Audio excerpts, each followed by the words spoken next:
Just setting everything up.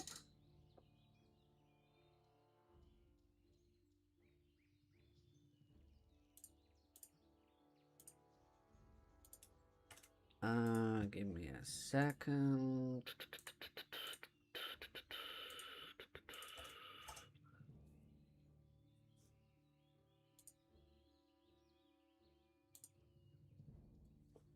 There we go. That works. As far as the card openings go, I will turn the light on because I've worked out how to get rid of the glare off of it. Gosh, I need a haircut. I've worked out how to do it without the glare, and I have to turn the light on to the room and then have the camera just here and just point it up.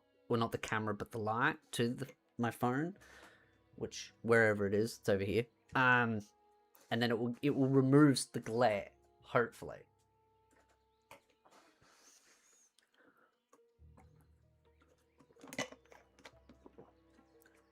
So hopefully that works. I did open some. I opened about 24 because I counted every single pack I owned, and I had 7 boxes worth, and each box has 24 packs. So it's just 7 times 24.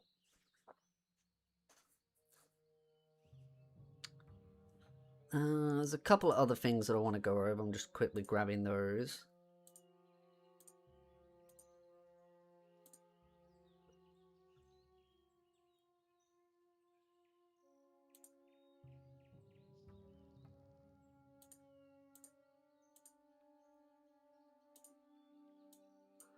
Let's move that there. And cool.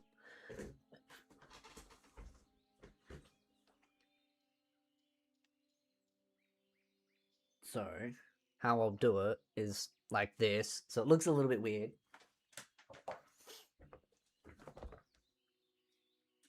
And then I just turn this on. But I'll show a couple.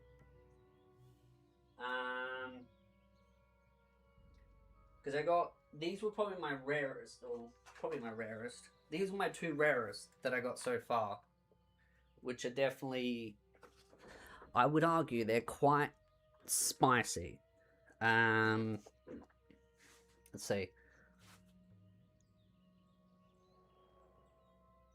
Once it focuses, see now you can see it. You don't get the glare. So that's one of them that I got.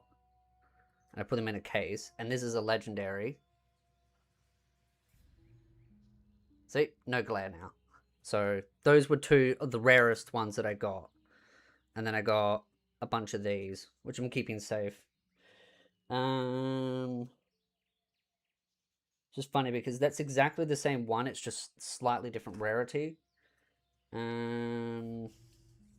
So there's this one. These are the rarest. And if you want to play Nikke, it is free to play. Does have microtransactions, but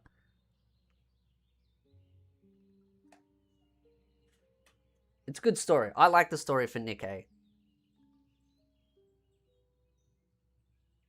There we go. A bit better. Because I wanted to test it out and see what cards I could get. There we go. So those are the rarest ones that I got from those 24 packs.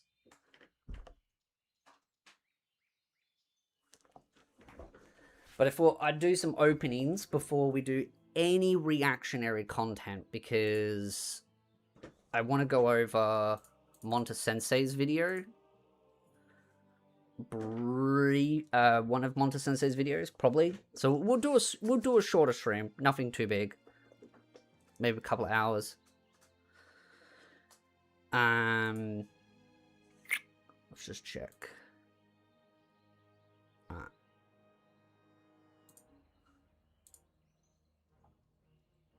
As soon as I start streaming, I get a ping from a random Discord server. Oh, apparently Elon flagged one of my tweets, which is funny. Right.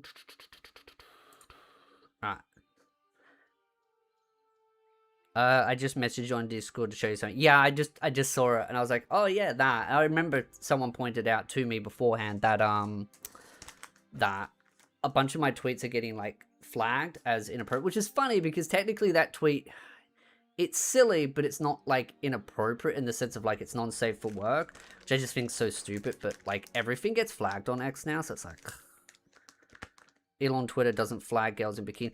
Oh, dude, there was an image of from the Mob anime, which season 2 is airing right now, and I had an image from the light novel, and it's a complete safe for work. It's basically him using one of the girl's laps as a pillow. And I posted it, and X was like, oh, this is flagged for non-safe for work. And I'm like, he's just resting his head on her lap. And it's like, oh no, that's non-safe for work. So I sent it to Grok, and I'm like, tell me what's non-safe for work. And Grok's like, yeah, no, that's safe for work. And I'm like, okay, then why is it flagged? And it's just like, yeah, our AI is broken. I'm like, thanks, Grok. Thanks.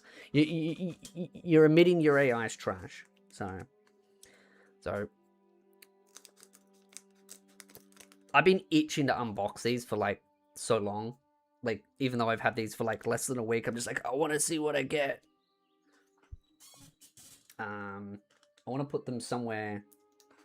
I've got the bag here for rubbish too, so let's see what we get. I won't show... Ooh, that's a good one, actually. I won't show all of the normal ones forever, because a lot of the normal ones you get a lot of doubles of. This is where it's going to be kind of challenging. Okay, I can do it.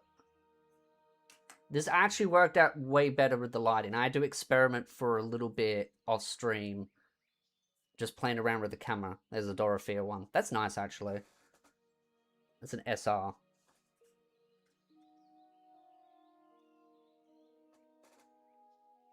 So, there we go. But if you got any questions, ask now while I'm unpacking. I'm doing these.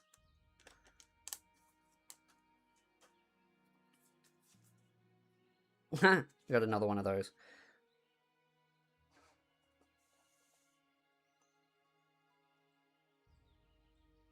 There you go. Focus. See, you start to already get a bunch of doubles. Just all but once. And then you get the gear. That one I've got an SR, and then I've got like a higher rarity of that. The higher rarities generally just come with a more shiny. And then if you're really lucky, you can get the ones where they have the signatures on them.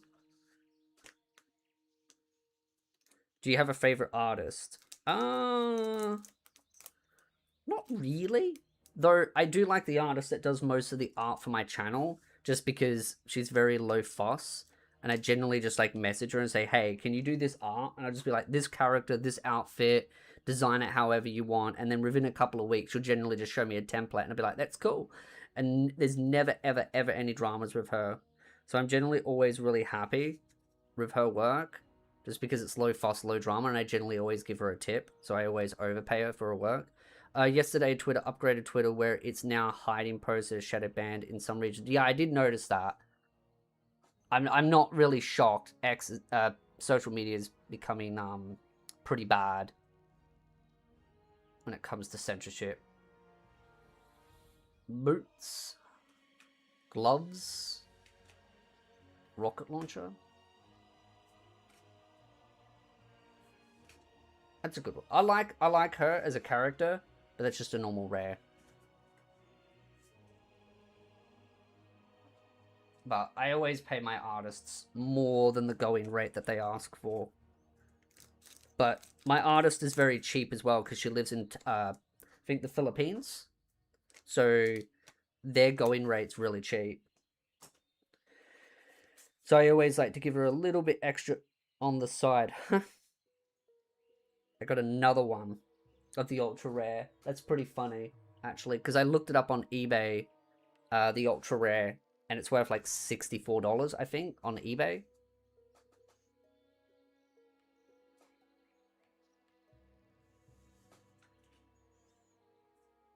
It's what I mean. You've already seen like a bunch of the same units already. That's a different one. And that's the ultra rare, which is worth apparently $64. So I just got 2 of them already. That's, not gonna lie, that's pretty good. Already odds. I'll keep her safe somewhere. I might just put it next to it. That's pretty good odds already. Actually, I'll get, because I bought these when I was at the convention. These, they're like $2 for a pack of 100.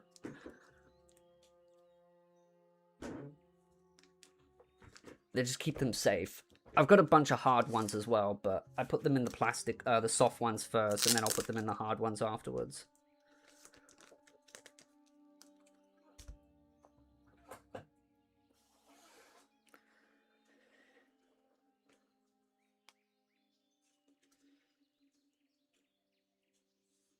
There we go.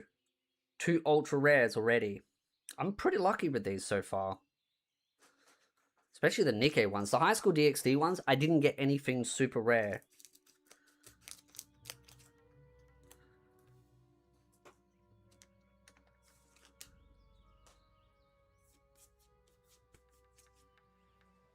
Oh, I think I've gotten her before too, in the last box.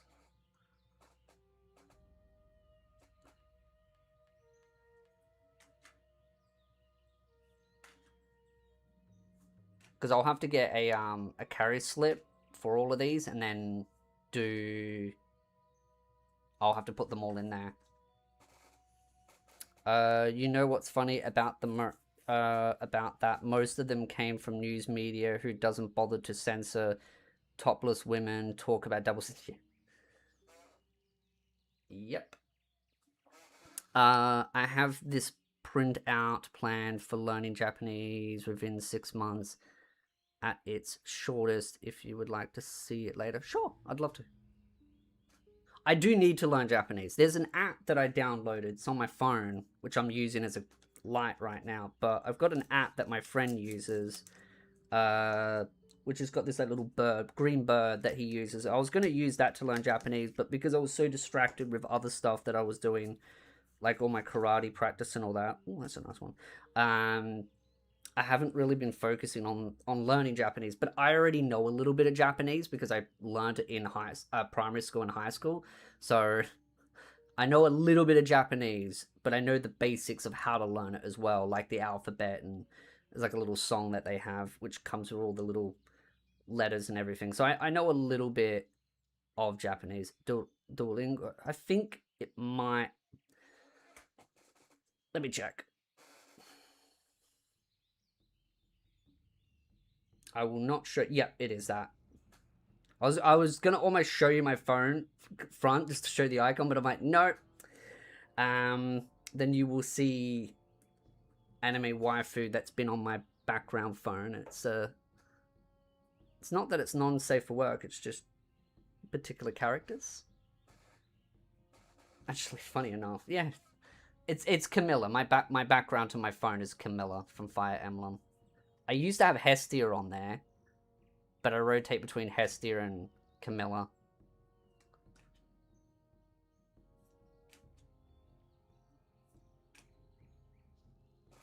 That's a nice one.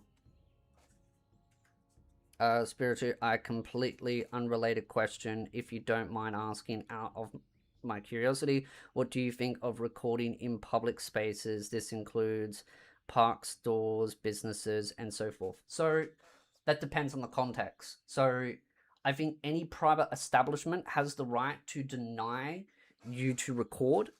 I do not like the idea of recording in gyms. As someone that used to go to the gym a lot, gyms are for working out, not for women to turn it into a internet gallery for their own attention. Which is funny, by the way, because I was just watching a video of a chick that apparently goes to an all girls gym, and she said that it's a complete cesspit, and also every chick wears like heaps of clothes, like normal clothes covering their entire body, but when they go to a men's gym, they wear all skimpy outfits, and it's like, I wonder why. God, my hair is irritating. It is so long. Like, look at this. Look at this. It's disgusting. Disgusting. Feel like a homeless man. Ugh. I was gonna get a haircut like a week ago. I hate it. When it gets long, it gets all like... I'm not balding, okay? At least I'm not Asmongold. I'm not balding. But yeah, recording at a gym, I think is stupid. As far as public locations go, it's within reason, right? As long as you're not impeding on someone, I don't have a problem with recording if it's in a public location, right? But if it's like, if you're stalking someone, then I think it's inappropriate, right? If it's like someone's like, hey, can you not like, if you're just recording like a general like down the street and like, oh, look at the scenery here, right? And it's harmless, right? It's like, okay, that's fine.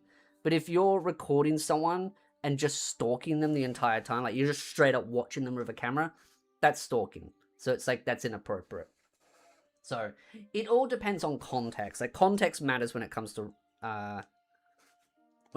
recording itself. I will end up getting a haircut next week because I'm going to get a haircut before karate because I don't like having too long hair because my hair gets very frizzy.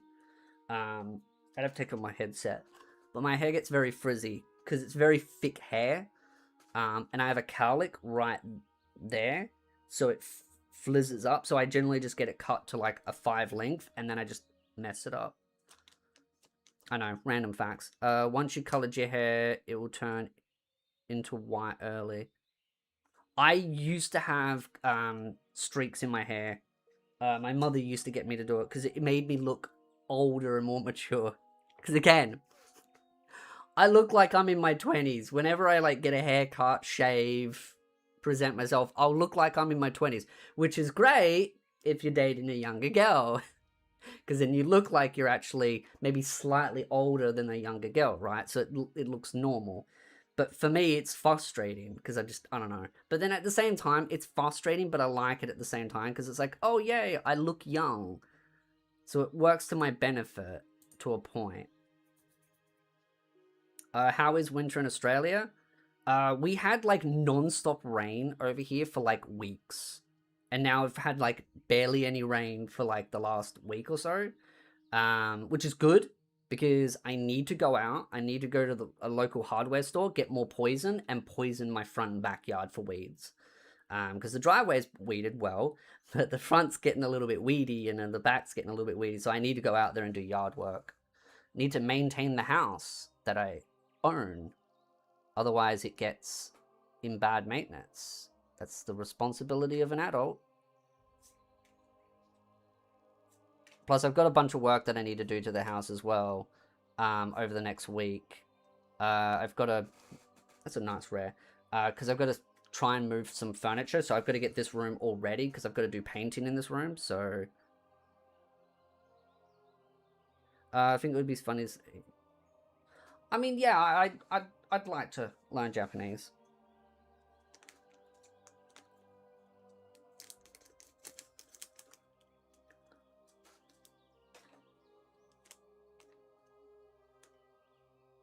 Where it doesn't grow, the hair fall faster. I mean, I haven't got real... I mean, I've always got very thick hair, so I always have a lot of hair that's like coming off. Oh my god, I've got another one of them. When you take a bath, yeah. I take showers. Did you see the anime with the blind girl? Yes, I think so.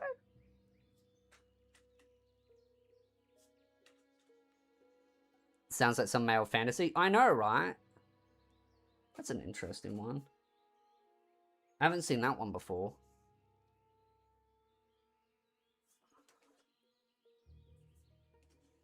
And I got another one of those.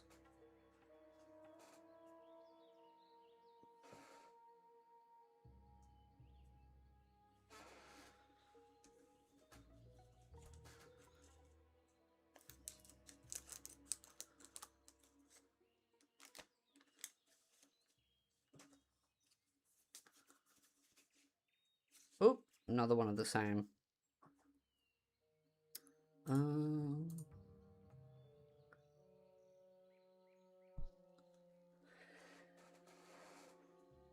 I just realized something as well. I was just looking at the, let's see. I just want to check something. Okay. Hi, Tony. I was like, I wonder what he's doing. And then I went to chat, and now he says in chat. I just looked at your stream just before you typed.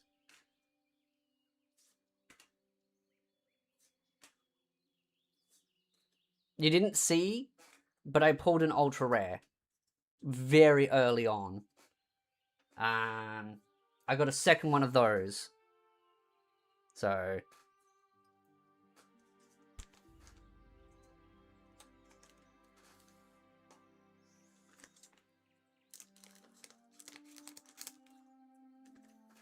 I can't actually hear him because I've got him muted. It says in chat.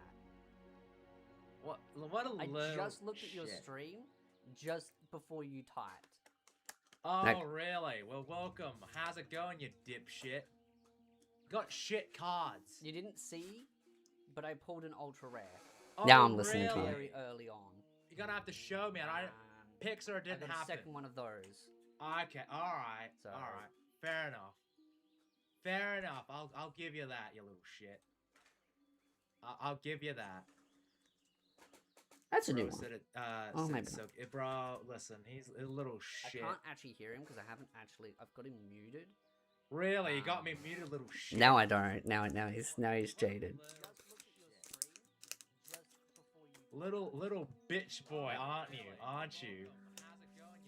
You can always come over here, Tony, and say that. I'll give you my address. Yeah, Now I'm sure listening you do. to you. You're gonna have to show me. Pixar didn't happen. Okay, alright. It's such a weird thing because now I'm hearing him a second time through his own weird, head, like, through his own literally thing. listening to myself. It's the weirdest conversation ever.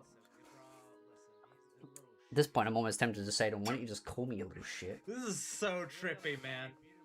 Now I don't. Now he's jaded. Alright, we're halfway. But yeah, I'm just stream sniping you fucker, so I gotta get back to my game, but Oh, now he's have a going back to good his one. game. I'll give you my address. Yeah, sure you do. Bye, buddy. Have a good one. Have fun, Tony. He just wants to see if I get any good cards. Well, I mean, we're halfway, so...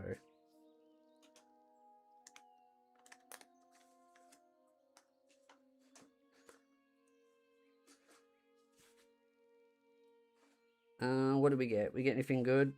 Oh, that's alright, I guess. You get a couple of different ones.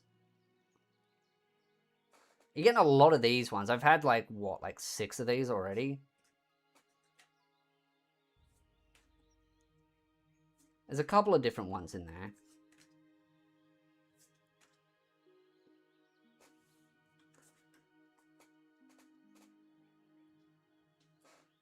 I mean, look at the stack already.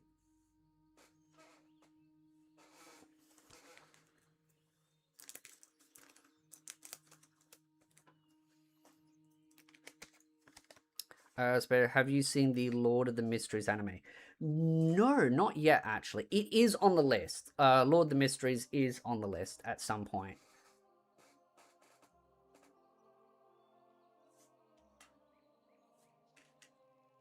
See, this is where we start to run into a lot of, like, the same... Well, that's a different one as far as rare goes. But you get a lot of the same common ones. Might actually move that little stack just so it's a little bit easier when I make a new stack.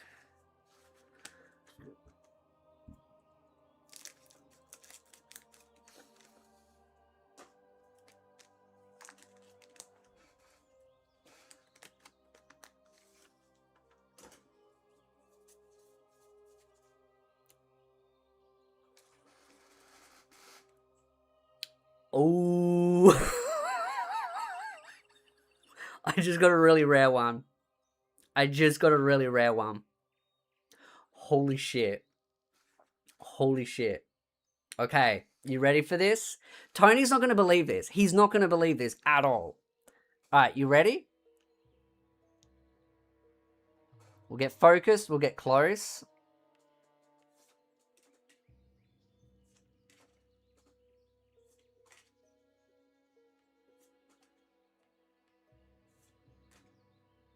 That is a signature. You can see the signature just there. That is a signature.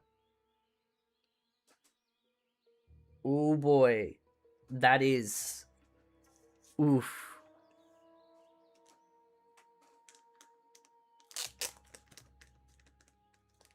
That is a rare one at that. I'd have to look that up. I'm kind of curious. Yep, I got Red Hood. He loves Red Hoods. He loves redheads. And I got a redhead. Should tell him in chat. Tell him in his stream chat just to troll him. That's a signature. I'm gonna look it up now. I'm gonna look it up. Alright. We're gonna guess. Alright. Let's have a look. Let's go eBay. eBay.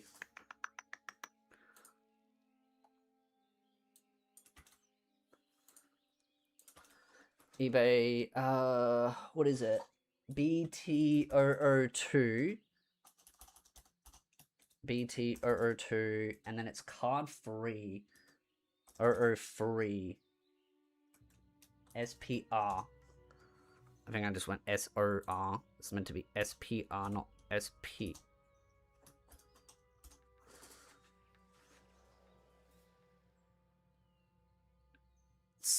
$55 to $60. So that's $55 to $60. Ooh boy. That's...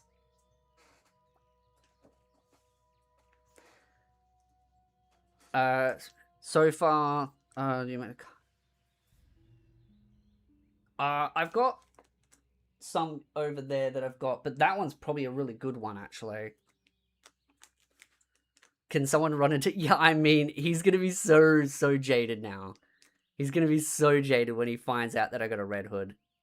Aussie or US dollar? Aussie dollar, I believe, when I looked it up. It's $65.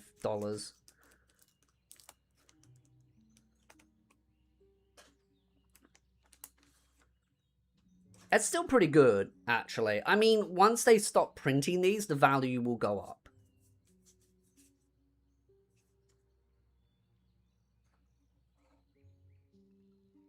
And that's the thing, he loves redheads.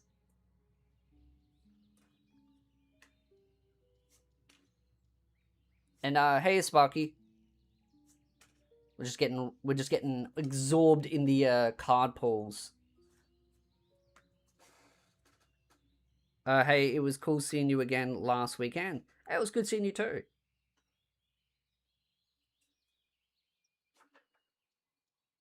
It was definitely a hectic weekend for sure. It's kind of sad because I really love AvCon. You go there, you spend that weekend, it's so hectic, everything's going on. And then once it's over, it's like you wish for it again, for it to happen again. I just got it again. Let's just skip straight to the card. Let's just skip to it. I got her again. Signatured.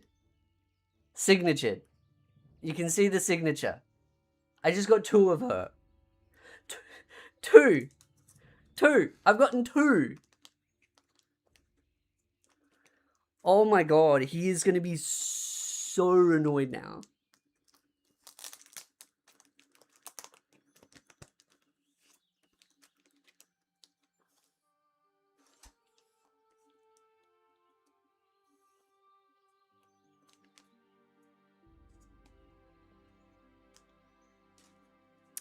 Red Hood is meant for a switch. Yeah, I know, right?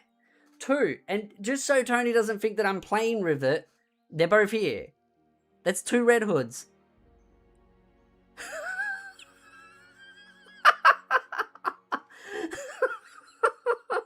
Two Red Hoods.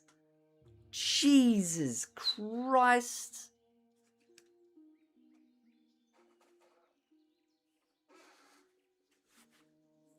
That is just... That is pretty funny.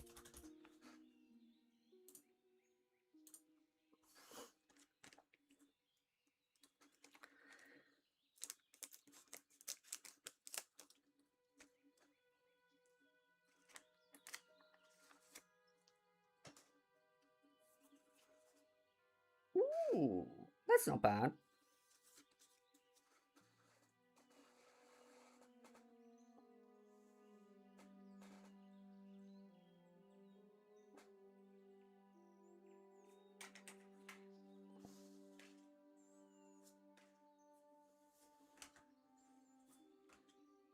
That's a nice one. That's Crown.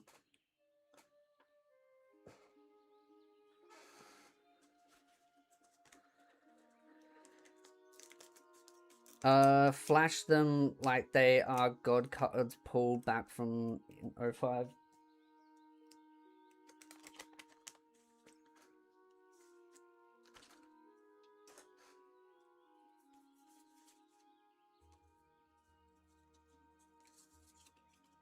This is where I'm kind of ending up getting a lot of the similar cards. You mean Naked Crown? Yeah, exactly. There's a Crown figure that I really want to get.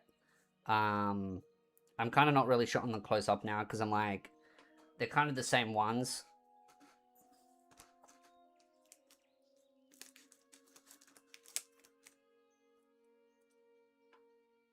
Making a Yu-Gi-Oh reference. I have not played Yu-Gi-Oh in a very, very, very long time. It's all the same cards again.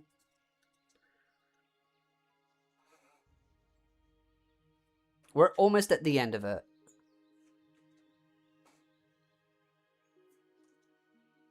And then we can go to the reaction, because I want to go over a Monta Sensei video.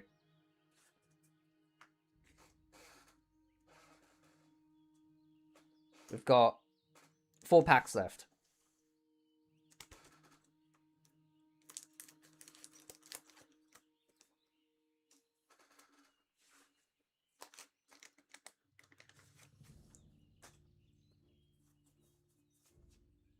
Ooh, that's not a bad one.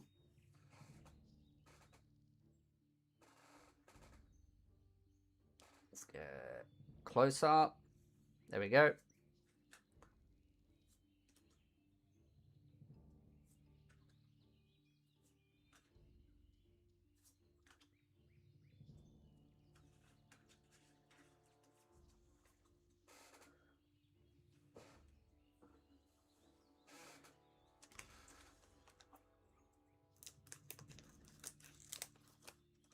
Two more to go. Actually, no, sorry, 3 more to go.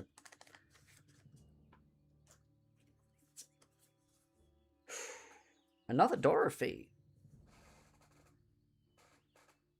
Even I left 3 months ago because there was not meta. There was not Metacrit, but Meta Burnout. Okay.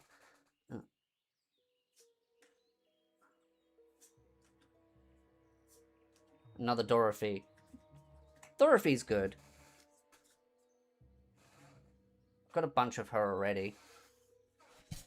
Let's throw those in.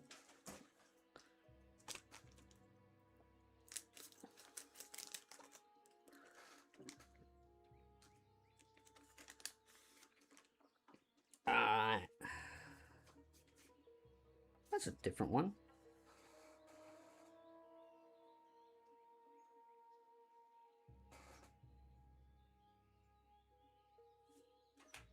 Dora is always nice to say. Yeah, Dorothy's nice. I mean, I kind of hated Dorothy when I first played the game. But then once you learn about her backstory, you feel bad for her.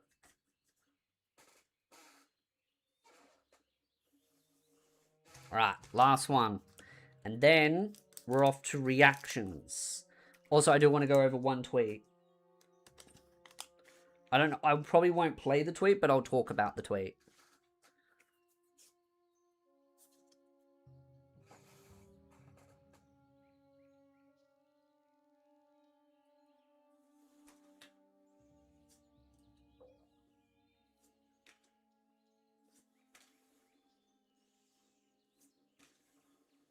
And that is that box undone. I've still got 5 boxes left to do. Still got a long way to go. But I will save that for the next stream. But I mean, we got really lucky that one. Like, we literally got a helm and 2 red hoods. Like, that's pretty good. That's a pretty good pull.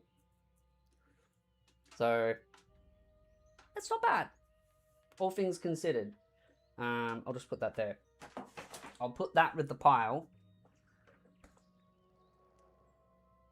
As far as the other cards go that I've got, I'll show them next stream. Because they're all in plastic stuff. Card flipped over it. And I'll put these in the container that I've got for safekeeping. Oh.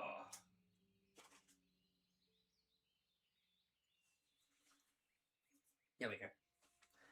Alright. We're going spooky.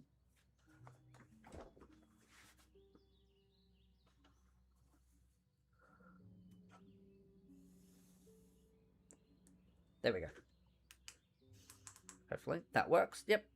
So that was pretty good. I'll take a photo and I'll send it to him afterwards, because then he'll be annoyed. Oh. But that wasn't too bad as far as pulls go. Like I said, we've still got a half a dozen boxes left to go. So we got 5 of them. And I might consider getting the Series 1 and the Series 3, because those are Series 2 boxes. So I might end up getting Series 1 and Series 3 and seeing what we can pull out of those. Just something fun to kind of add to the stream. We might do those, like, at one point we might do them like once a month kind of thing. Maybe we might do them for the podcast kind of thing. We'll see. So, there we go. Where is my phase? Is that the right thing? There we go. Excellent. Hey, Draconic. It just came just in the time for reaction content, because we just finished the unboxings. Do you think Chibi will be safe in his new house? As long as he doesn't show too much outside of his own house, I think he will be fine. He needs to, like, not show enough that people will see and be able to guess where he lives. So that's just as far as things go. Like, it's, yeah. I mean, I'm very much one of those that I try to keep my identity as secret as possible. Because, yeah, I mean, I don't want people to find out where I live. It's not exactly easy for me to, you know, move, because I would have to sell this property and then find a new place, and it would come with all the hassles of, again, selling, buying, taxes, moving, etc. So, you know, you don't want to run the risk of someone finding out your address. There are actually very few people that know where I live. Out of the amount of people, there are only like 5 people that know where I live. And even Tony doesn't even know where I live. And he lives in the same state, and we've caught up like twice in real life so far. Technically a couple more times, but that's just because it was more, but 2 different occasions. But at some point he may end up, you know, he may end up coming down to my place, or vice versa. But I trust him, as much as he probably thinks I'm razzing him up. But yeah, I trust someone like. But yeah, that's why I think it's important to keep your identity as safe as possible, especially not oversharing on the internet. And I think that's the biggest problem with Chibi, is I think he's overshared. So I think he needs to tone down the oversharing. Tragedy, I came in late. Actually, you came in the perfect time, because we're now doing the reaction stuff. I just finished the unboxings, which is great, because doing the unboxings gives time for everyone to come in, and then we do the reactions. Spiritu, have you heard about the Sega censoring Persona 5 rival? I have not. Now, actually thinking about the tweet, I saw this tweet here, which is Rip Mushoku Tensei boycott as it falls apart, and this is the reason why. Which, by the way, Mushoku Tensei is not getting boycott. It's just a dude basically saying that anyone that watches it is the P word. And I'm like, great, we're back to this again, which I knew would happen, right? As soon as Mushoku Tensei starts airing, everyone calls you the hard P word, and we're back to that rinse and repeat cycle of everything's problematic. the man puts his whole life out there. He does. I think he puts way too much of his personal life out there. Again, I am someone that's very much, I don't like oversharing my personal life because, again, I've been on the internet long enough. I've been on the internet since the MSN days, MySpace, Facebook, well, when Facebook first came out, that kind of stuff. And I mean, I've had definitely some wild stories as far as like weird people on the internet goes. I've had many men pretend to be women. That is one of the most common things I feel like happens on the internet, is men pretending to be women. I have never seen a woman pretend to be a man to me, but I have heard of the story. Especially when I was playing World of Warcraft. Oh, because I used to play on American servers in the early stages when I was playing World of Warcraft until Australia got their own servers. Oh, did I have some wild stories when it came to like dudes pretending to be chicks and chicks that were married to like military guys. And this was very common because like dudes would go in the military and they'd go on like their tours, right? And the chick would have nothing to do at home. So she'd just play World of Warcraft. And then she'd build like a small little harem of guys that would chase her because she'd be like, oh, I'm so lonely. I'm so damsel in distress. My boyfriend's out in a war. Oh, I need someone to keep me company. And it would always be like 5 guys like, yes, my lady, I'll be there for you. It'd be like the most cringe shit possible. I used to get into fights with those types of guys because they'd over show off and they just suck at the game. I never understood why some people would want to fake their gender.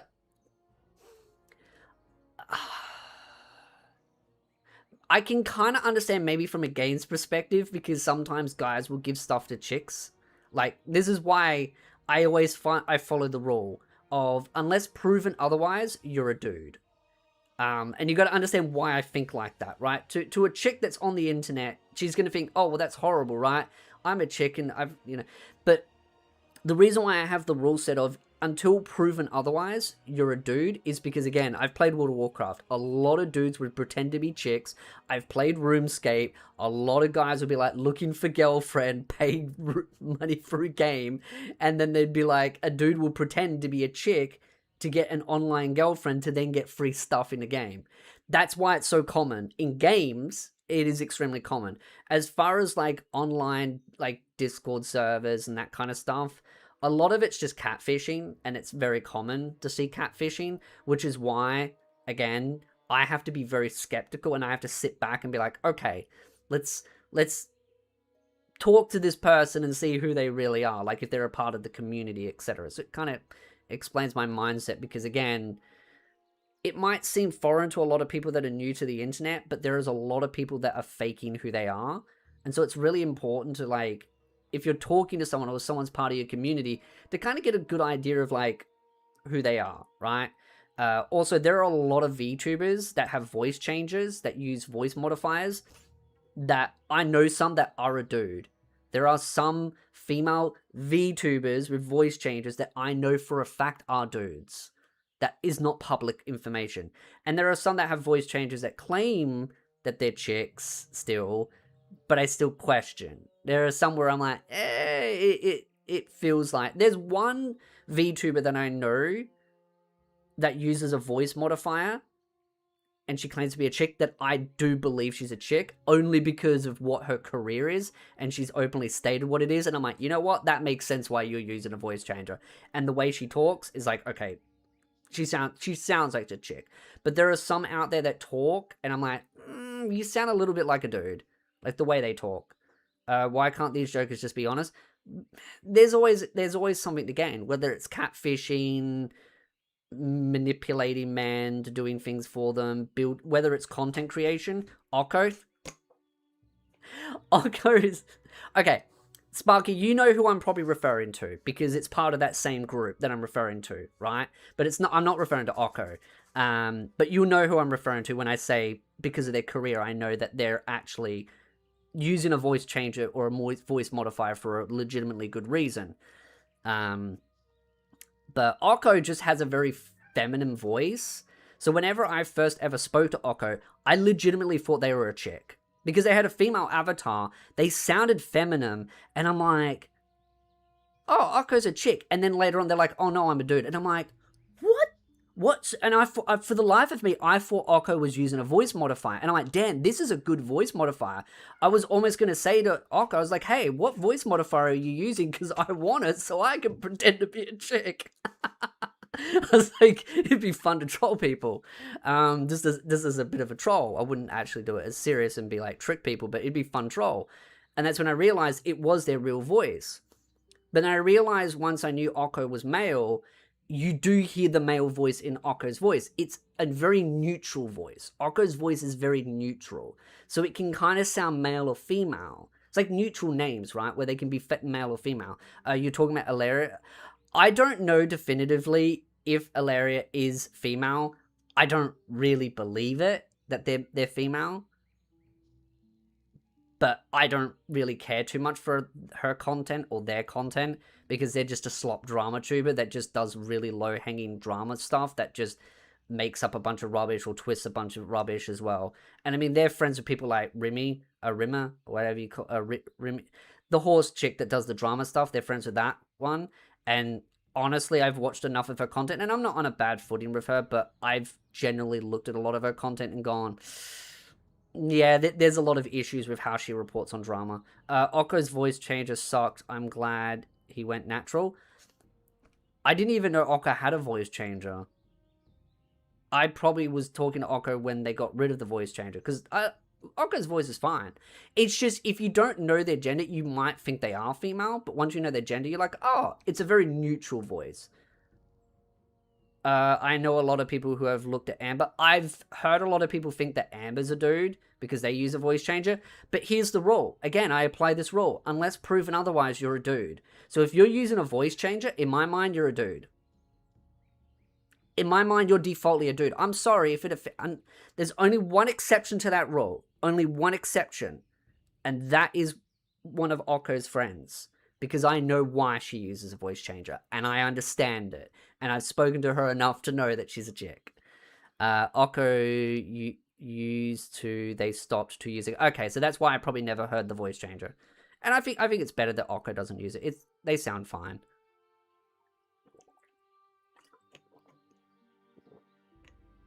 Yeah, had chipmunk voice. Yeah, a lot of them, all the voices generally sound the same.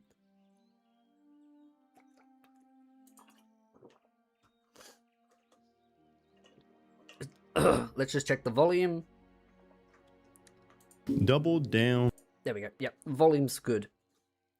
But yeah, I mean, I think sometimes new people to the internet don't understand how common it is for people to catfish, lie about their gender, lie about a lot of like basic stupid stuff. But here's the thing, I'm way too honest for my own good. Like, I'm generally that honest. Like, people think I make up stories when I don't. Like, there was a tweet I made where I talked about my past, where I had 2 chicks offer me a one-night stand and I rejected them both. And I made a tweet about it because I was talking about relationships and loyalty and about why I'm not someone that likes the idea of one-night stands. And it was a bit of a vague tweet. And it was funny because there's this guy that stalks me and he basically subtweeted it and he's like, this story's made up. This person's just lying. He's just an incel. And the funniest thing is, Tony was with me during the weekend for AvCon. He met one of the girls, and one of the girls openly admitted to the story. She's like, straight up, she's like, oh, yeah. And I'm just like, see? I don't, and he's like, oh, yeah, he's like, I believe your stories, because he's like, you're too on, like, the way you talk about your stories, there's no hint of, like, lying in it. I'm like, yeah. But it was just funny, because so many people on the internet were like, yeah, you're making that story up about the 2 girls that want the one-night stand. And I said to Tony, I said, you'll probably meet one of them at that convention. And he did. And we were chatting for, like, about 20 minutes or so. And yeah, she outright admitted to it. I'm just like, see? And we went on merry-go-round. You can ask Tony if it's true. Because he was there. So it's just funny. Because a lot of people think I make up stories. I'm that honest that people think I lie. That's the perfect part about it. Because it's just like, oh yeah, I do this, and this, and I have this, and they go, oh no, you're lying because you're too honest. And it's like, solves a lot of problems. Or at least stop apologizing. Advice that I would give to any creator in modern day. One of the saddest sights I hate to see is when a truly talented creator is easily swayed by the mob, made to feel guilty for what they Why lying on the internet? Why would people do that? I mean, again, everyone has their own reasons to deceive people on the internet. I mean, I can understand keeping information personal, right? I can understand someone wanting to keep their personal life safe and secure, but that's different than lying. That's just like withholding information. But there's a lot of people on the internet that will pretend to be someone they're not. And for me, it depends on the context of that, right? It's just a lot of stupid stuff, like pretending you're a different gender, or there's a lot of people on X that will pretend to be from different nationalities as well. Like a lot of Indian accounts will pretend to be Japanese, or some Americans I've seen pretend to be Japanese, or there's like a lot of troll accounts that will pretend to be from different nationalities so that they can LARP as those characters. And I find that kind of stupid at the end of the day. It kind of really builds a bad rap. It ends up creating a lot of hostility. I just think it's frustrating. Do you agree with words that Japanese youth is woke? I think youth in general are woke. I think a lot of the younger generation of individuals, especially from like the ages of like teen up into their 25s, are very woke. And I think a lot of it comes down to schools have brainwashed people. That's why it's actually kind of funny. People that generally get homeschooled generally are far less brain rotten. But there is a lot of those situations where going to schools now has just led to a lot of kids generally lacking IQ, lacking critical thinking, and just generally being woke is the word that a lot of people use. And I think it's dangerous because you're getting a new voter generation that are completely indoctrinated. And it's dangerous. It really is, because you're seeing a lot of states in the US, you're seeing a lot of countries that are going full far left. And as they start going left, this is when socialist ideas and all this Marxism ideas start happening. And it's all about tax, tax, tax, tax, tax, tax. But once you understand how taxes and the economy works, you start to realize that it's flawed to do what the left is trying to do. And so it's why I get frustrated at a lot of younger youth these days, because it's like you're having a conversation with people that lack basic understanding on how the basics of reality work. And the people that generally, and this is the thing, everyone's a leftist until you either get a job, pay taxes, or have a family, or have any form of major responsibility in your life. Because most leftists don't have anything going on in their life. They don't have a job. They don't have a family. They don't pay taxes. They don't do anything meaningful in their life. They just sit on the internet and talk about how socialism will solve every problem. But it doesn't. It doesn't. Because if you look at many countries, as soon as they start adapting socialism and all these ideas, it instantly falls apart. New York City is a great example in the US. They're starting to do rent freezes. Instantly, they create a rent shortage, right? They're renting problems. It's the same problems over here, right? You put things like in place, like fixed rates. It's actually funny because over here in Australia, they've frozen electricity bills, right? So they've made it that you can't charge more for electricity rates, right? So it's like the more electricity I use, they won't charge me a higher rate. They've frozen it. But you know what happened when they froze it? They increase the supply charge, which is a completely different thing on your bill. So they'll charge you based on the energy you use, or they'll charge you a supply charge, which is a daily supply charge. And they upped it. They doubled the supply charge from like just under $1 to almost $2 a day.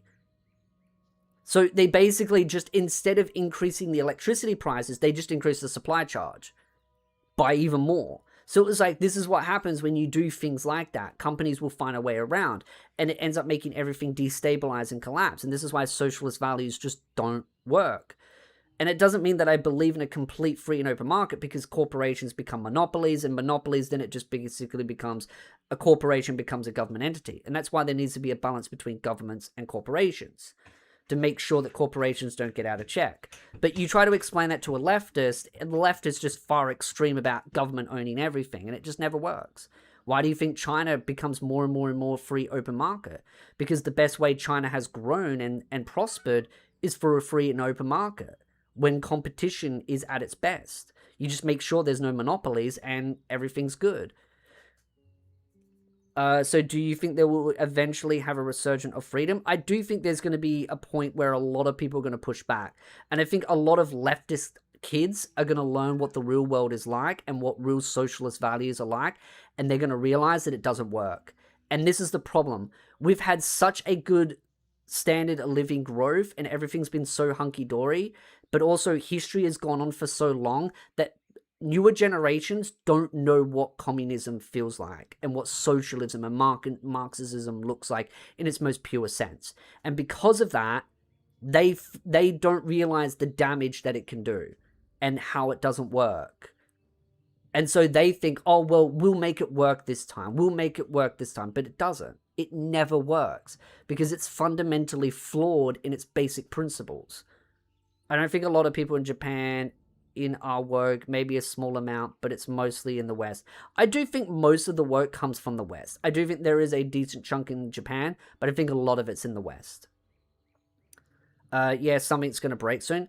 Something has to break, right? There's a point where it gets too far where people just all break. But because they're importing so many people from foreign countries, they're using that as a leverage to be like, hey, here's free stuff and you vote for us. It's bribery on a basic sense.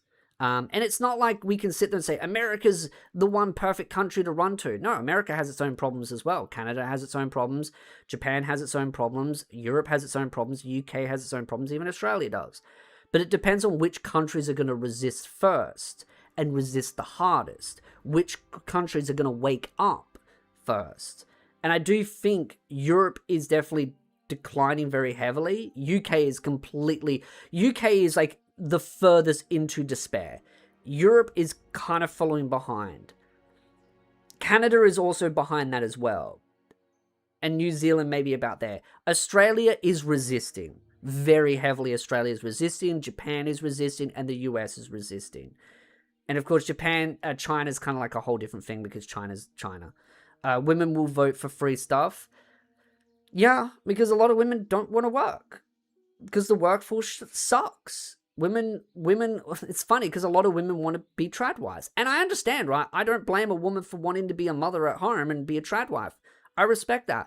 But a lot of women don't want to be that either, but they also want the life of a trad life. So they go, well, what can I do to get away from working while also being able to get all the free benefits? And they're like, well, socialism does it.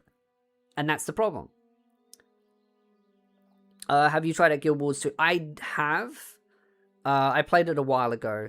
I think I might have tried Guild Wars 3. But I have played Guild Wars 2. I've played Final Fantasy 14 as well. My friend plays that, and I've played it a bit as well. UK is so cooked. It is. But the sad part, I think a lot of people in the UK are just weak. The men and the women in the UK are weak. They're not going to do anything. Right? They would rather just roll over and you know, throw their bellies up in the air and not resist.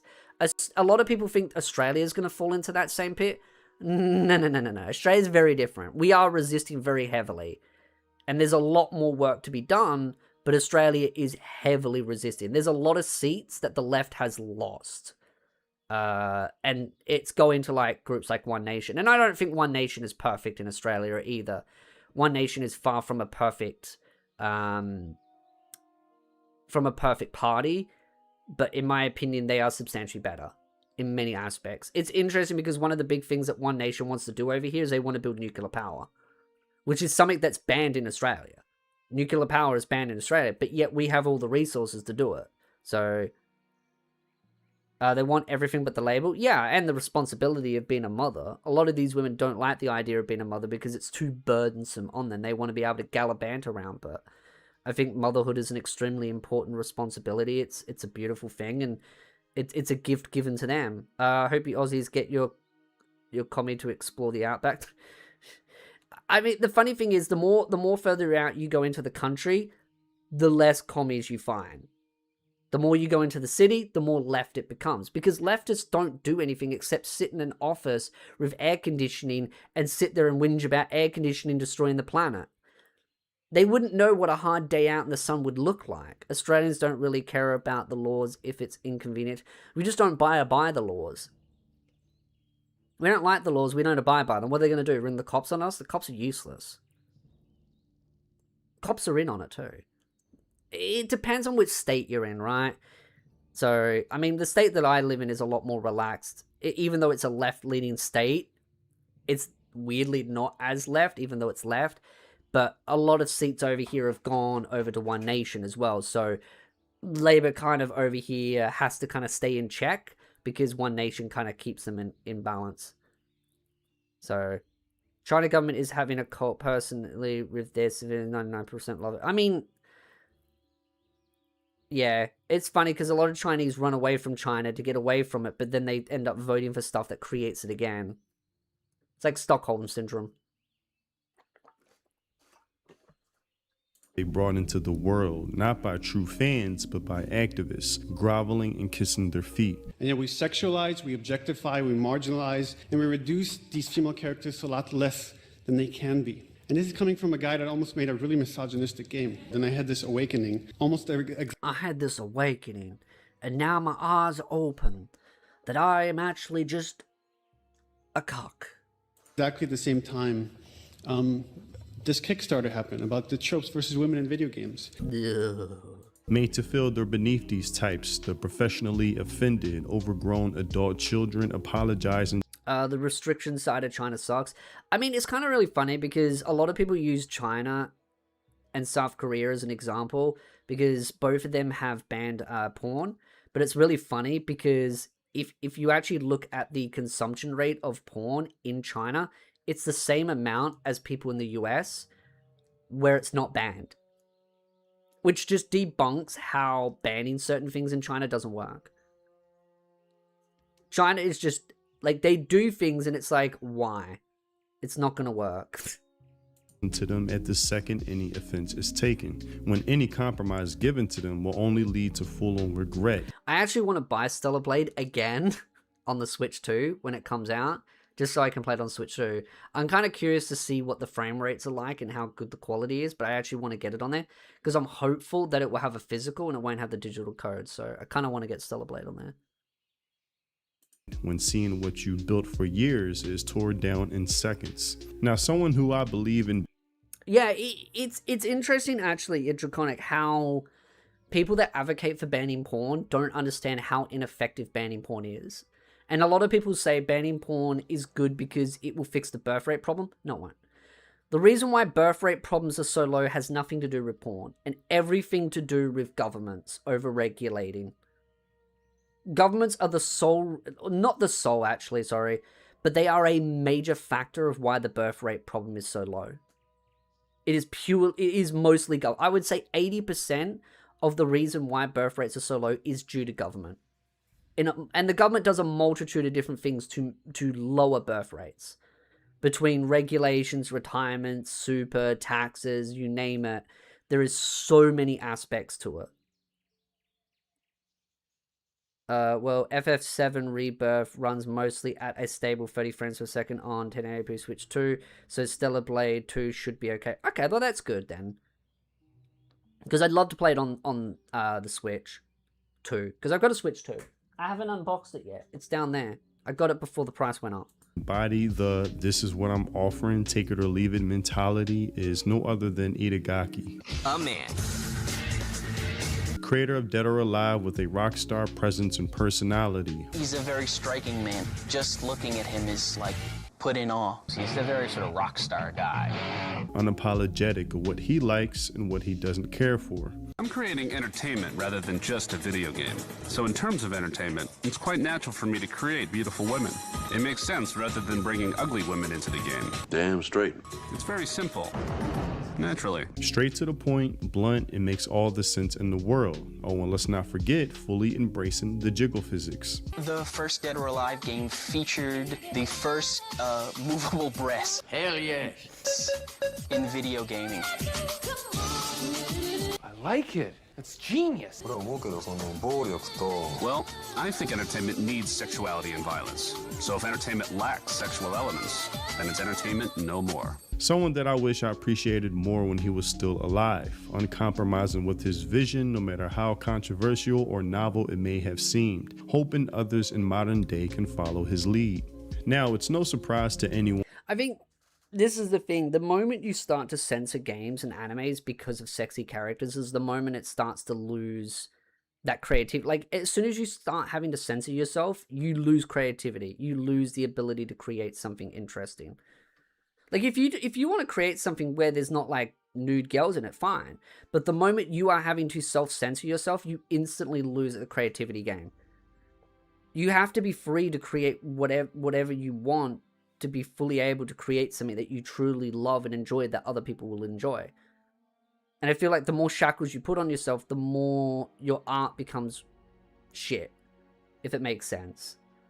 So, and like I said, I love my fan service. I love my sexy women. I mean, I watch a lot of anime. I mean, I play Nikkei, right? I love Nikkei. It's got a lot of really cool characters, and the story's great, right? You come for the fan service, or you come for the plot, and you stay for the plot. And that's the great thing about a lot of those games, right? Is that you go in there for the sexy characters, but you also stay for the really cool story as well.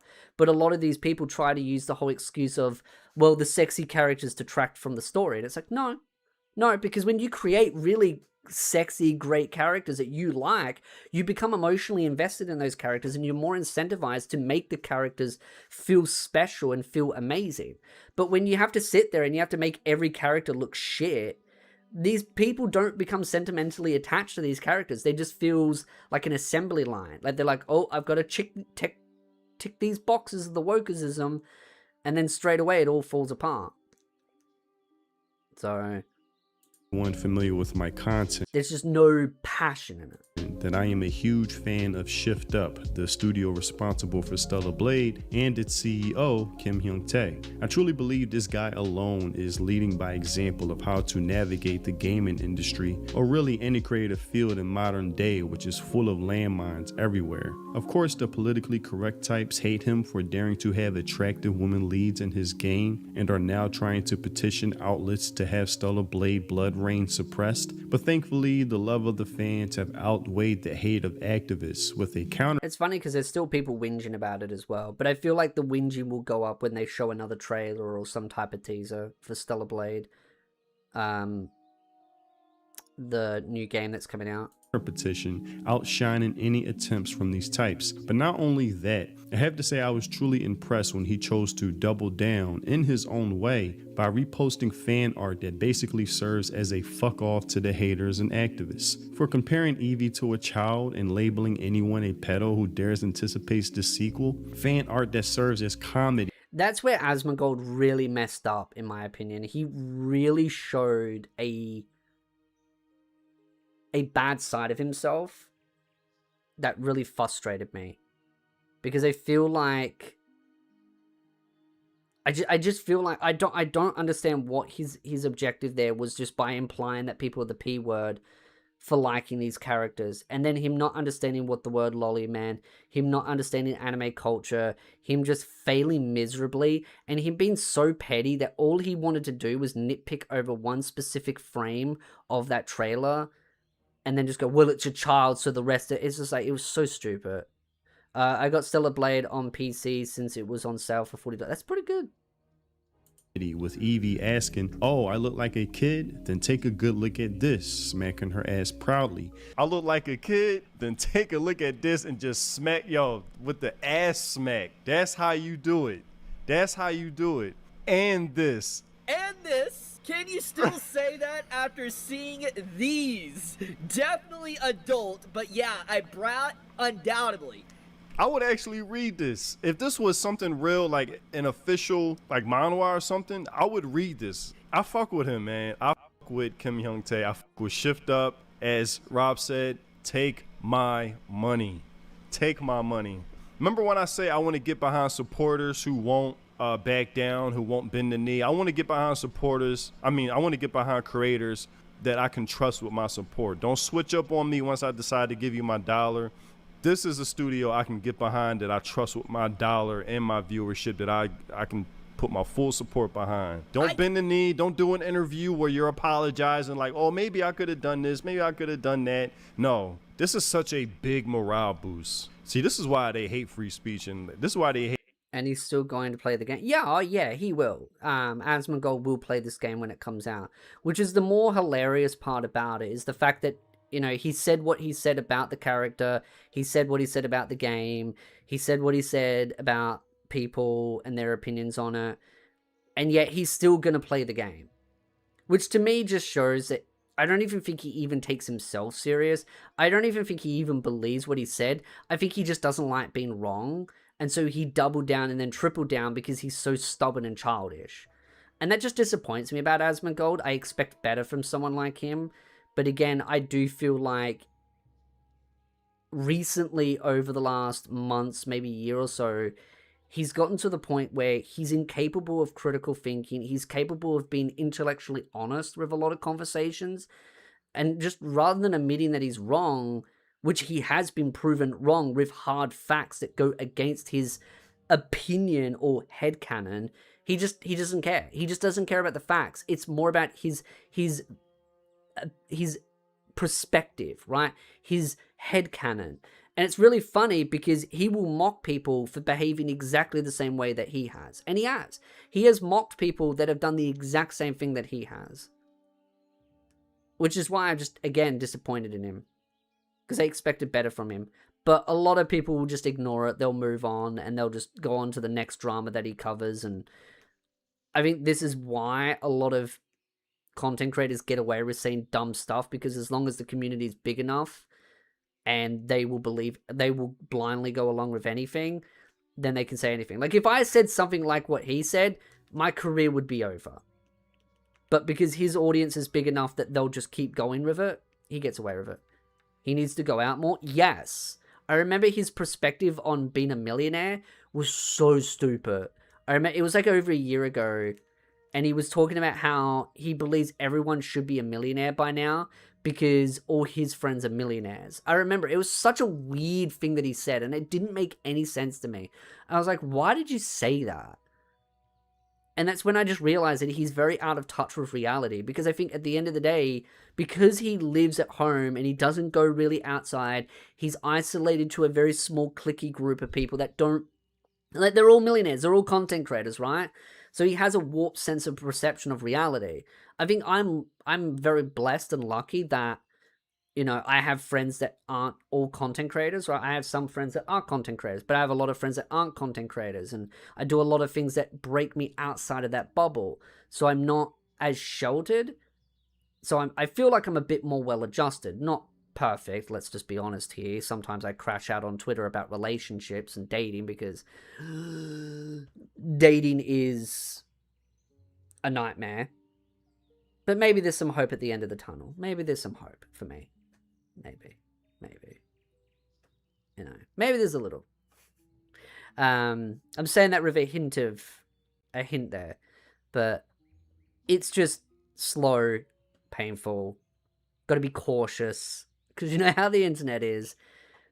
But yeah, I kind of went off tandem, but it was just like, yeah. Hate these types, like the politically correct type. This is why they're so gun-ho on censorship. They hate this moment that I'm having right now, because this... Asmongold keeps using that if you ask any Walmart American, they will think that you deserve to be in jail if you like young fictional characters argument. I hate the way he words that, because he uses the word like as if it's like sexually attractive. It's like, you can like Hestia, or you can like Roxy, or any like young looking character, and just like them as a character, right? Yeah, some people can be weird and creepy about young characters and stories, but I feel like Asmongold tries to use a very broad stroke to try and describe people, because he's trying to be, I think, honestly, just disingenuous. And again, it just disappoints me. I'm too isolated, but most of my friends work in different fields, plus I have family members to talk to. I mean, that's a benefit, right? You have friends, you have family. Me, I just have friends. I don't have any family, so it's why I generally feel extremely isolated, which is why I generally just whine about being single all the time, because God, I'm gonna get sappy. Because when you sit in a house on your own and you got no one, being lonely really sucks. Being single sucks, and you want someone like physically here to be with you, to keep you company. Like, you learn very quickly when you don't have any family, being alone really sucks. Really sucks. So, it's why, like, the whole dating thing's become a bit more of a gripe for me. I know it's a bit off topic, but yeah, we're kind of on that tandem. Makes me want to go harder. You see somebody else who's in the industry, making waves, huge success, leading by example. This is why they're so gun-ho on censorship and shutting down people's access to certain platforms, because they hate the moment that I'm having right now. This is a huge morale boost. This is like 10 steps away from the light at the end of the tunnel. Realize who holds the power. I mean, just him reposting this is doubling down unapologetically, showing he's learned of who to listen to, the fans, and who to ignore, the activist-minded types. Even doing an interview with Vara Dark, a true fan, displays where the power, fandom, and interests are truly held in current day. Not with these mainstream outlets that used to hold weight, but with those who these mainstream outlets despise, try to suppress, smear, and make radioactive. They hate the fact that he's someone they can easily control with name calling, put into a state of submission to make him apologize. They tried their best with Stellar Blade 1, working endlessly to bury that game, but failed miserably. Yeah, I mean, they tried so hard to bury Stellar Blade 1, and it failed, right? There were so many people that claimed Eve looked like a child, and that it was inappropriate, and blah, blah, blah, and yap, yap, yap. And it never worked. It generally never worked. And I think that's what's kind of funny about Stellar Blade, is that I think it did even better because of what transpired with it. And I think it's going to end up having the same rippling effect with this game as well, because of the fact that people are now attacking it. And I think it's even more fun, like I said before, and many people in chat said, Asmongold's whinging about it, but he's still going to play it, which is just free press for it anyway. So he's promoting a game that he finds problematic. It's just weird.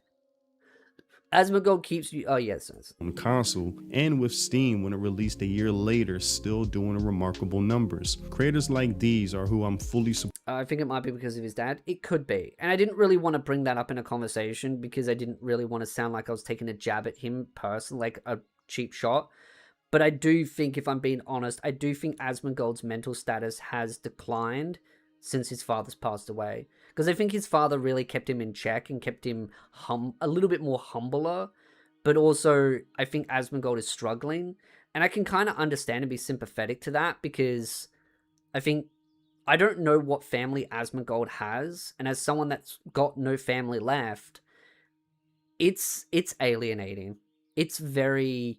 And I mean, that's why actually it's interesting bringing that up now, because I don't know Asmongold's, like, family situation, right? Other than just, like, his mother's passed away, his father's passed away. We really need to get Monta on stream.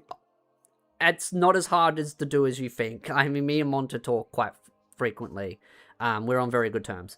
And I've been on his stream before. And we are looking at doing some other collabs as well. We're going to potentially, I think we were looking at doing a watch party for FreeRAM. Might actually suggest the idea of doing it for Mushoku Tensei as well, if he hasn't started watching it. So I'd love to have him on the stream, do maybe like a type of podcast or something with him. But back on topic, I think Asmongold is very alienated. I think without his family there, I think because he doesn't have as many friends that can keep him grounded. And what friends he did have were all content creators. They were all... I'm sorry, but content creator friends are great to a point, but having only content creator friends as friends is not a healthy thing to have. And I think the simple reason is because content creators always have an angle, right? There's always an angle of why they're your friend, right? There's something to gain out of it. And I think a lot of Asmongold's friends that he's no longer associated with, I think a lot of them were just there to kind of get something out of him, right? It was clout, attention, glory, like just, you know, getting any type of light or shininess out of him. And so I feel like as time has gone on, Asmongold has become more alienated. And as someone that's going through that and has been going through that, it does mess with your mind. It really does. Like when you are alone and you have no... And I've got friends, right? And so I'm lucky on that part. But having no family, no one, no one, companionship, no relationship with someone, like from an intimate level, physically... Like, just having someone there that can be there to comfort you, it's alienating. It's very... It warps your mind.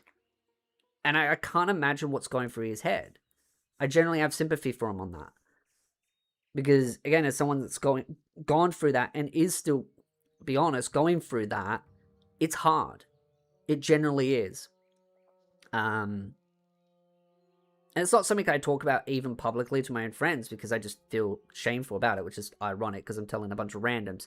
Feels easier to tell a bunch of randoms, but that's why I do, when I think about the fact that his mother and his father's passed away, I do think maybe that's having an impact on his mental health. And I hope he gets help. I hope he finds someone that can help him, ground him, friends, like build a new, like have a friends of family kind of thing, right?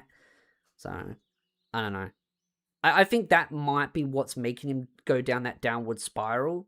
And I think content creation is the thing that gives him purpose. Because that's what you do. When you don't have anything around you and you're all alone, you look for a purpose. You look for something to give you meaning and drive.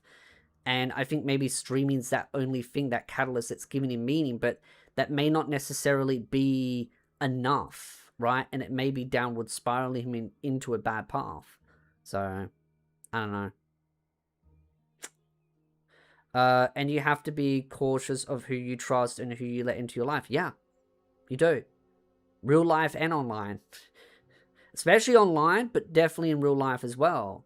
Because not everyone has your best interest in mind. Some people are out there deceptively trying to hurt you, use you. And there are some people that do care. And that's the challenging balance about it. It's just, yeah. It's just finding that balance and just building those friendships and stuff. And you've got to build it over time, right? Like Rome isn't built in a day. I love using that saying. I lost my favorite grandpa as a kid, and that definitely impacted me. So I think loss definitely has something to do with his current mindset. I do too. I do. And I'm not saying that to be mean to him. I'm really not. I generally feel for him as a person. And I just think, as someone that's gone through that over the last 2 years, again, I lost my mother, and she was the only family I had. She was the only family I had left. Once I lost her, it felt so alien in the house. I actually felt uncomfortable being in the house. That was why I started karate. I started karate because I needed to get out of the house, because I had no reason to leave the house. I needed to clear my mind. And karate has helped, because when I'm at karate and I'm in the dojo, that's all I'm thinking about is the katas, the techniques, the sparring, listening to the senseis, listening to Shihan, right? And that's all I'm focused on when I'm in the dojo. Because when I'm home, it's quiet. Like, that's why I have music on, and that's why sometimes I'll have my phone playing music, or I'll wear my headset and I'll wear one of these earbuds while I'm walking around the house, because I need noise. Because when I'm in the house on my own, it's quiet. Like, it's really, really quiet. And it's alienating. It feels really... I hate it. I hate it. Like, you know, I'm used to my mother walking around the house, or she's watching TV, or she's doing something, or something like that, and now the house is just quiet. It's just eerily quiet. And so that's why I don't like being alone. That's why I like getting out. And that's why I crash out on X a lot about being single. I hate being single. I hate not being in a relationship, because I want someone to be there to keep me company. Companionship. Someone to give me purpose. Someone to give me meaning. And so I understand potentially what Asmongold's may be going through. He may feel alienated. He may feel alone. The house might feel weird, cold, quiet. And it's actually one of the reasons why I've been cleaning out the spare room, and I found an old CD player. I know it's kind of funny. I found an old CD player, and I'm actually going to set it up in probably either the lounge room or the kitchen. And I'm going to start putting these on repeat, the soundtracks for Nikke, just so I've got noise in the house while I do stuff in the house, whether it's cleaning, cooking, like just doing anything, right? Training, because I do a lot of my karate stuff, and just having some noise in the background. Because again, when you're in a house on your own and it's quiet, it's really eerie. I don't like when everything's just dead quiet. Like, if I turn off the background music to this, there's no sound in the house. It's just dead quiet. And I don't like that. And the fact that I know there's no one else in the house other than a cat, I generally hate being alone. It kills me inside. So It's why I always say to people that whinge about their family and they go, I hate my family. It's like, trust me, I had my problems with my family. Trust me, I could spend 6 hours telling you my life. Probably it'd actually take longer than that. I'd probably need a good drink, and I don't drink alcohol, but I would need a good drink of sake and probably a 12-hour stream to tell you my life story. And trust me, you would come out going, how are you even sane? And I had a lot of problems with my family, but losing them, it feels very alien. So when I look at Asmongold's situation, I kind of have a lot of sympathy for him. Like, sure, I can get frustrated at his opinions, but when I see his situation, I feel for him. Because, again, I know what it's like to sit in a house on your own. And I make it sound like it's cold and lonely. Like, like, you can be in a room with a heater, right? But it still feels cold because you're so eerily quiet. Like, family can be a pain in the ass, but I don't know. Once you learn, once you lose that, you realize how much you want it. That's why I'm just like, I want a partner that I can physically have here to keep me company. So it's, yeah. I know I'm kind of ranting, but it was just kind of something that's just kind of like I'm very passionate about. Do you still collect games OST and game OST CDs? Oh, yeah. I get collector's editions for games. I mean, again, I get physical copies for all my Switch games. I will not buy a Switch game unless it's physical. And I mean physical, I mean it is the game on the key code. Not the code ones, the physicals with the game on it. And I love getting the soundtracks. I have all the soundtracks currently out for Nikke. I was showing Tony it the other day, but I have all the soundtracks. I love the physical CDs, the soundtracks. That's why I want to get the CD player out and put them on in the kitchen. So I at least have some white noise in the house so that I don't feel so eerily alone. So that's generally what I do. It just helps. It helps cope. It's not a perfect solution, but it's better than just sitting in a house quiet, right? And yeah, I have friends and stuff, but my friends work, right? They work, they've got their own lives, and I catch up with my friends, well, I catch up with one of my friends every Tuesday to go to karate, right? So it's not like I don't have friends. I know, contrary to popular belief, what some people on the internet might say, I do have friends. I know I can be insufferable on the internet, but I do have friends. It reminds me of how I want to become one someday. I'm sure you will. The funny thing is, you and him are the same age. Yeah, I believe me and Asmongold are the same age. I just look a lot younger. No offense to him, but I do look a lot younger. So you'll miss out on the goated VN on the Switch since it's digital. Yeah, probably. I won't get anything that's digital. As much as I'd love to probably get it, I'm not going to get it. If it's digital only, yeah. So, thank God, because never miss with the Nikke soundtracks. I love the soundtracks. They are phenomenal for Nikke. I'd love to play them during stream, but I'd probably get copyright strikes, so I don't risk it. Need a Switch to play the VN of... Yeah, it's... If it wasn't code-based, I'd probably get it. Again, I don't get code-based games, because you don't own the game. It's not your game. And Nintendo could at any point just stop you from downloading it. That's the frustrating part. If they let you store it, like, see, that would be the nice thing if you could get it and then store it on it. I don't understand why they don't let you. It's weird. It doesn't make any sense that you buy a physical cartridge, but you can't download the game on the cartridge. So, it's, yeah. Supporting with my dollar, viewership, all of the above. Someone I can trust with my fandom that won't switch up to meet the demands of the politically correct types. Shift up, in my belief, is the future. Someone like Kei Udina, the Gachi Akira creator, I wish she would have done, was not apologize when labeled. I do agree with her. I wish she didn't apologize. Because now they're just attacking her. Did Mushoku Tensei Season 3 skip any content? Yes, but very minimal. There is some skip content, right? I always recommend reading the light novels for Mushoku Tensei, but as far as the adaptation goes, it's beautiful. It's as good as you're gonna get. It is as perfect as you can ask for realisticness from as far as going from light novel to anime. Like, again, I understand there are some light novel purists for Mushoku Tensei that are like, oh no, everything has to be 1-to-1. You can't ask for that. It just doesn't work. Yeah, as someone said in chat, isekais always skips content, and they do.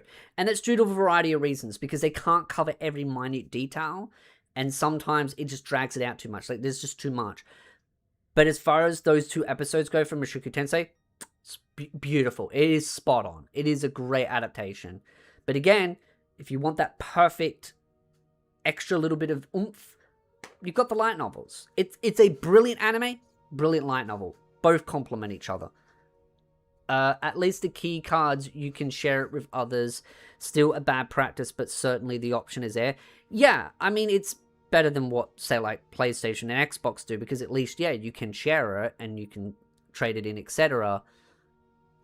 I believe third party, I think third party retailers are deliberately pushing for these digital codes, and Nintendo came up with a compromise. I actually think Nintendo wants to keep physicals. I actually do.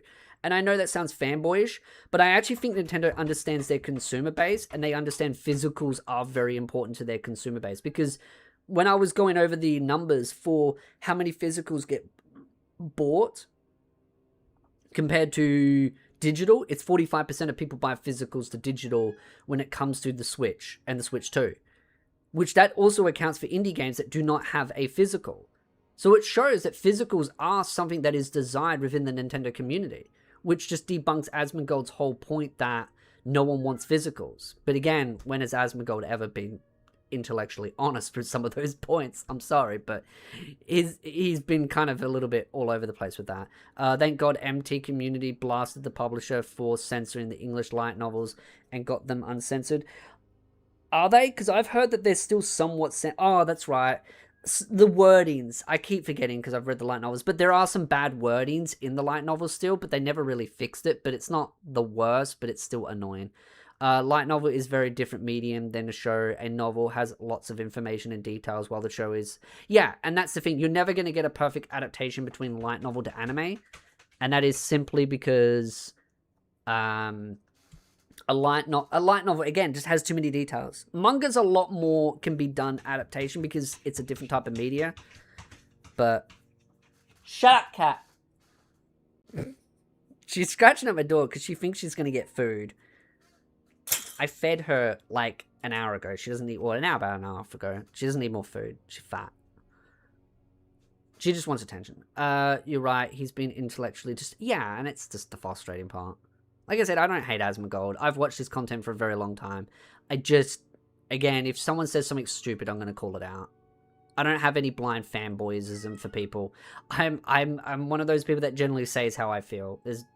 I'm too honest, to be honest. It's a fault because sometimes I end up upsetting or feeling like I hurt people. PlayStation has misled the sales because with physicals and digitals, it was averaging 50-50. Oh, really? See, that then, again, also proves that if that is true, Draconic, that then proves that Asmongold was kind of cherry. But I mean, when you ask Rock, it's only going to tell you what the basic question that you asked. Nintendo is like the last cartridge seller. They are. And I think Nintendo, as much as Nintendo has faults, right?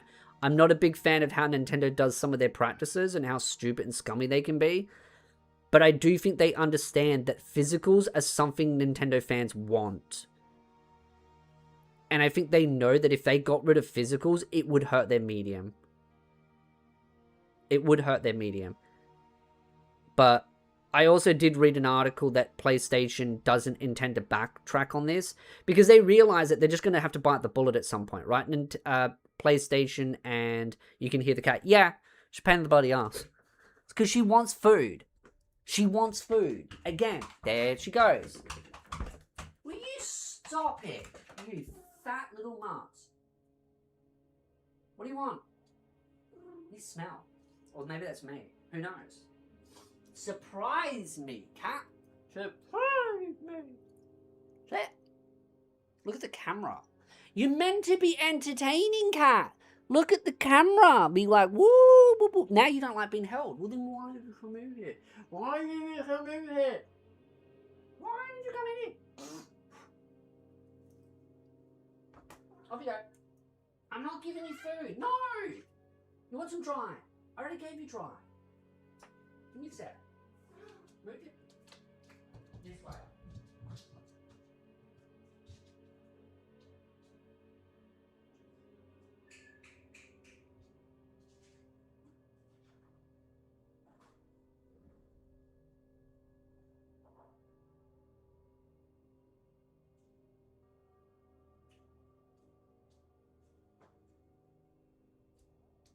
That.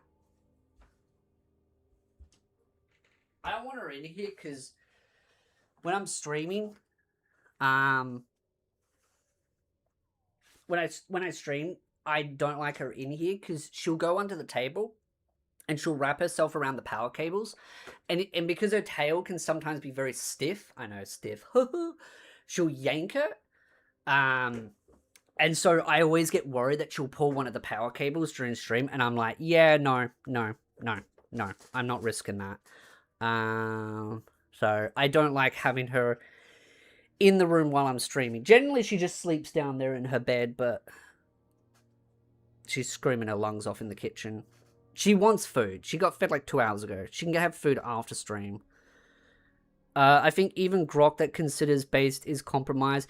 I mean, dude, I've asked Grok some very basic questions, and it is absolutely flailed on it. There was one question that I asked Grok how many porn sites are owned by Jewish people, and it wouldn't answer it for me. It said that's anti-Semitic, and I'm like, are you serious? I got into like a 30-minute argument with Grok about it, to the point where it said, oh, it would be the equivalent of you asking how many pizza stores are owned by Italians. So I opened up another tab in Grok, asked it that question, and it gave me the answer. And then I showed it to Grok, and I said, yes, so much for you wouldn't answer the question. It goes, oh, well, you know, it's still anti. I'm like, just shut up and answer the question. And then it answered the question. That cat is a big baby. It is a big baby. It is big. Actually, that cat used to be fatter. Cat used to be a little lump, but she's been on a diet, which is funny because she eats more, and yet she's lost weight. I think it's just because she's getting old. She's old, and yet she runs around like she's bloody young as hell. She bloody got more energy than me. As a cat owner myself, I can probably guess it just wants attention because one of mine usually meows at my door and let her... Yeah, I think she just wants attention, but the problem is when she comes in here, she's gonna circle around the chair, and she'll just keep circling and circling and circling, and that's all she does. She'll just keep circling, but when she circles, she goes around the table, and she goes in under it, and that's where all the cables are, and her tail will catch on the table and yank it. She is very spoiled. She's very spoiled. She gets food way too often. She is a very expensive cat because she eats the good sachet food, which is, the boxes are like $10 a box, and she goes through those boxes like really quickly. Like, she'll eat probably like 3 to 4 sachets a day. Like, she is a pig. But she's lost weight because I think she's getting older, which apparently is normal, what the vets told me. But she's very spoiled. She eats as much as she wants. She gets fed way too often. How old is she? Probably 15 plus years old. She's probably about 15, 16 years old. She's old. She's been around for a long time. But she's also very clingy too. She is very, very, very clingy. So, yeah, she gets a very fancy food, which costs me an arm and a leg. That's where most of my food shopping goes to. Like, my food shopping is very cheap because I've cut back on soft drink because now I'm drinking water. I drank a little bit extra today. But I've cut down on my Coke. So my shopping is much cheaper because that was generally where most of my expense came from, was cool drink. So I've cut back on that. So now the only expense from shopping is cat food, which is expensive. But she eats the fancy stuff. My cat won't eat dry food. That's how sport. She eats dry and wet stuff. She just likes to try and scam more wet stuff because that's what she likes. So, she is very spoiled. And she's old. But she's very clingy as well. And because she's very clingy, I can't, like, because I've wanted to travel now that I'm alone, right? And I want to go to, like, Japan and all that. So it's something that I want to do, is I want to travel. I really need to print. I keep forgetting. I need to print. I might have to redo the form, but I need to get my passport sorted out. And I need to print it out. But I can't really travel with her alone because I can't get anyone to take care of her because she's too clingy. And if I leave the house for too long, she pees. For an OVA anime. I'll check the DMs because I did hear the DM. Oh, yeah. Is it safe to watch it on stream, though? Because I know I'll get copyright striked. I mean, I could watch it off stream. But, is it safe to watch on stream? Because I don't want to get copyright claimed. But, yeah. But, she's very clingy. So, because of that, I can't really travel. So, I'm one of those where I'm like, maybe I can travel when she passes away. Which sounds horrible, but it's just one of those where I'm just like, maybe I just have to wait a bunch of years, and then travel.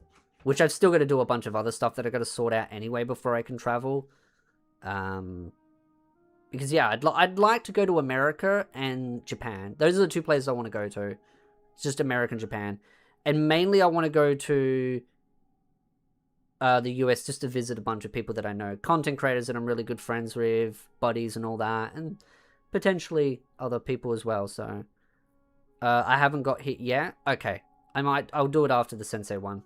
A racist for liking someone doing cosplay of her character. An example of how she could have doubled down was repost a comedic cosplay, saying it was actually funnier the second time around seeing it. Be unapologetic. You thought it was funny, having no malice in your heart or mind, but was made to feel like she started a world war by having those project onto her what her true intentions were, putting her through a struggle session. Then her apology. I want to visit Japan too, mostly just to eat the food. I'd like to eat the food, but I'd also love to see all the different locations. Plus, I'd like to take a shit ton of money with me so I can buy a shit ton of anime figures. I really want a lot of anime figures. Like, a lot of anime figures. Like, a lot. There's a lot of figures that I want. I'd just bring, like, a giant suitcase, and I'd just be like, alright, pack it all up, we're sending it home. But you need a good one where you can get, like, a metal case kind of thing. Lost my cat when he's 13. Feels like he's not spoiled now. I'm surprised, honestly, this cat is quite old and quite, I don't know, very healthy, which is funny because it's a feral. It's an inbred feral, actually, to be exact. Found her behind a rubbish bin. That's down the back road. Going to bed, good night. See you, Soul Reaper. Thanks for dropping by. Was mocked, picked apart, and actually made things worse. Again, a sight that I really hate to see for creators or I DM the Kickstarter if you don't want to show the video. Okay. I mean, we might go over the Kickstarter then. artists and storytellers. Either double please buy the Pyro figure from Xenoblade. Oh, dude.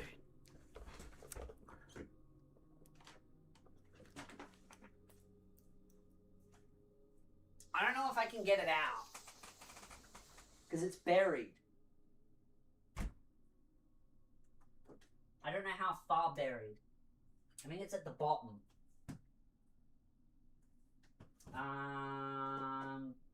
Yeah, it's at the bottom.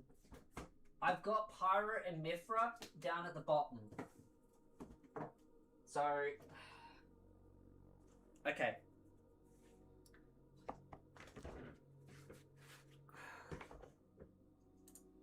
Let's... my god, my hair is so long! Ah. Hopefully the camera doesn't disconnect.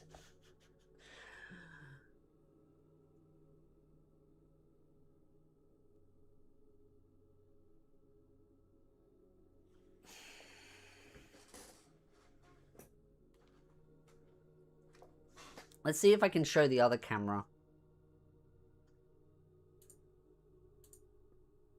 It's not...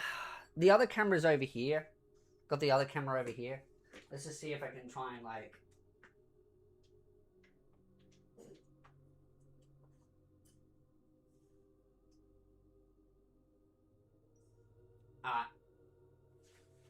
Let me get my phone so I can get a light.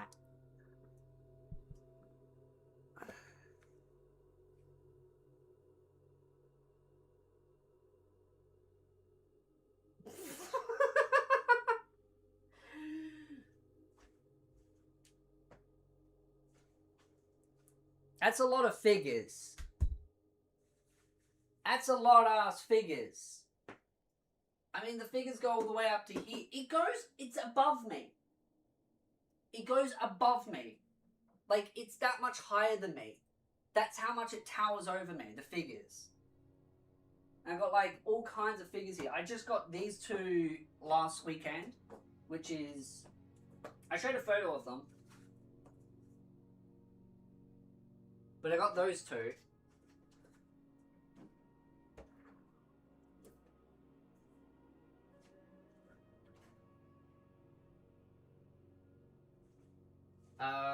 What else did I get? I know I got 3 figures, and I can't even remember. That's my dementia kicking in. Oh, that's right. I got the other figure. I can't show that. It's over here. It's non-safe for work. It is non-safe for work. I did take a photo of it. It's on X. But I did get some non-safe for work figures. They're over there. But yeah, I've got a lot of figures. Like, I've got... Let's have a look. I've got Free Rent. I've got Data Live. I've got Cafe Made Terrorist. I've got Angel Beats, Mushoku Tensei, Eminence in the Shadow, Fire Emblem, Konosuba. Xenoblade is all the way down at the bottom because I've got Pyra and Mithra down there. I've got Mia Tepish from Dance in the Vampire Bund, which is a old vintage figure. She's worth actually quite a lot. She's an old vintage. I've got another vintage here. I've got like 2 vintage Angel Beats. I've got an old one here. I've got a lot of My Dress Up Darlings. I've actually got like 3 My Dress Up Darlings in here. And then I've got 2 down there. I mean, you've got Mushoku Tensei. I've got a lot of Alias. I've got an Alia down here as well that at some point I'm going to unbox in the next month because I've got all the Alias here. Data Live, Fates. I've got a bunch of Fates. Shield Hero. And then as you go inwards, I've got Spice and Wolf. More Alias. Damachi, more Data Live. Like, I've got a lot of figures in here. I wouldn't want to estimate the value of it all, but there's a lot in there. Like, a shit ton. And it's just towering up. And then you've got, like, all the figures here. Like, I've got Fate, Saber. I've got the wedding anniversary for the Fate series. I've got Cat Planet Cuties. I've got Tying the Knots with the Amagi Sisters. I've got Eris here. And just off screen, I've got 2 figures of Kurumi. I've got Shoutir. I've got 2 Fire Emblems. I've got Camilla from Fire Emblem and another Fates one. And then I've got the 2 My Dress Up Darling non-safe for works. And then if you can't see it in the background, it's hard to show. Do I have Ghost in the Shell? No. I just realized you got the Alien Cat Planet Cuties. Yes, I'll show it in a second. So as you can see behind me, I've got all of the Nekoparas. I've got a Kusky. I've got Goliath, Fire Emblems, Albedo, Slime, Data Life, Fire Emblem with Lynn there. And then I'll pull her out just for chat.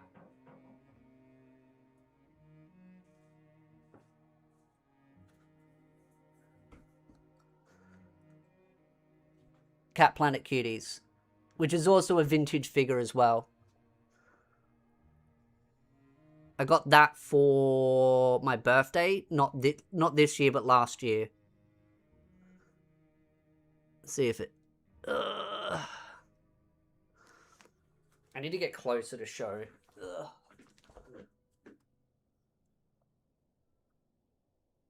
There you go. So yeah.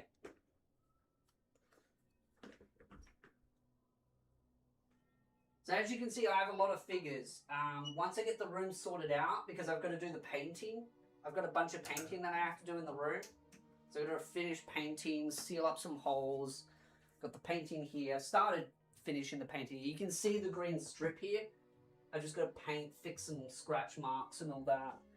And then once I've done all that, then the room will be ready, and then I can move all the furniture in and all that kind of stuff. Have you ever played a visual novel, or is it something similar? Fates. I've played some of the Fates visual novel. I played some of other visual novels. The Cat Planet Cuties is a light novel that has an anime. I need to sort out my password and visa. Yeah, I need to print off the paperwork so I can go down to the post office and get it sorted out, because it's over. I need to get it done because they give you a limited time to do it. And it's just frustrating because I need to do it at some point. Nice Evangelion figure. Speaking, did you hear Eva is doing a collab raid series if Riv FF14 next expansion? That made me want to re-watch. I did not hear about that. I'm actually surprised my friend didn't tell me about that because he plays it. But that is pretty cool. I mean a visual novel that have cat girls. You mean Nekopara? Oh yeah, I've played the visual novel for it. There's also an anime for it as well.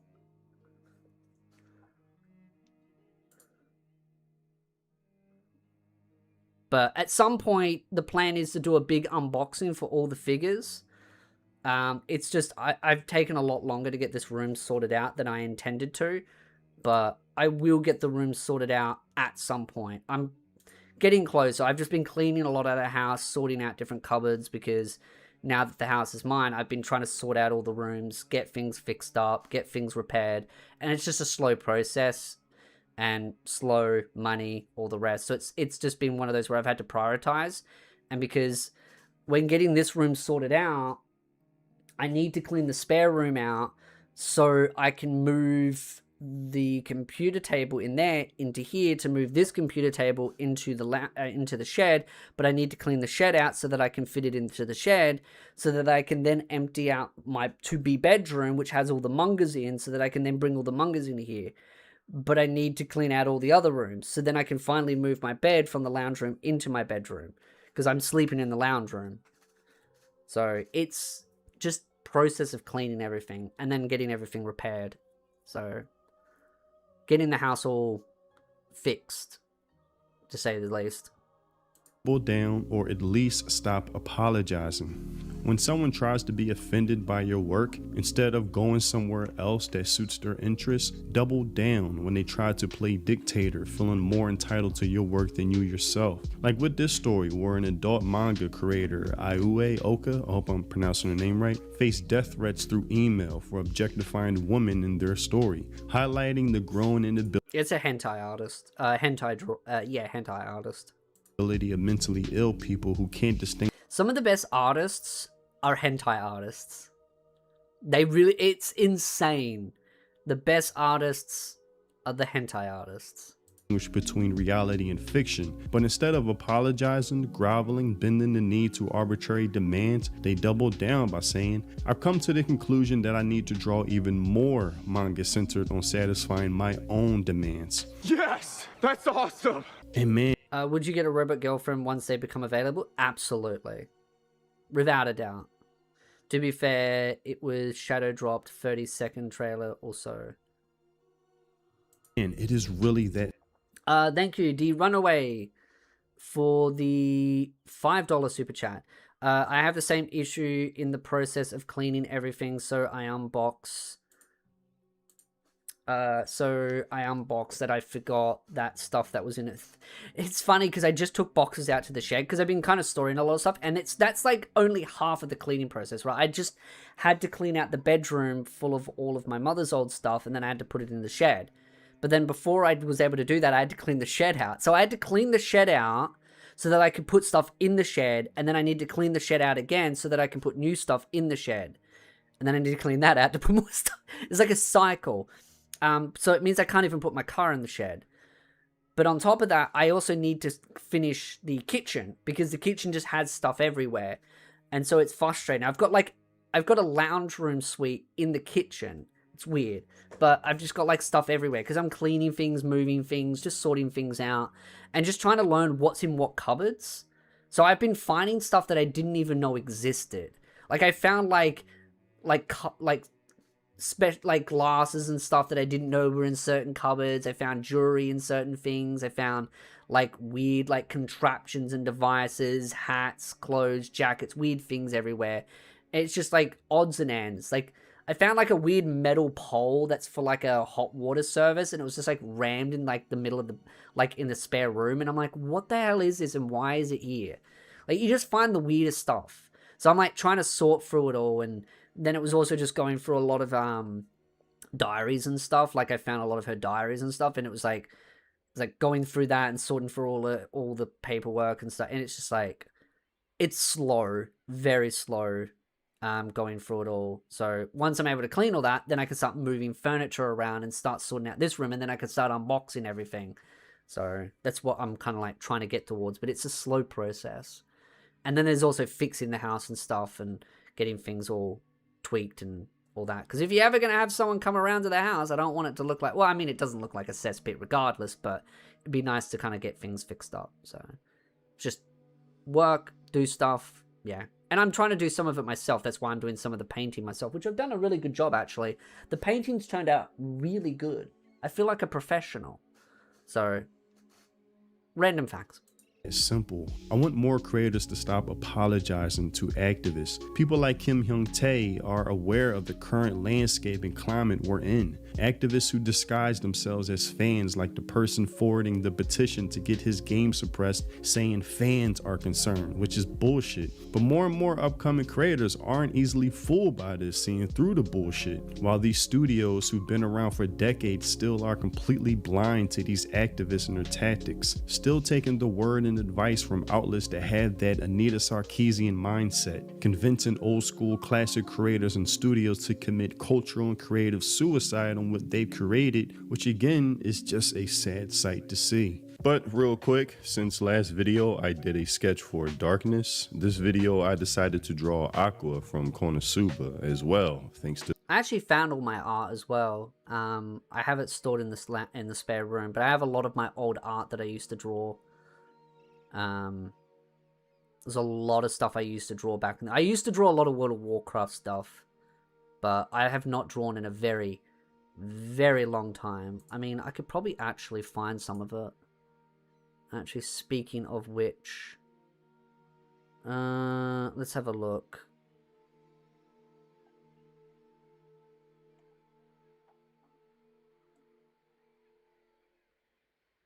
Let's just find...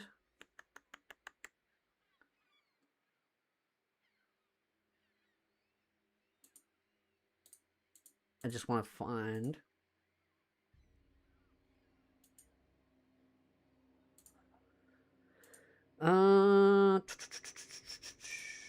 albums, because I have to go through Facebook. That's why I'm not showing it, because I'm like, I am not showing my Facebook.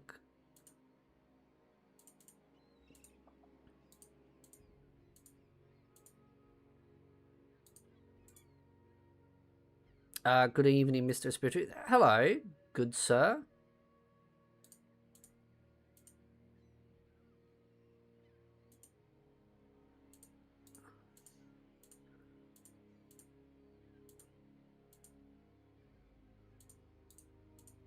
Let's have a look.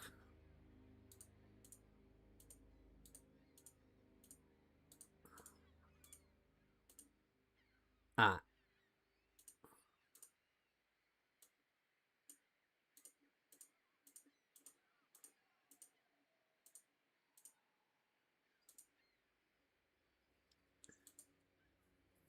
That's some of the art that I used to draw when I was much younger.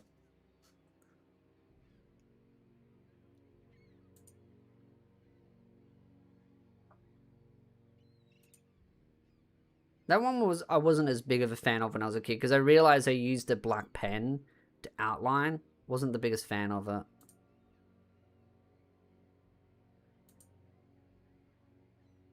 Someone wanted to get that as a tattoo.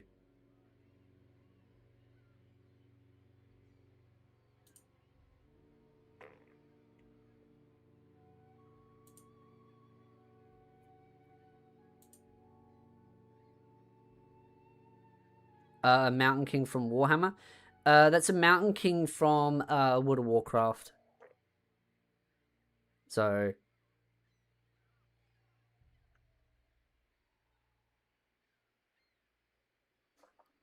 Tyrael. Yeah, that one was Diablo Tyrael. But yeah, that drawing there that I did, that's Mountain King from World of Warcraft.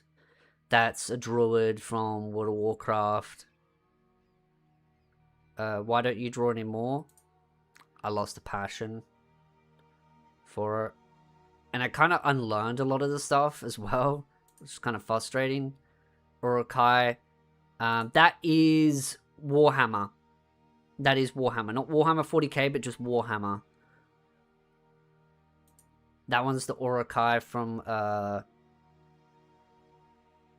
Lord of the Rings. And then, yeah, Tyrael from Diablo. And then, of course, Sword Art Online, and then Toka from Date A Live. I used to sit out in the veranda when I used to draw this kind of stuff, because I used to just like sit there with my pencil set. I used to just like coloring in. That's all I used to like doing. I didn't even care about like drawing. I just like coloring in and doing all the shading and stuff, because I liked having fun with all the shading. To be honest, you could relearn skills from teen childhood. I relearned how to play piano, and I'm a lot better now than when I restart. I mean, yeah. The Toga was the one I didn't get. Oh, that... I don't really like her face too much. The face feels too basic, but it's nice. I like the shading for the top. I was always very proud of, like, the bow tie when I did the top part. But it was just one of those where I was just like... That was when I tried to get back into it with a lot of, like... I feel like the colouring in didn't really turn out the way I wanted. But the Tyrael one I liked. I just remember an old friend was like, oh yeah, I want to get that as a tattoo. That was back when I used to really love Diablo, and then Diablo 4 came out and everything went to shit. The Urukai one was just like fiddling around kind of thing. That one I just didn't like how it turned out, but that was like Warhammer. I think it was the Frost Wolves that I drew. And then the Druid one. And that was when I was heavily into World of Warcraft. Yeah, drawing lessons with Reese. That one I loved. I remember doing that when I was in class. And I just loved fiddling around with all the different shading and all the little bibs and bobs and making them all work. That was probably my favourite. Because I used to love playing Dwarf in World of Warcraft, because I'd play a Dwarf Warrior. I just love the concept of like dual wielding like 2 axes as a warrior and just like charging in and just like slamming things. It was just cool. And just like having like sweet armor. That was just like, that was back when World of Warcraft felt like World of Warcraft for me. But yeah, I don't know. With a lot of things, I lost passion, and once I lost my focus on it, I just stopped caring. Because I used to do a lot of other stuff that I was very, very, very passionate about. Seems like a dwarf frost giant. It was a Mountain King dwarf kind of thing. I can't really remember. I remember what it was when I was younger. I wouldn't say I was a kid, but I was a young adult back then when I drew it. But I unlearned a lot of I'm not very good at drawing like I used to. I got like a drawing pad, but I need one with a I need a drawing pad with a screen on it. I've got one without the screen. Like, it's got the draw, like, you can draw on it, but you watch it, like, you look at the screen. I like the one where you can see it on there. But would you ever find yourself getting back into art? It depends. There's a lot of stuff that I kind of want to focus on. Like, I'm doing a lot of my karate stuff, and I'm just like, I'm very tunnel visioned. I think I'm autistic. I get very tunnel visioned on things. So when I see something, I want to hyper focus on it. And so right now I'm very hyper focused on like my karate stuff, and I'm becoming more fixated on it the higher the ranks I got. Do you mean a light tap table? I've got it in the cupboard behind me. I can show you.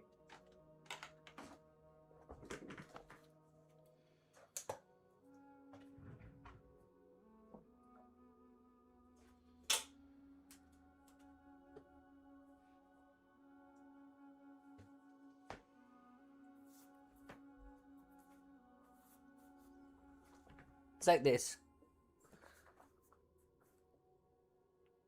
It's non-screen based, so you just draw on it. I don't know where the pen's up. Where is the pen? Oh, the pen's over there. So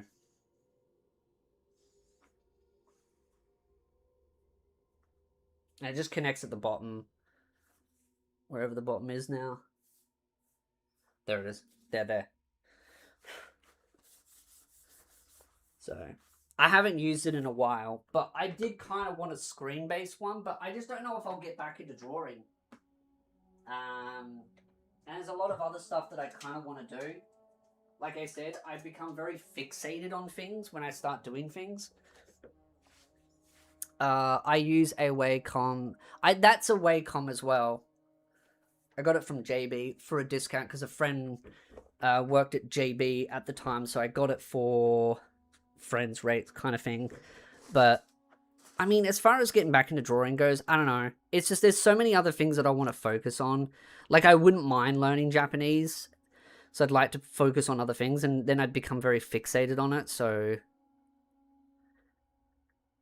there's just a bunch of things I'd like to focus on. Like, I want to focus on my karate. I want to focus on my YouTube. I want to focus on getting the house sorted out. I want to focus on maybe starting to finally polish some of my Japanese a little bit. Because I used to know Japanese when I was in high school and primary school. So at some point I'd like to kind of work on those things. As far as art goes, I don't know. I'm not as fixated on doing my art again, but I mean, I've still got all the old equipment for it as well. So, there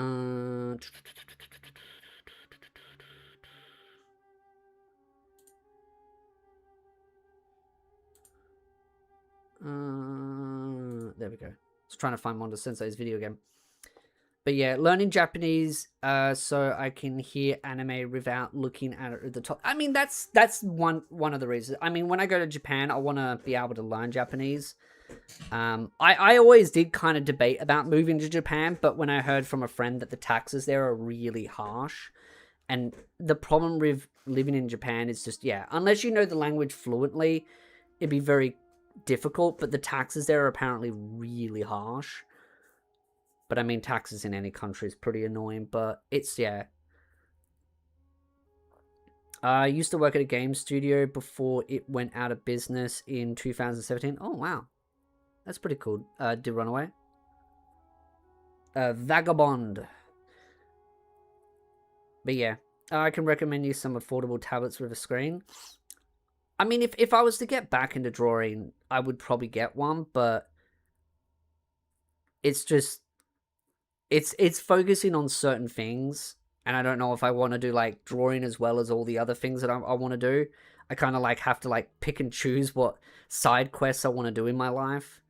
But I would like to start learning Japanese. I mean, that's why I've got the app on my phone, because I want to try and learn Japanese before I go to Japan. But the problem is the cat. That's the only reason why I haven't gone to Japan yet, because I can afford to go to Japan.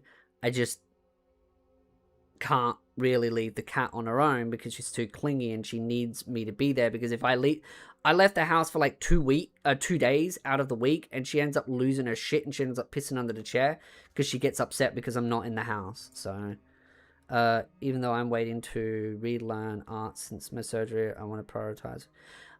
I mean, yeah, it's just prioritization when it comes to things that I want to do. So baby steps as far as things go. But I mean, maybe if I accomplish all the other things, cat sitter won't work. I've had a friend take care of the cat, and it's just, she's too clingy. She needs someone to be in the house. And I mean, I could get someone to stay in the house, sure, but I don't know. It's something that I'll have to think about at some point, but I still need to sort out my passport regardless of that. So it's just like, all right, I'll sort out the passport and then I'll think about the next problem afterwards.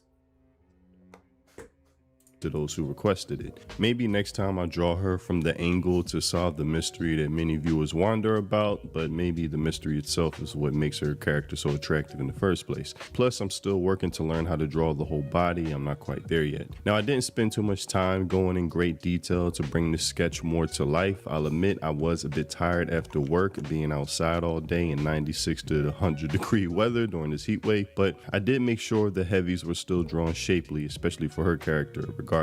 Also, shout out to those who sent me their sketches, fan art. Last video I didn't include any because I suspect Rob's sketch of Marine on her famous bikini triggered YouTube's TOS of being a bit too spicy, so hopefully this makes up for it. Plus, I still got to show it on live stream, so. And Camley, I want to include your Supergirl sketch, but that also might be too much for YouTube. But glad we all got to see the Supergirl that should have been portrayed in the movie on last night's live stream, so still shout out. Also, shout out to Dr. Hino for completing his project, his book, which I just bought and had it come in the mail recently. I know how much work you've been putting into that, and I love the artwork that's attributed with it. Definitely inspiring to see. I always say, make a manicure of yourself. independent creators are going to be the ones that carry creativity into the future, and you're definitely on track to be one of them. Now, back to the video. It's going to take independent or new creators to take these risks of siding with fans in return for love and longevity, rather than corporations fully infiltrated with ESG BlackRock requirements that come with lots of money invested but self-destruction in the long term. Another thing I credit Shift Up with is deciding to self-publish Stellar Blade BloodRayne and not release under Sony, learning from the restrictions that came with the first one. Understanding the value of creative freedom and how heavily rewarded you will be by the fans. Either censor, apologize, and grovel while watching what you created. Chat, Espiritu might come back with a Japanese gift. That's a bit wishful thinking. Decay and deteriorate, or double down, remain uncompromising, listening to fans, leading to longevity and a steady trend upwards. Choose. I mean, as far as that goes, you need the girl to come to Australia. Is she going to be okay with dealing with all the bugs? I still always get so annoyed when people are like, oh, but the bugs are so bad here. It triggers me. The bugs, I have not, well, I hardly see any bugs. Wisely. But that's all I have for this video. Tell me what you think in the comment section below. People like Itagaki, I've grown such respect for. My only regret is that it was after his passing, who even today people are... Shion is projecting. I think, yeah. I mean, you never know. But it's like, I don't know. Australia, aka hell. Exactly. Exactly. If Australia is so shit, why does everyone want to come live here? Can't be that bad, right? Body pillow route through, it might backfire if the cat somehow picks up bad habits and thinks that peeing on you is normal like it does the body pillow of you.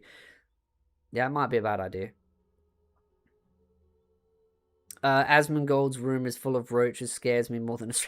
I mean, to be honest, it'd probably be more scary to live in Asmongold's house than probably in Australia. still offended by his fan service, but glad to see true fans counter this. Creator of Bayonetta, who has no filter when it comes to the easily offended types, referring to them accurately as insects, highlighting their fragility. That type of resilience is needed and will help the creative field of all kinds flourish by spending more time creating and less time, matter of fact, no time, apologizing. Also, if you want to support the content I create, consider joining my channel. Becoming a member is much appreciated. Thanks for watching, and I'll see you in the next video. Free think. There's no scientific evidence of people who want to live in Australia. Everyone who said that was paid for saying that. Yes, you are absolutely correct. No one wants to live in Australia. Did you see Monda Sensei's Japan is fed up? I believe so.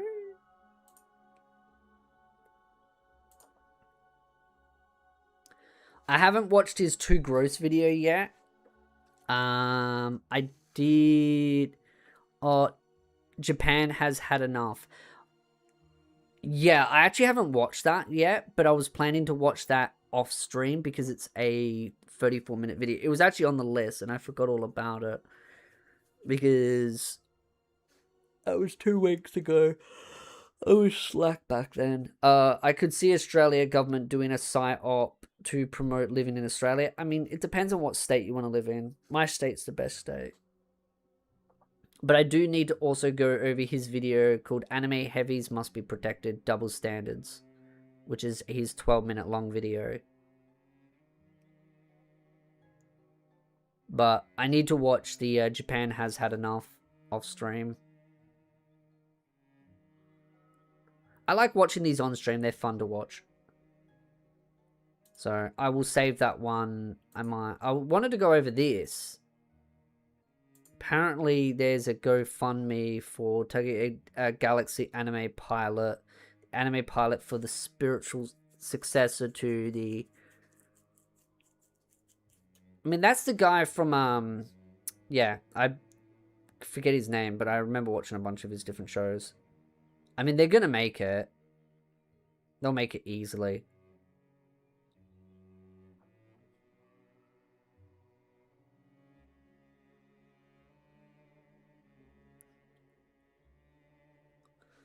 I don't know what the different tiers are. Not final. It looks good.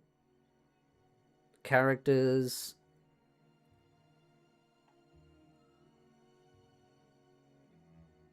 Space Pirate Homeworld. Cast and crew.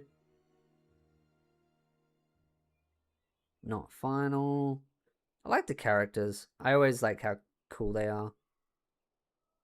I don't understand why they need a Kickstarter for it. It's generally to show interest because that's not how much the anime is really going to cost to make. Because it will cost more than that.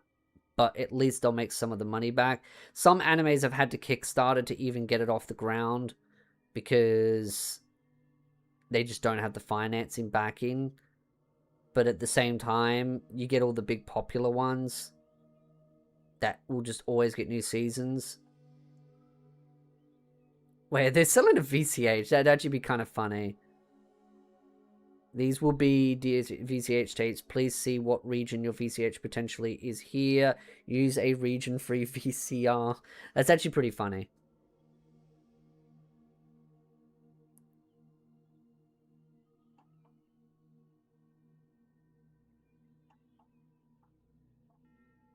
That's all Japanese. It's kind of curious what the tiers are, if there's actual tiers, or if it's just donate and buy the merch. You're only charged if the project meets its funding goal by the campaign deadline. Rewards aren't guaranteed, but creators must regularly update backers. Kickstarter Connect creates with backs.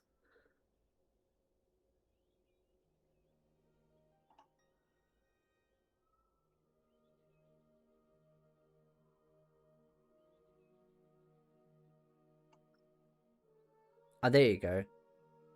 Follow the cabinet, follow our progress, digital download, $20.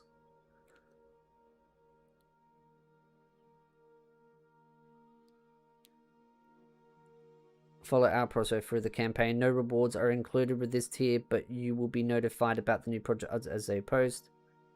28 backers, not that many, but there's like 207 for the $20. More people are willing to pay for the heavier one, which is the Blu-ray disc, which actually is pretty affordable. You'll still probably have to pay for shipping, but $30? Well, that's about $44 Australian, which actually, that's not too bad. It'll probably be based on a movie, so yeah. Special edition steelbook, which is $101. That makes sense. Name in anime menu. Oh, wait, you pay like a couple of extra dollars and you get your name in the menu. That's pretty funny. Oh, imagine if I did that just to get my name in there, just so I can flex. such a douchey thing. Name in menu. Special edition steelbook name in menu. Okay. It's one hell of a way to flex. Name in menu. Name in anime. $1,436 and 33 backers. Cheapers. How many episodes is it? I'll check. Name in menu Blu-ray. Oh, they're all gone.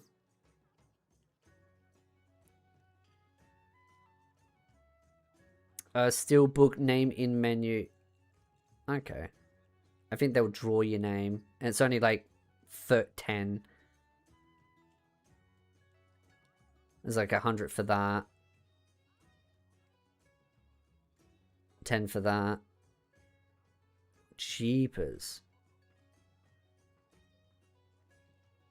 I mean, that's how they're getting the money.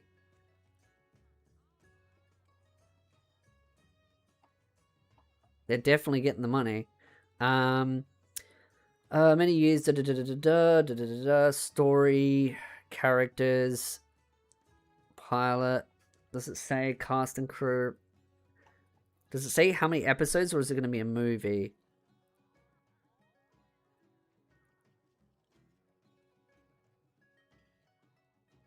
One times 30-minute episode pilot with English audio. Basic times. So it's one episode, 30 minutes. Because I was like, that's pretty cheap for a funding. To be very clear, that's enough for one episode. That funding is enough for one episode.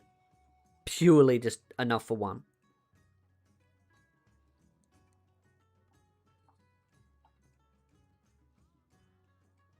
Which is kind of sad, because it would be nice to see like a full season for it. But yeah, 1 times 30 minutes episode of and subtitles. Yeah, so it's just one episode. 30 minutes long. Hopefully it's like a full episode, and like if they're going to do opening closing song, it doesn't count. But I think it says minute of episode, so they probably will. But there might be stretch goals. So stretch goal, Japanese language track, 4K upgrades, making of documentary. I mean, that's not really hard to do with those stretch goals. Add-ons.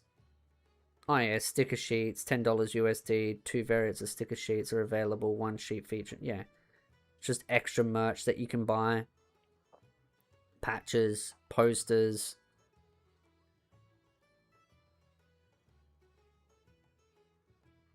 Yeah, there you go, vinyl.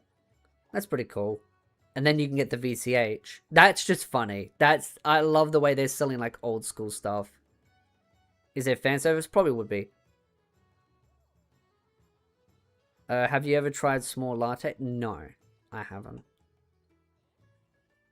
Shipping for campaigns or shipping, yeah. Purpose of campaign. So they wanted to bring back what the fans wanted. We meant it, thanks to the amazing support everyone gave it to. When it comes to making an expensive an entire even more. So this 30-minute pilot will be a complete episode story-wise in the same vein as any episode of the past, like due to the expense of See, this is why I wish I was like Elon Musk rich or even Asmongold rich, right? If I was Asmongold rich, I'd have investments enough that I could just pay to have animes made. That's why I want to be like the biggest content creator ever.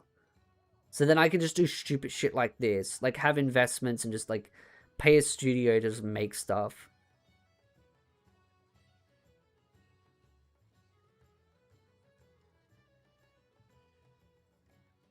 Launched, full series greenlit. So I think what they're trying to do is they're trying to use this to get a pilot made so that it can then kickstart interest to then get a full series greenlit. So the intent is to kickstart it to show interest so that they have the funding to make it, to show interest, so that they then do greenlight it. So that makes sense. They're doing a VCH. I know, right? The fact that they're doing a VCH. I got a VCH player in the lounge room. I don't know if it's unregion locked, but you never know. Japan does Kickstarter. Never knew that. Oh yeah, they do. They've got it in English and Japanese, so they clearly want Western interest as well, which is why they're willing to do shipments elsewhere. I mean, they could probably get the funding just from Japan alone, probably knowing them, but the fact that they're getting it from like the rest, like this will be done in like pledge goal 574,000. Like they'll get there. I don't even know when this went up.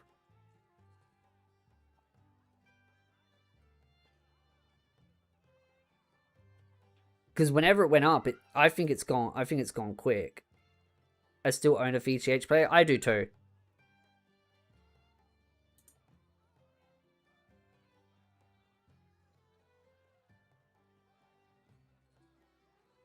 Convert from yeah. So they'll get it. They'll get it very quickly. And I mean, they've got. I think they started the other day. Because if it's 59 days to go, I think it's like 60 days they had. So I think it just started. So that means within a day, they've already almost reached their goal. So they will make it. So this will happen. So I look forward to it. I kind of debated on it. I was like, maybe I could get the physical and just have it shipped to me. But I don't know. It'd be kind of cool if I could buy it after. I don't know. I'll think about it after stream. But it's cool. Very cool indeed. See, she's scratching again because she thinks she's going to get food. I might actually go feed her and then I'll come back because I need water too and I'm out of water. So give me a minute. I'll leave that up and then you can, I don't know. I'll leave it like that so you can kind of like read it. There. Oh my god, I returned for. I mean, so do I. I need to watch more of it and rewatch some of it. So yeah. The figure for $400. Wait, what figure? Send me the link to the figure in Twitter because you got my DMs. Send what figure you were gonna get. Just sacrifice the cat to the gods. You're getting sacrificed. You're getting sacrificed. Come on. You're getting sacrificed. You're going in the oven. You're going in the oven. You're going in the oven. You're going in the oven. You're going in the oven. Yeah? Yeah? Does this make you feel uncomfortable when I get really close to you and start talking?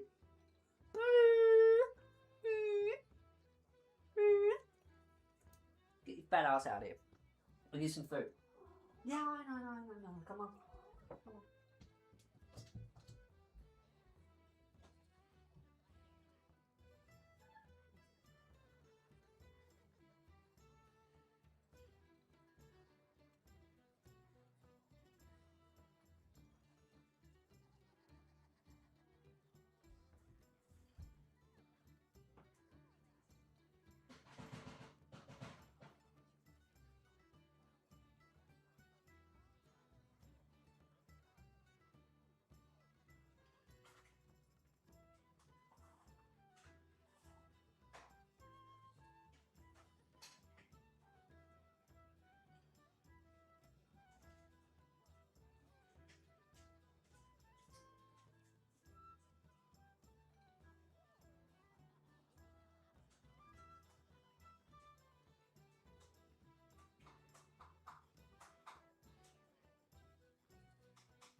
She's in the oven. She'll be ready in 30 minutes. And then I'll be able to eat her. Oh, it's actually getting colder in here.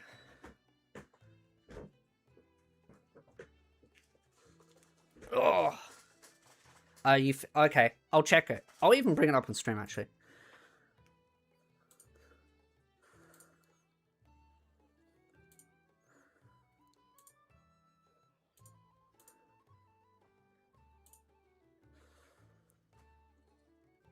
Ooh. Oh, wow, that's expensive. That's an expensive figure. Bro decided to talk with the cat using the language of the gods. Oh yeah, she'll follow me. I have this meme that I post sometimes, and it's the meme of the cat with the Soviet thing, and there's like the cat goes, "There is no I in toilet, only we." So I always love to refer to my cat as like a Soviet Rush, because whenever I go to the toilet, there is no I go to the toilet, it's we go to the toilet, and she just annoys me. So it's frustrating going to the toilet with her, because yeah, she'll follow me up and down the house. Like I cook in the I'm cooking in the kitchen, she'll just hover around my feet. I'm playing games or doing anything in here, she'll just hover around the chair. I go to bed, she sleeps on my bed. Go outside, she'll follow me outside. I do gardening, she'll follow me out there. So she just literally... Sometimes I have to lock myself in this room just to get away from it, because she just won't leave me alone. The cat's... She's clingy. That's what I mean. She's clingy. She will not leave my sight. I mean, when I went to AvCon, the convention, over the 3 days, she was not happy by day 2.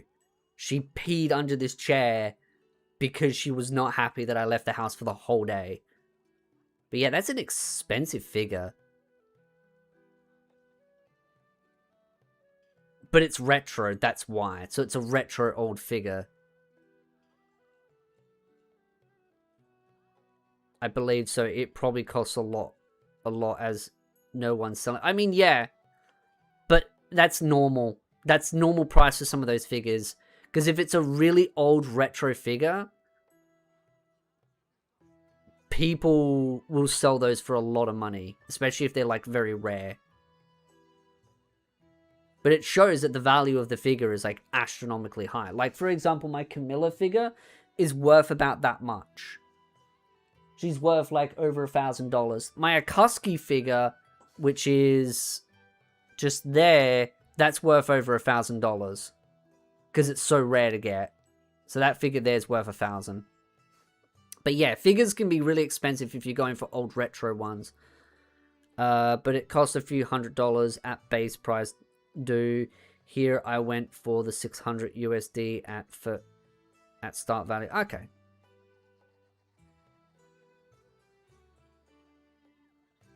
What's the difference between that and a stalker? She's cute. What, the girl being a stalker and cute, or the cat being a stalker and the cat being cute? I mean, the only concern about having a girl that stalks you is that you might be scared that she might stab you in your sleep.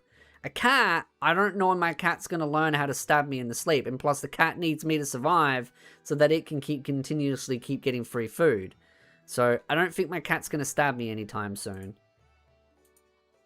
But I don't need to give it ideas.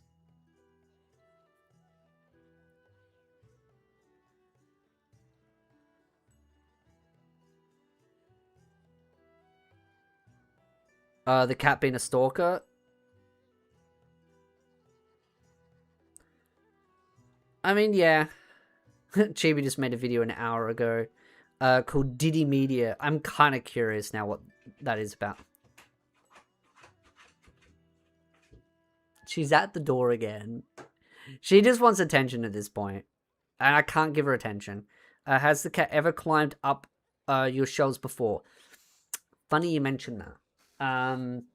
She generally can't jump very high. I realized that. I was like, in my mind, I was like, that's a silly question, because I understand my cat. My cat can't jump very high. So my cat can't really jump higher than probably, like... She can't jump, like, higher than that. And the simple reason is she's got a knee defect because she's an inbred. It doesn't hurt her, So it just means her knee's slightly defected, so she can't jump very high. So that's why I don't mind having figures around, because she cannot get up on things because of her knee defect. Because again, she's inbred. But she has jumped up on things before and gotten her way up on things. So if she's daring enough, there was one point where she got on top of my bed and she climbed over it and then got on top of the side cabinet and then climbed over.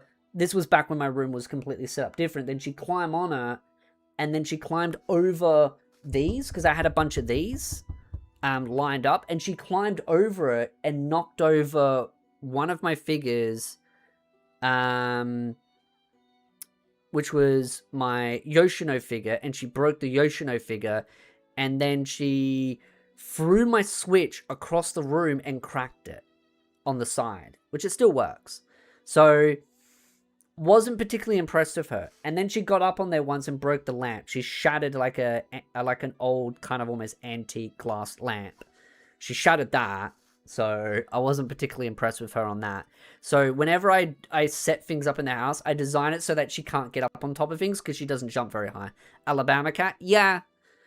It's because there's a lot of ferals in the back streets of this house.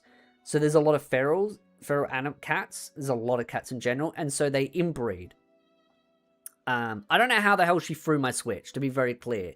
I do not know how she did it. I just came home from Avcon many years ago with her having the Switch on the other side of the room. But yeah, there's a bunch of ferals and they like inbreed. And so there was a bunch that didn't get to sex and they ended up inbreeding. There was like a litter of them. And my mother was like hanging over the fence. She's like, oh, I want that cat. So I jumped the fence, walked down the back street, went behind the bin, picked it up, took it home. And that's how we have that cat. We also got a brother as well, because there was like, I think 5 or 6 cats. One of them we never caught. We found 2 homes for the others, and we kept 2. I think we might have found yeah, I think there was 5 cats. So yeah, and we kept 2 of them. Those cats are bumps, they are. And she's still bloody living here. So we had a brother as well, which was a black cat. But that one died many years ago from a brain tumor kind of thing in the head. At one point, I had 4 cats. I had 4 cats. One that just randomly freeloaded and came around the house for a free feed. Then I had Kevin, Gypsy, which is there, and Varian. Varian had something happen while it was vomiting and died on the bed. Kevin died from Parkinson's, and Gypsy is still kicking. And the other one, which was the freeloader, just left one night and never came back, and it was a cat that was very fickle. I think it was very old and sick and stuff, but it was a cat that had just felt bad for and I used to feed. But I'm not intending on getting any more cats because, one, they're expensive, but also I want to travel, so I don't want to deal with the hassle of having a cat while traveling if and when I do decide to start traveling. So that's just, yeah. I might, let's have us check what Chibi's video is. How long is it? 11 minutes long.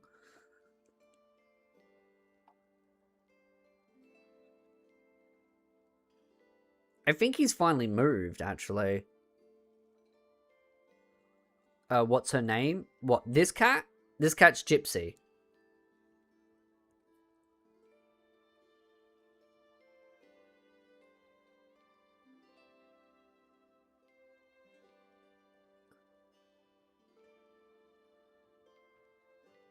You gotta stop the cat talk. I am getting PTSD. I just got my chain smoker cat video removed. Wait, really? How'd you get it removed? I mean, I haven't watched that anime yet. I'm not really interested in watching the Chainsmoker anime. Actually, now speaking of animes, actually, we might go over what animes I'm watching. Let's have a look. I've watched those 2 episodes. I started watching the first episode of that, so I'll be watching those 2. I'm gonna catch up on Slime. I like binge watching Slime. I need to start watching that again. Well, I wouldn't mind actually rewatching season 1 and then watching season 2. Tunde the Evil, we've waited a long time, so I cannot wait for that. Sword Guy, looking forward to that. I'll probably binge watch 100 Girlfriends. I wouldn't mind watching that, but I might binge watch that because I think they're short episodes. So I do want to watch that because it's a romance anime, and I am a sucker for romance. Because, yeah, I like romances, and I want a romance life. I say that. Yeah, don't make a video on the Chainsaw Maker Cat if you plan to, yeah. I saw like others had to got their videos removed as well. I did a long 1 hour breakdown of it yesterday, episode 1 and 2, and it went really well. Super unfair, as always. My video was like a much more in-depth of the social behavior from science point of view, but I seem like several other videos are removed now on Chainsaw. Did you show any like clips or images or anything, or is it just you talking in front of a camera? Because if that's the case, then they're just, you have a right to fight that if they're just removing it for the sake of removing it. I like romance because I am single and lonely. I mean, again, I'm just a sucker for romance because it's like you live your life through romance animes. But that's the thing about romance. I mean, I could get really philosophical about romances, especially when it comes to things like you know, online dating or real life, like kind of like, you know, close dating and anime romances and all that kind of stuff. I could go into a long rant about that. I've had these debates with other VTubers about romance stuff and real, like, genuine romance stuff. You're such a baby cat. She's such a sulky baby. But yeah. It's just, yeah, I've had debates with other VTubers about romance, and I always found out through a lot of those debates that a lot of female VTubers, they really don't see men as, like, human beings. Like, if you knew some of the conversations I've had with other VTubers, oh boy. I've had this conversation with a couple of other content creators and told them what some VTubers have told me in private. And I just generally am surprised. I'm just like, dude, if you knew some of the things VTubers thought about men, while they actively talk about how much they support men, yeah, it blows my mind. I love Hina is coming to Ocean Vale, I think soon, if not already uploaded. Okay. I really need to rewatch that at some point. Good old sci-fi romance, pretty good. I just love romance in general. It's one of my favorite genres. I give you a large list of recommendations for good romance animes, based on what you've watched. According to some people, men shouldn't watch romance anime. Well, how else are we meant to get romance in our veins? But like I said, I've seen several other people. I showed a clip, and I probably can fight it. They did not even say what time I use copyright normally. You know, they do, like, at minimal 1 free clip used. My strike was just said, used anime, no timestamp. You could probably try and fight it, but it depends if you really want to fight it. Gonna double check. Okay. According to some people, men, yeah, shouldn't watch. And I mean, that's the thing. I think that's why romance animes are so popular amongst men. Is because romances are just, yeah, something men desire. They want companionship. They want a girl to fall in love and live that happy romance kind of thing. And yeah, I've been watching Val in Gold, Miss Kanya, My Dress Up Darling. Is there a specific reason why you're watching Val in Gold? I have heard that someone might have suggested you cosplay that. But yeah. I think I remember you saying you were watching Damachi too.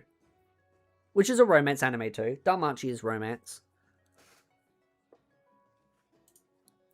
Click on my romance and you get like SAO. Alia Sometimes Feelings, love that. My Dress Up Darling seasons 1 and 2. Alia season 2. That's like a Romeo and Juliet. The Fragrant Flower Blooms of Dignity. That was a good anime. What's some other ones? some ones that stand out to me. I need to finish season 2 of that. Apparently season 2 for this got announced, which is kind of nice. Yeah, second season that got announced. I don't like quintessential quintuplets. Data Live, good classic. Well, I mean, it's still kind of airing. I liked this anime, but I was bummed that it never got another season because it's a more older, mature one where, like, the guy is an older gamer and, like, she's, like, really young and she's, like, in college and he's, like, in college, but he's older. I think he's in college, but he's older. Toradora is a classic. It is.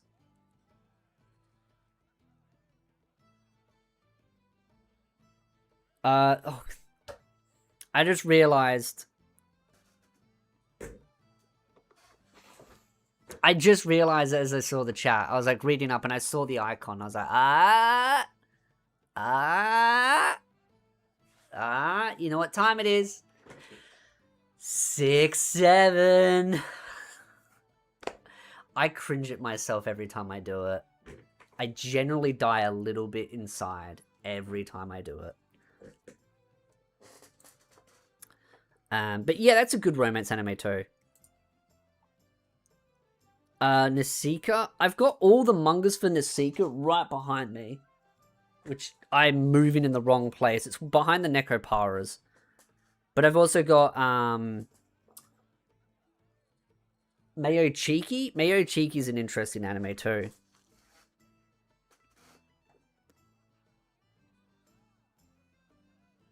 Seems crazy to assume men don't watch romance anime. I still remember.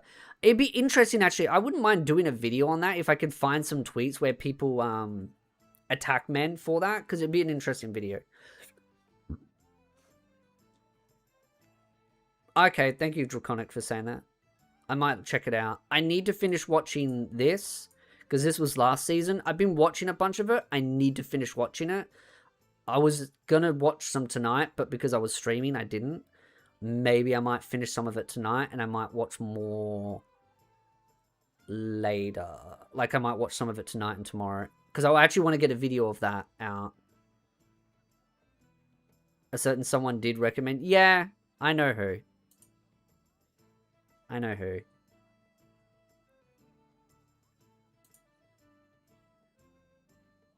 You better not steal you from me. This is a good one as well. How the realist hero rebuilt the kingdom. I've watched that many times. Good anime. It's got a light novel. It's a harem base, but it's still good. Oh, this is a good manga too. These are two good mangas. Log Horizon is classified as a romance, which I guess makes sense. Do you use Retro Crush? What's Retro Crush?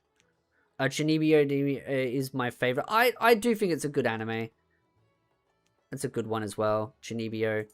Yamadun and the Seven Witches is a good anime.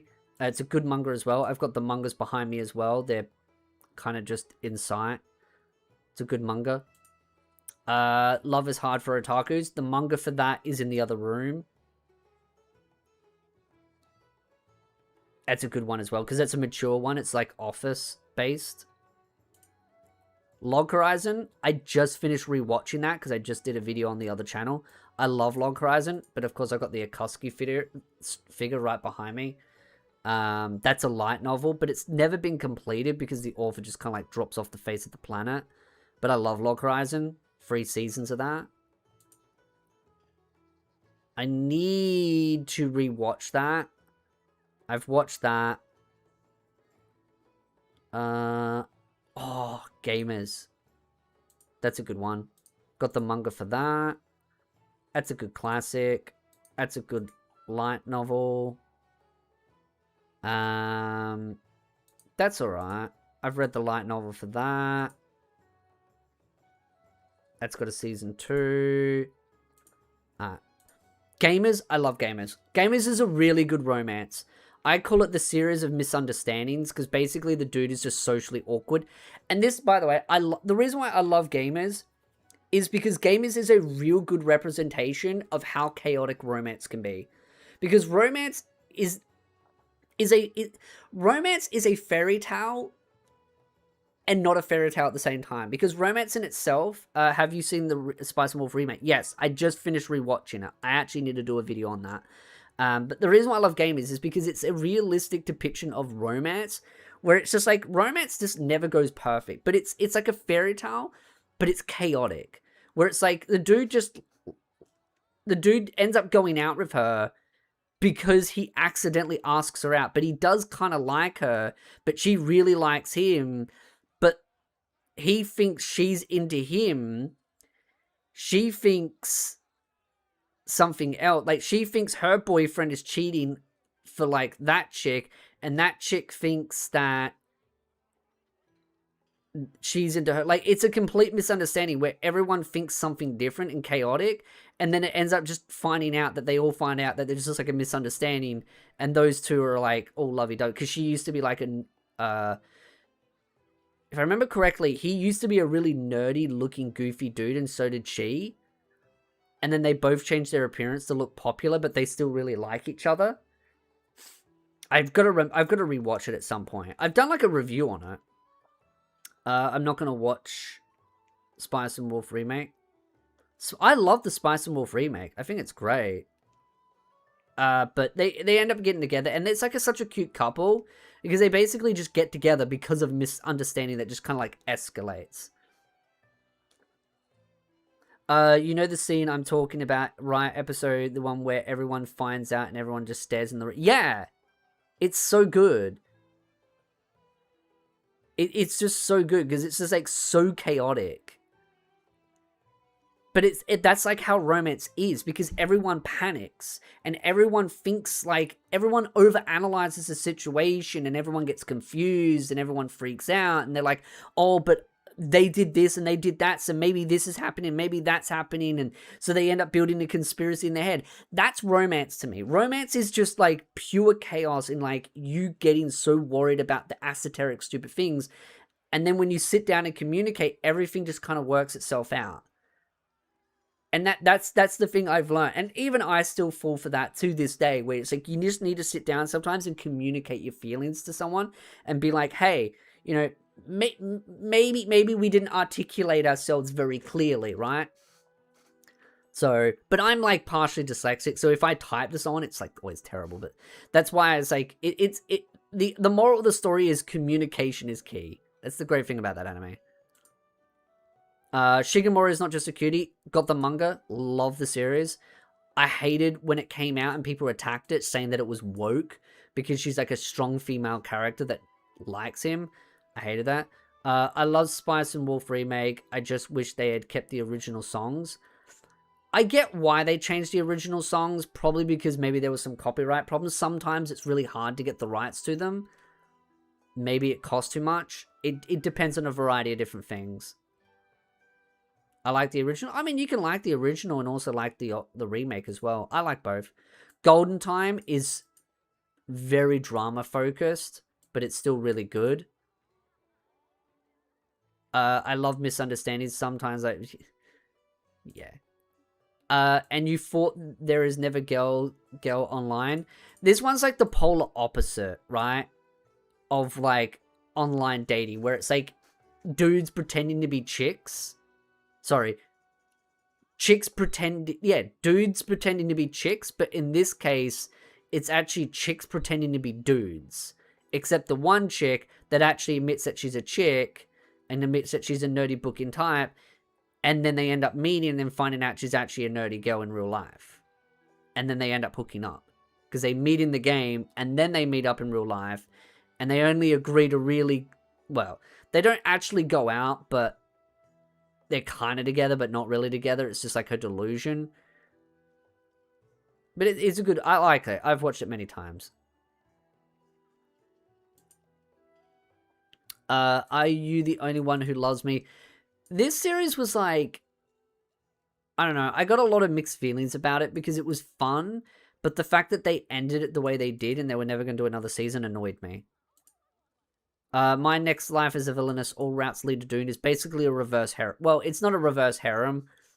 It's a gender-swapped harem. It's a gender-swapped harem. where the girl is the main protagonist and a bunch of girls and guys fall in love with her. Because technically it is still a harem. They say it's a reverse harem, which, okay, I'll be okay with that if it's a reverse harem, if they want to call that. Because technically a harem is a harem, but it's just used as the words reverse harem because it's gender swapped, which I get. Too many losing harems. That's just basically a girl likes a guy and the guy ends up picking someone else and she ends up being the losing one. That's a good anime too. That's another good one. I need to rewatch that because I've forgotten. My Happy Marriage, I've heard good things. I haven't watched that. My friend watches it and I know Riza watches it as well. That's a good classic. I liked that one. That was an interesting one. I liked the fact that this had multiple endings for the manga. That was a good anime. That's a good classic. Spice and Wolf remake. Speak of the Devil. That's a good one as well. I've read the manga for that. I've read the light novel for that. I've read the manga for that, and I've read the manga for that. More Than a Married Couple But Not Lovers. It's a good one.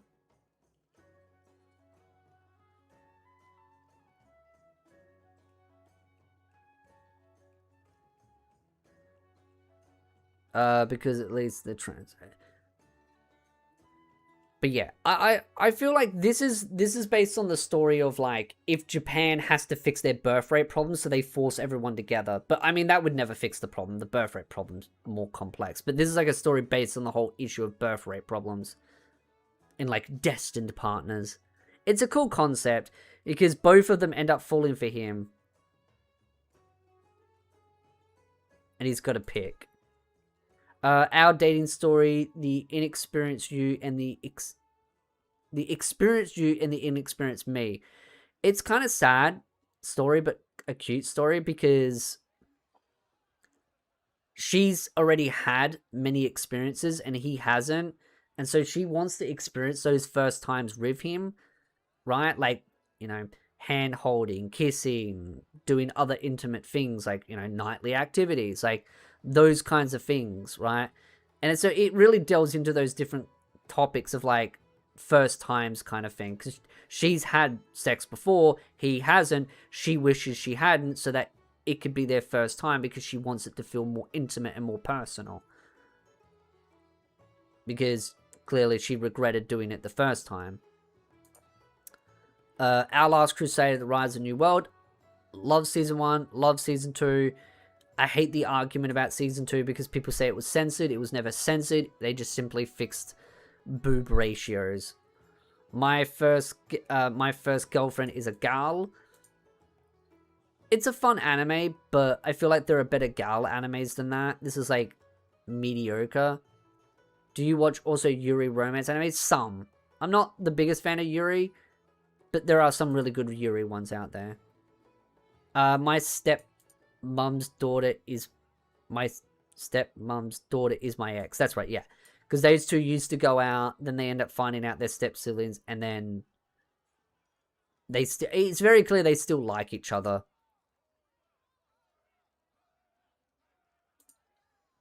Monthly Girls I love this series. It's a good classic, good manga. Basically, she wants to become she ends up helping him with the manga stuff. She likes him, but he has no idea.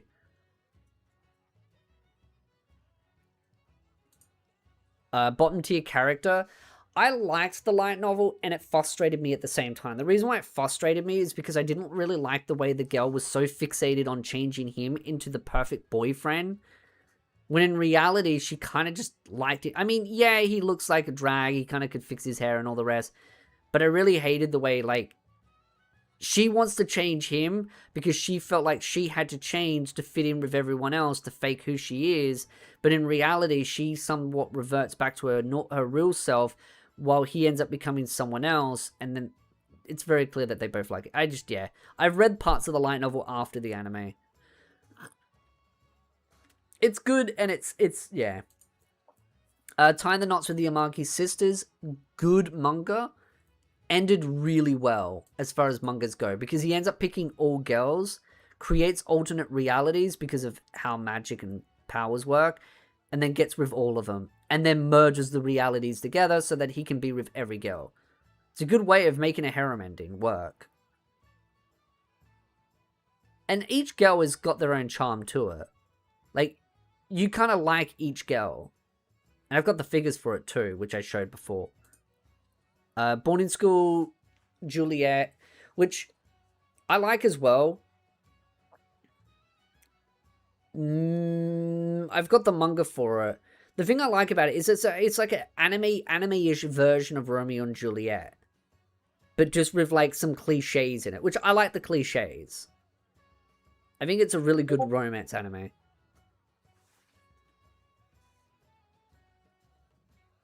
So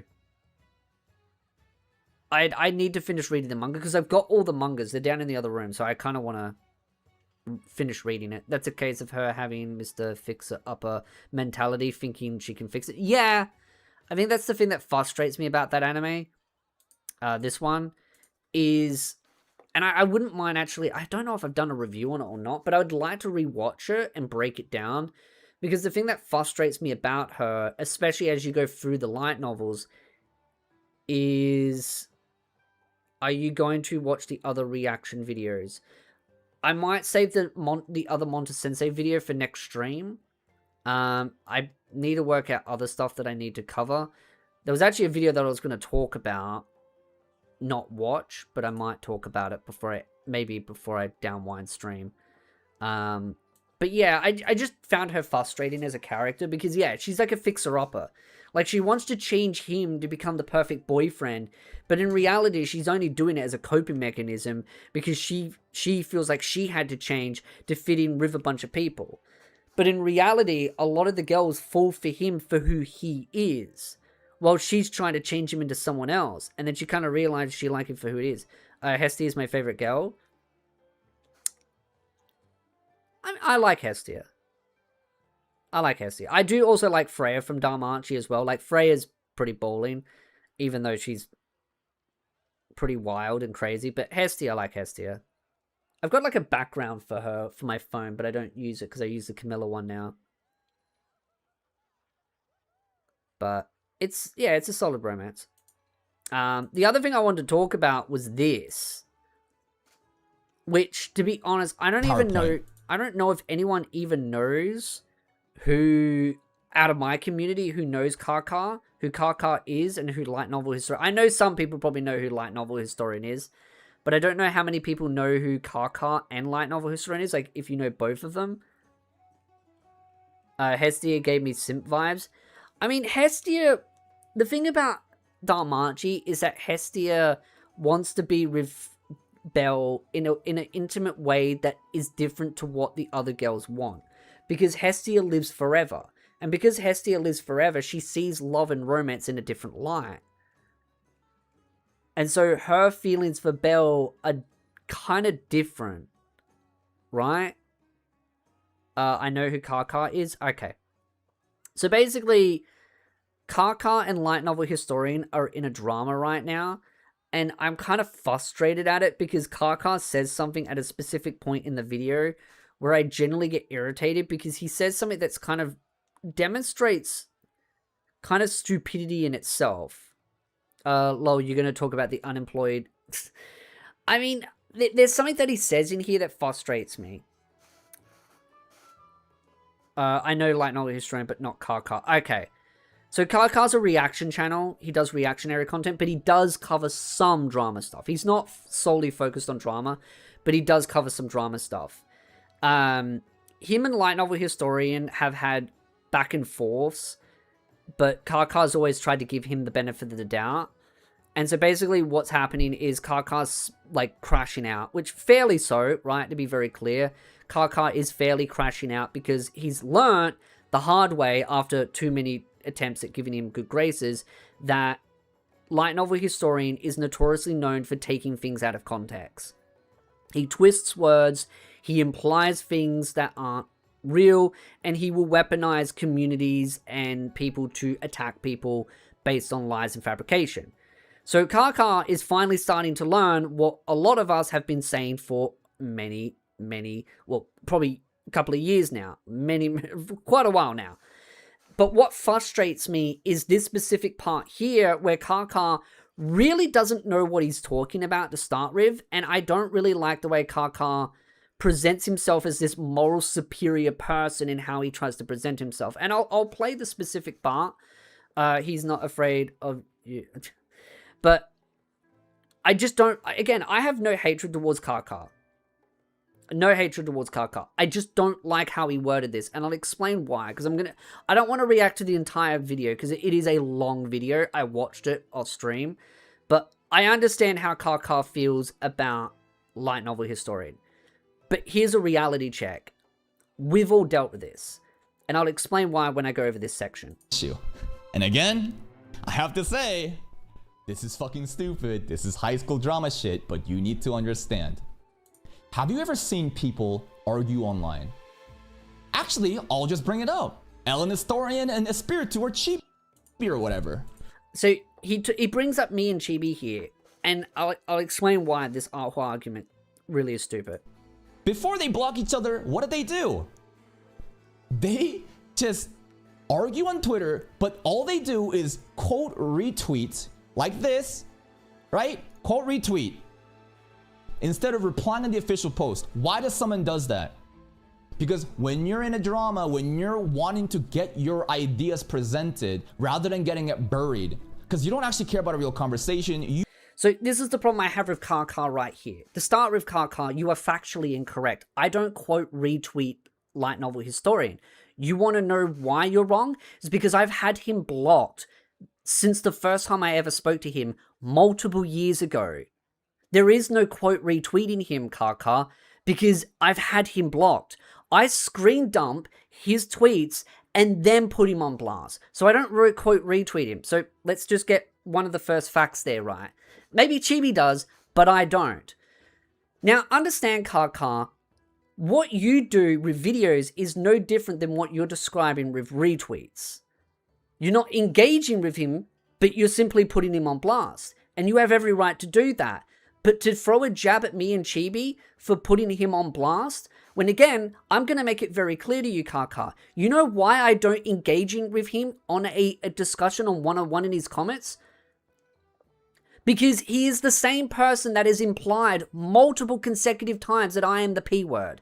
The hard P word that he has implied multiple times that I am the P word. So do not virtual signal to me about, oh, but you got to engage. I'm not going to engage with someone on a one-to-one conversation who calls me a pedophile or implies that I'm a pedophile so he can send people after me and lie about me.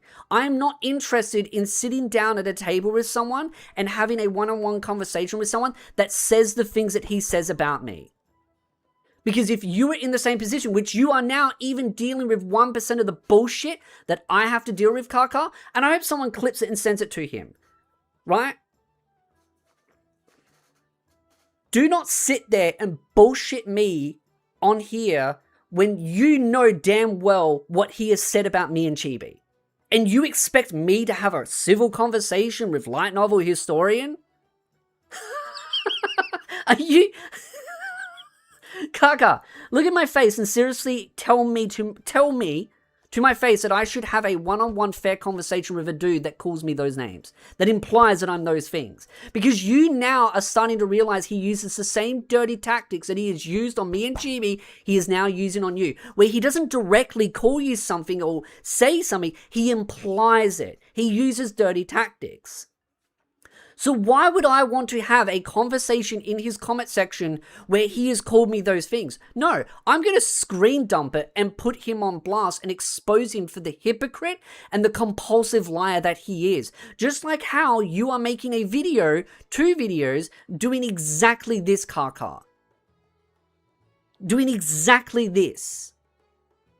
Do not sit there and try and bullshit me with this whole, oh, but I engage. Why would I want to do that?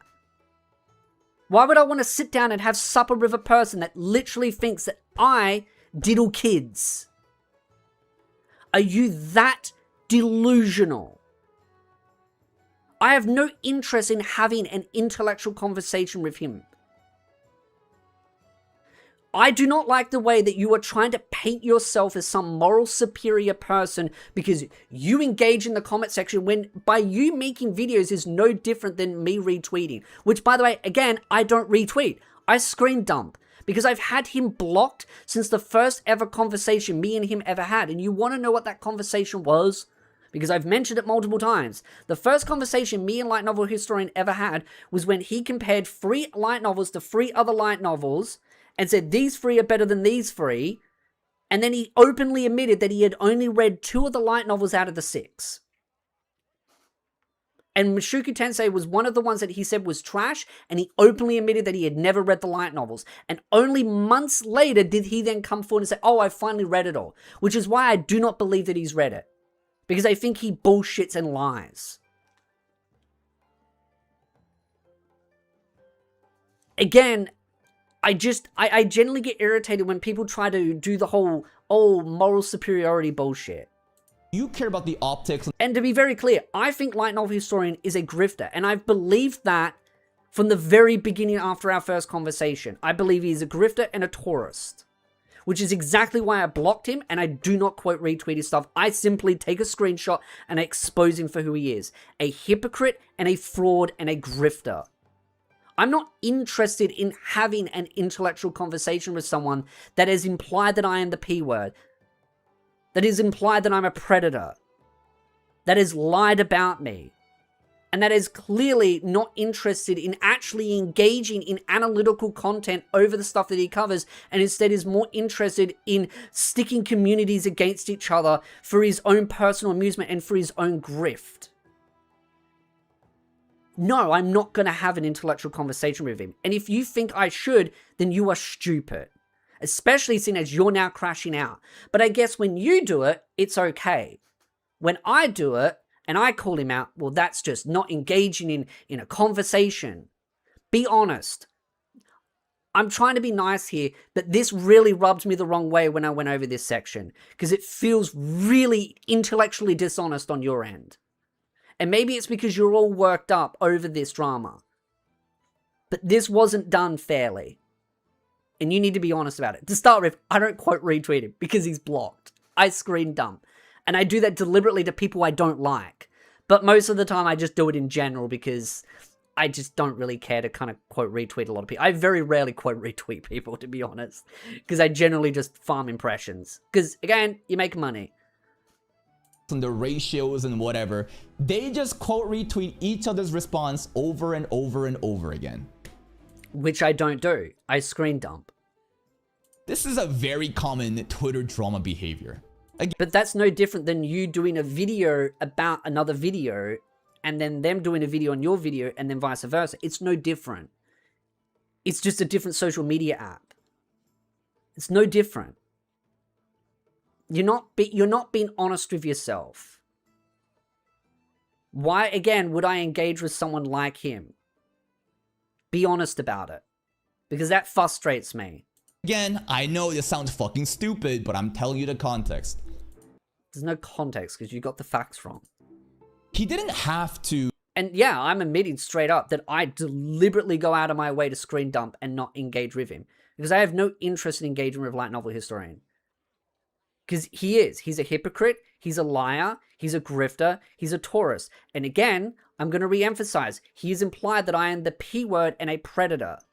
But he uses that so that when I call him out for calling me that, he goes, oh, but I never directly called you that. And he's done it multiple times where I've called him out for it. And he goes, oh, I never directly called you that.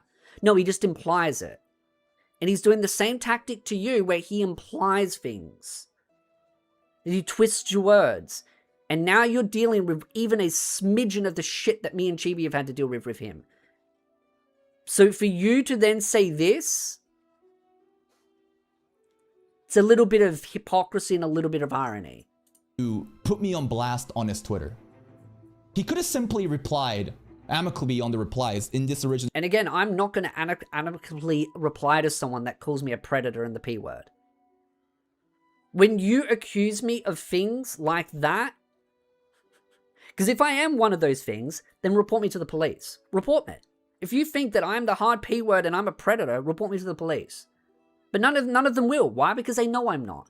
But I'm not going to have an honest conversation with someone that implies those things. Because they are not at a point of reasonability. So then you ask, well then why quote? Because I'm simply there to expose. I'm simply there to point out that they are a liar, a hypocrite, a grifter, and a tourist. I'm not interested in a conversation with him. Duh. Why would I be? Be stupid to want to.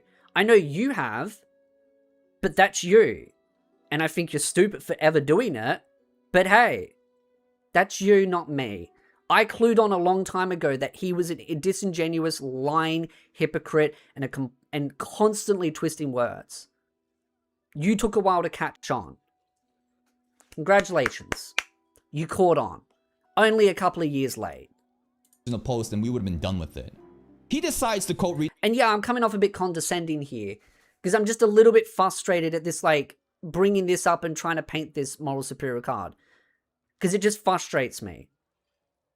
Because it just feels like you're doing a carpet sweep here. And yeah, I think you have every right to crash out at him. Because yeah, this is the shit that he does. He's done it to me. He's done it to Chibi. He's done it to bloody the anime man. He's done it to many people. And now you're realizing he's doing it to you. And he has been for a while. Don't take jabs when if you look at the context of what's happened in the past, you'd understand why none of us want to engage in him in a fair conversation. Because he's not going to. So, that's as far as I'm going to leave it. Because I just think, congratulations, you just learnt what he's really like. And I don't want to sit there for 30 minutes or an hour drenching over it, because I think it's stupid. And I do. I think it is stupid. And like I said, I think you have every right to crash out at him. But don't pull this bullshit. Don't pull this bullshit.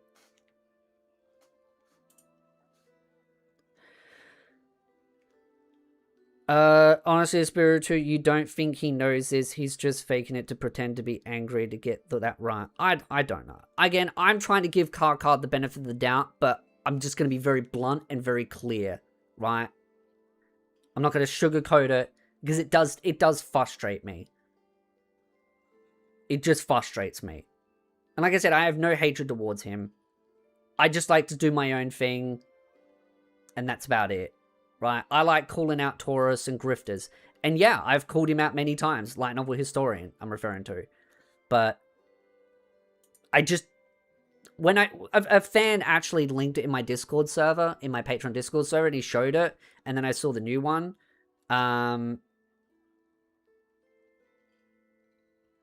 It just... when I watched it, I just got frustrated at that part. Because I was like... Nope. I don't quite retweet because I have him blocked for damn good reason. So, yeah. I just wanted to point that out. Commented once on Chibi's video when he was exposing Shirla and all. And I said was that I was disappointed in Shirla, especially as an SA victim. And 12 different people started calling me the P word. Yeah. Welcome to the internet, Reza. And that's the thing. You'll learn very quickly just how stupid and deranged people are. And it's why I just generally get so frustrated I call these people out. I'm tired of being kind to bad actors. I'm generally tired of it. I'm tired of playing a blind eye. Because this is the thing. I get called all kinds of names, right? I mean, light novel historian, or as I like to refer to him, and it's been coined this term, El Historian. I just wanted to be more specific on referring to him as a light novel historian. But El Historian, he's notoriously known for just calling people the hard P word. He's friends with a bunch of TikToks, like, uploaders that constantly call people the P word. And I'm just tired of people just calling people that word over dumb fiction. Like, it's funny because a lot of people say, oh, but people in the real world would think you're a creep and all the rest if they saw what was in your room. Well, you want to know what happened when I got the roller shutters installed? because I don't actually have any desks available to have, because everything's got storage and stuff. I had the guy that was setting up my roller shutters come into this room, and we were discussing about all the sizes and the cost and everything like that. He came in here, and he's an older guy that's not into anime, that's just like a normal working class person. And he was mesmerized by these figures. He never once judged me. He never once belittled me. He was just impressed. He's just like, oh, wow, you got like an interesting collection of something that he doesn't know about. And he ended up subbing to the channel, along with a bunch of other people that worked at that company. And so I just think it's really funny when content creators like Light Novel Historian try and paint this picture that people would think you're a predator and a creep because you have all these figures. No, they don't. These things are much more acceptable than they are back in the old days. Maybe 10, 15, 20 years ago, this kind of stuff wouldn't be as acceptable. But now, most people see this stuff and they go, oh, that's really cool. Because some of it's really cool. You got like motorbike characters, really sexy. I mean, the guy that came in, he looked at my Camilla one and he's like, yeah, that's pretty sexy. I'll show the Camilla one. Because it's one of my favorites. It was one of... Yeah, it is one of my favorite figures. And the guy looked at that, and he's just like, that's a damn good figure. It's one of my prized possessions. Because it's one of my favorites. Along with the Akatsuki one. It's just sentimental. Which is kind of funny, because the day I actually picked it up, I picked it up from Shin Tokyo. I was actually on a date that day. I was having a lunch date with a girl in the city, and I picked that up at the same time. That was the last girl I ever dated. The last girl I ever dated until... Maybe I'll get a girlfriend one day. But that was, yeah, the last time. Because I found out she slept with 5 guys in a month while she was dating me. We never did anything, but she sure as hell did a lot of stuff with other people. Good that working men knew the value and care of them. Yeah. I mean, it's funny because a lot of normal working class people kind of look at this stuff now and they go, oh yeah, this is just like nerdy gamer stuff, and they're more accepting of it. They may not directly like it themselves, but they're much more accepting of it. Did you hear about the School Days getting a remake with an English dub, and the dub sounds like it's imported from the early 2000s? I have heard of that. Is that a good thing that it's imported from the early 2000s? Because that sounds good, in my opinion. That sounds like news I'd like to hear.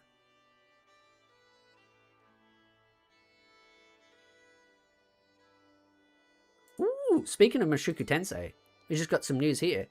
Mushoku Tensei, the epilogue novel series, Redundant Reincarnation, will end with Volume 4 on November the 25th of 2026. So there you go, the final redundancy. I need to start reading those, actually. I need to read those so I can upload those onto the channel. And I might start actually going through those in the coming weeks. Because I want to get through an earlier volume, and then I want to get through those. So I'll start probably working on those.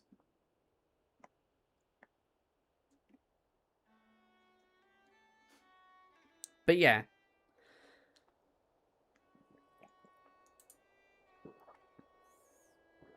That's cool.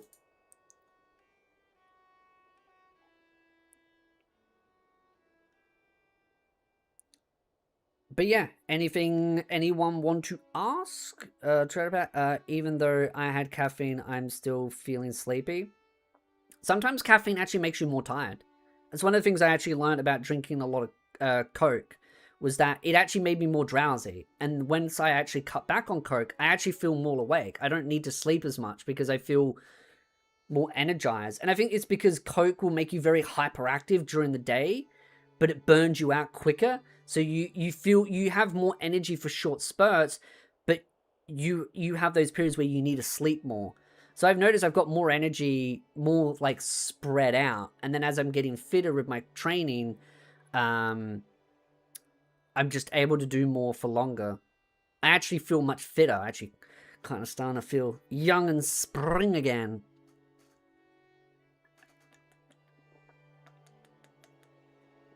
What's your favorite YTP videos?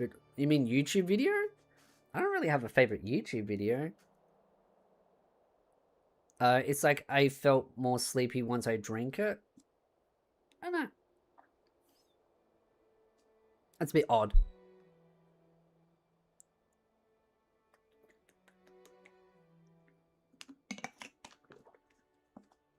But I mean, I don't even drink coffee. I just drink water and my 2 glasses of Coke. Coffee is for the weak. My friend drinks a lot of coffee, because he works at a construction place, or not construction. He does air conditioning stuff.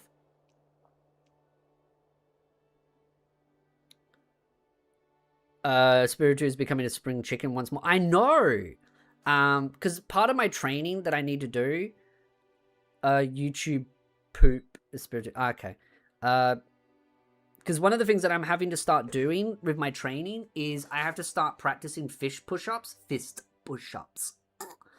and it's kind of annoying because doing fist push-ups is actually it's a little bit harder.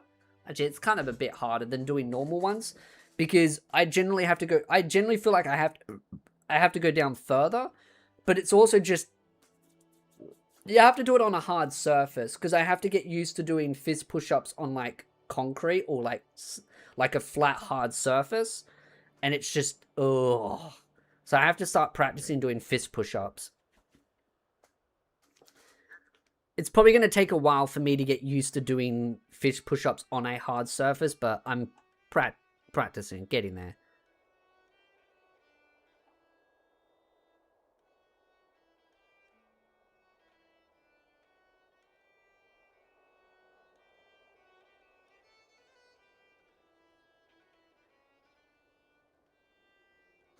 But it's one of the things that I have to do, because if I want to go a higher rank, I have to be able to do fist push-ups in general. And just on a hard surface, it's like, ooh. So you have to condition your fists for it. What is your philosophical views? Well, that depends on what my philosophical views on what are. You'd have to ask a more specific question on my philosophy on things.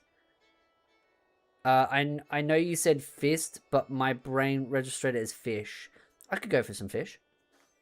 I can only do 30 fist up on the floor. I could probably do a little bit more than 30 fist push-ups.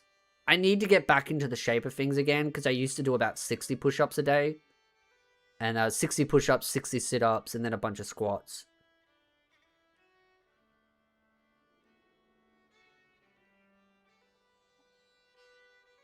Because your video intros, I'm prone to kick the shit out of Mum's door. Oh, the door? I mean, I've got the door stopper gone, so I put the chair, I put the shoe there. So whenever I kick the door open right now, I have this shoe blocking it. This is my Ugg boots that I wear. I need new ones because those ones are pretty worn out. But I use that to stop it because I've removed the door stopper because I have to paint down there. You talked about socialism in China and censorship. I mean, you'd have to be more specific to understand. Like, you'd have to ask a specific question about my views on certain topics. Because I have again, it's a very broad thing saying, like, China. It's like, we're talking about China and socialism, or just China and censorship, or what?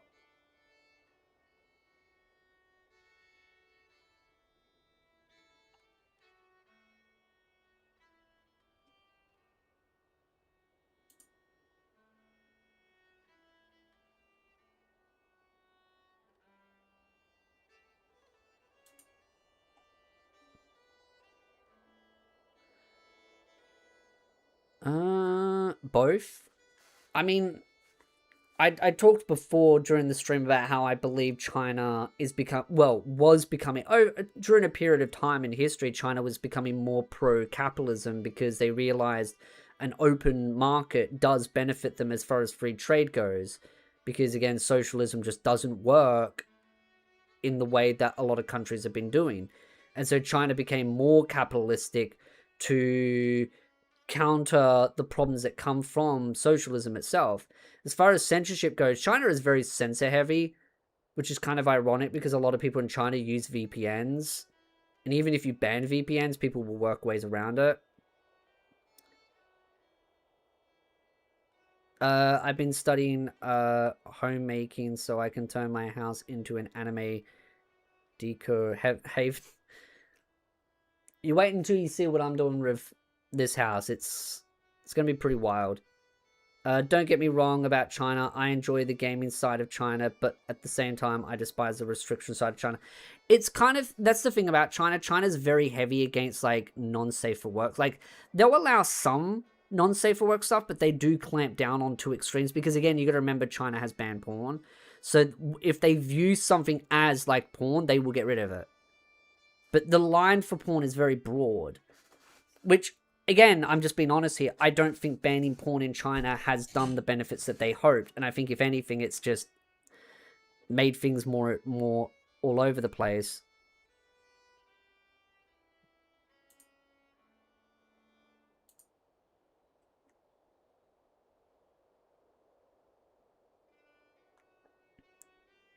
But yeah.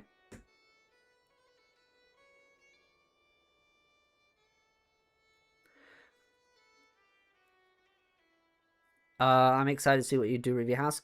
I'm excited to see what I do with my house because I've got a lot of stuff that I want to do in here and then in the lounge room as far as anime stuff goes. And there's like disc plates that I've got, and I want to get some more disc plates and have them sitting around in different places. So I'm kind of looking forward to constantly building on what I'm doing. It's just taking time because I have to get things fixed and then painting done and furniture moved. And it's also one of those where I was like, do I get the carpets clean? Because the cat keeps bloody pissing everywhere. And that's why I end up banning her out of this room just in case.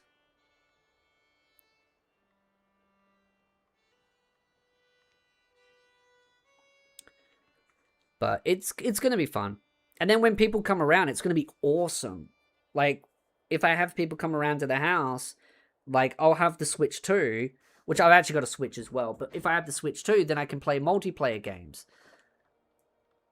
Displates is an awesome company. Yeah, I like some of the displates. Though finding some of the displates I want is generally challenging because a lot of the ones that I really liked got removed because apparently they were stolen art. And I was like, oh, that's disappointing.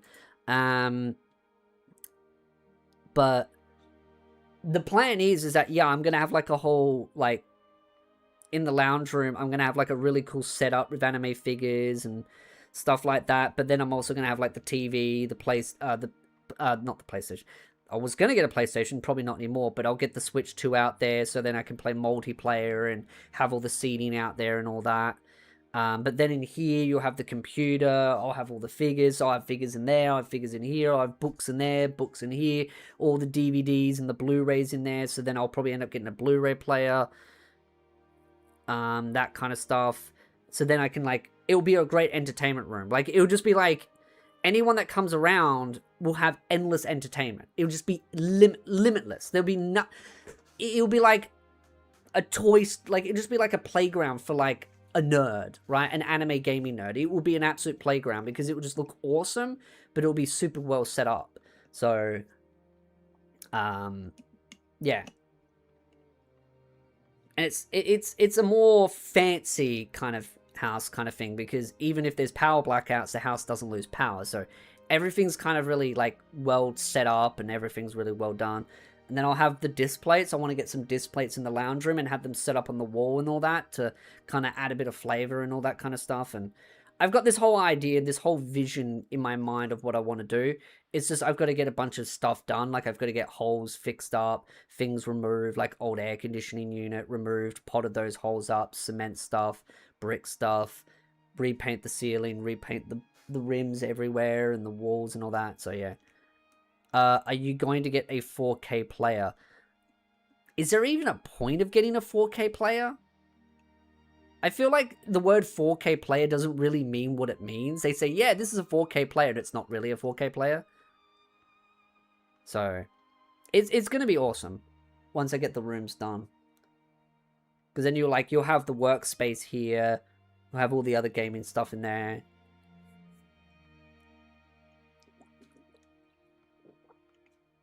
And then the bedrooms and everything.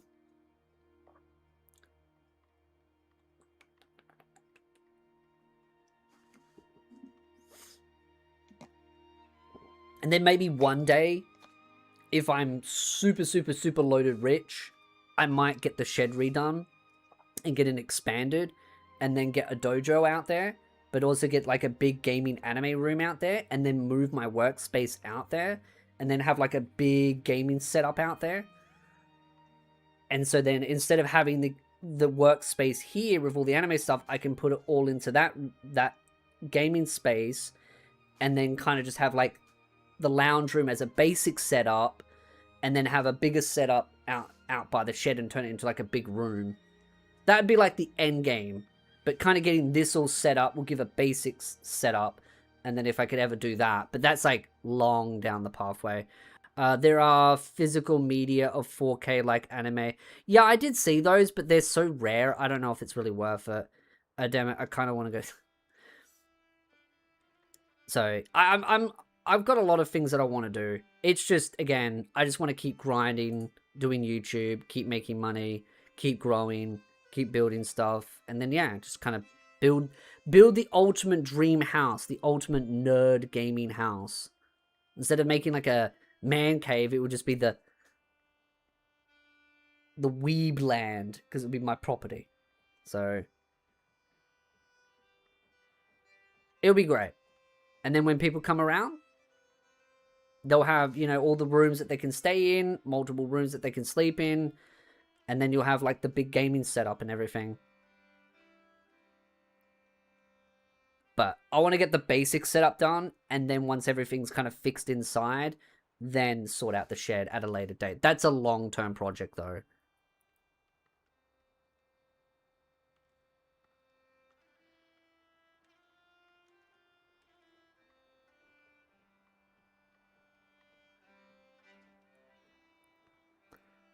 It's like a weeb dream house instead of a Barbie dream. Basically that. It's like, I kind of hate the word weeb personally, but the ultimate otaku den. But it's a lot of work ahead. Like, there's a lot of little things that I need to do as far as painting, electrical work done, plumbing, that kind of stuff. Because depending on if the internet ever stays good, because I've got really good internet right now, but if the internet ever kind of like diminishes, I may end up getting Starlink as well. Oh yeah, Tony was just sending me something that I already knew. But yeah, it's just, yeah, setting everything up. Because if the internet doesn't really work out, I might end up getting Starlink, and I'll get my electrician friend to set up Starlink. And then that way, even if the internet goes out in the area, I'll still have Starlink as well. So it's something that I might get at a later date, but I've got really good internet now. So maybe if Starlink gets better and cheaper, I might consider it. But there's a lot of little things that I'd love to do. It wouldn't be possible due to censorship and banning due to weeb games and otaku games are being oppressed. They can try. They can try and censor, but they can't overpower me, baby. I will conquer this country. Let us conquer. But they don't... The censorship over here, they suck at it. They're more focused on trying to cover up their own shitty policies than trying to censor anime. But that's like any country. Look at the US. They're trying to bloody ban anime in like Texas at one point. It was so stupid. So stupid. But it never works out. Because people just don't follow it.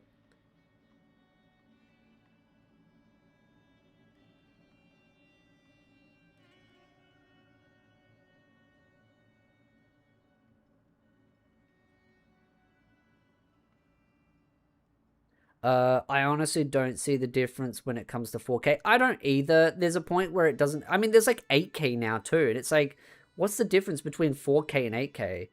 Like, it just... I get that it's like the difference, but you don't notice it. You really don't. You just don't.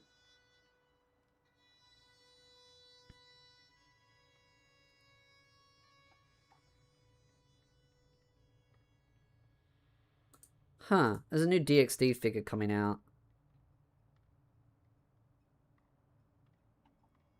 Just trying to see where it is. Oh yeah, that's the one with Roxy in it. Huh. Yeah, I can't show that on stream.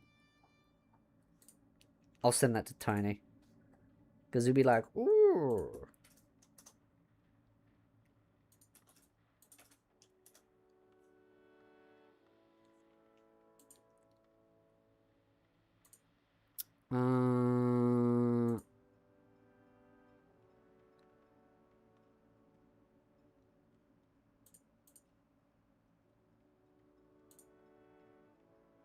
Look at Dragon Ball manga ban in Texas. I mean, that's what I mean. Because a lot of people always say, oh, but the US is so much better because they don't ban this and they don't ban that and blah, blah, blah and yap, yap, yap. And it's like, dude, the US does so much dumb shit as well. Very stupid, especially since the anime industry is operated in Texas. That's what I mean. And the thing that frustrates me, and this is why I don't like getting into left or right politics in the sense of like picking a tribe, because there is a lot of people on the right, and I call them the Christian LARPers.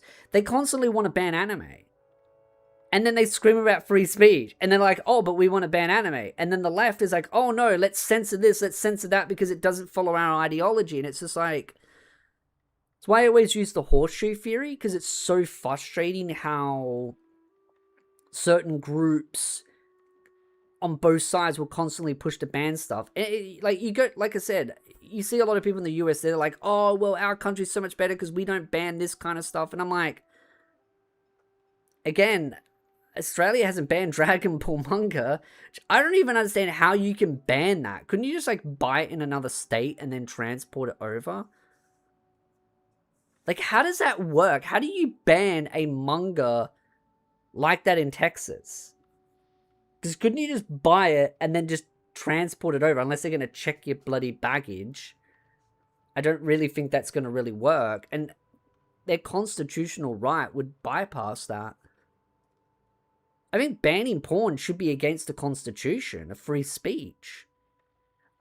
Technically, by the US Constitution, they can't censor, but pass a horrible law, and the process is the punishment. Ah. Okay, so they're not really banned it. It's just they annoy the living shit out of you so that you don't want to do it.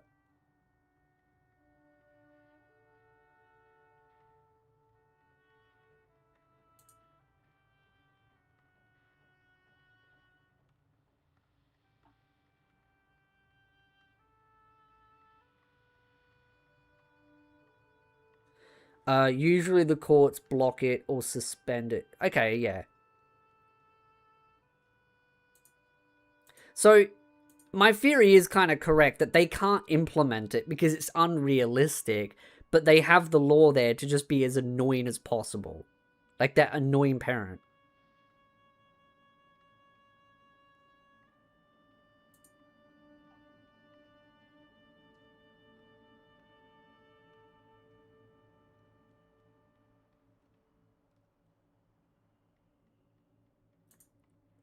Gotta have money or resources for lawyers. Yeah, that's the big problem.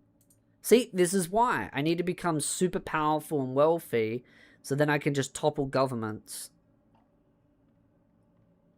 So see, this is the thing. The bigger I get as a content creator, the more power I will possess, the more I will topple governments.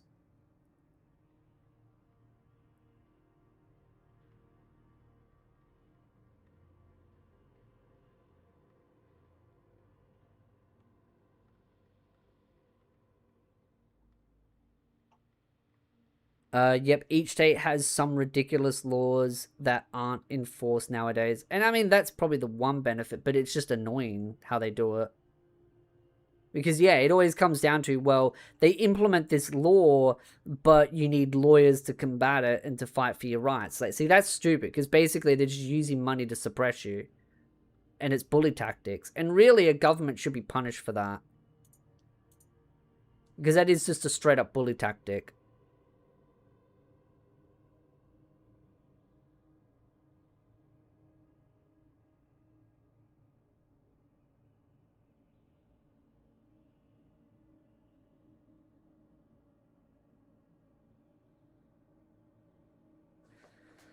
I don't know where you're getting this information from. The manga is banned from certain states. You're getting fed misinformation. I mean, the comment sections. I mean, again, I have heard that there was an attempt on banning it, and there was a reason why someone at a store didn't sell it.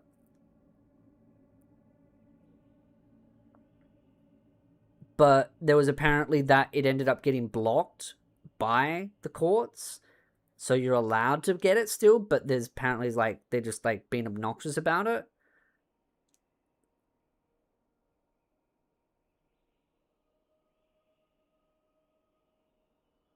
So it's like for example over here in Australia, right? A lot of people think Goblin Slayer's banned. A lot of people think not ReZero, No Game No Life's banned over here, but actually No Game No Life isn't banned over here. It was just at one point they temporarily banned the front cover of a light novel volume because it had nudity on it. They classified it as nudity, and they don't like having nudity on the front covers of the volumes. But the same image is in the volume itself, which they didn't have a problem with. It's just they wrap seal the volume so that kids can't open them. But the volume itself isn't actually banned. Texas has an app ID law the Supreme Court lets stand until it's processed through the court. Thus, the process gets implemented before verified as constitutional. Okay.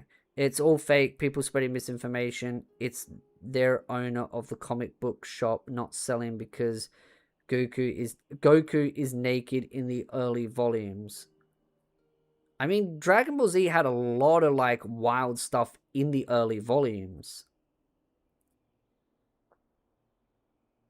So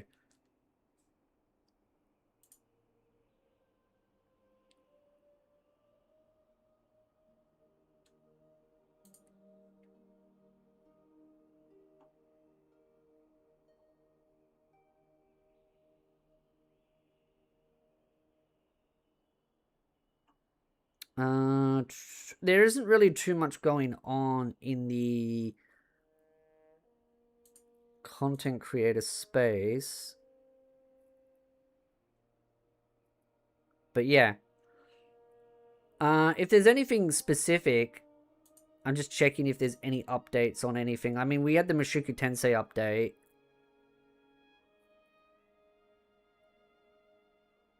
And I'm just kind of checking if there's any major other updates on things that have gone on.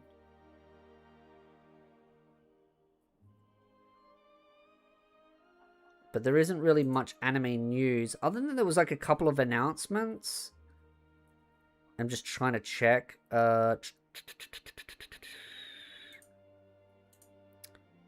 Because I think we did get some announcements for later this year.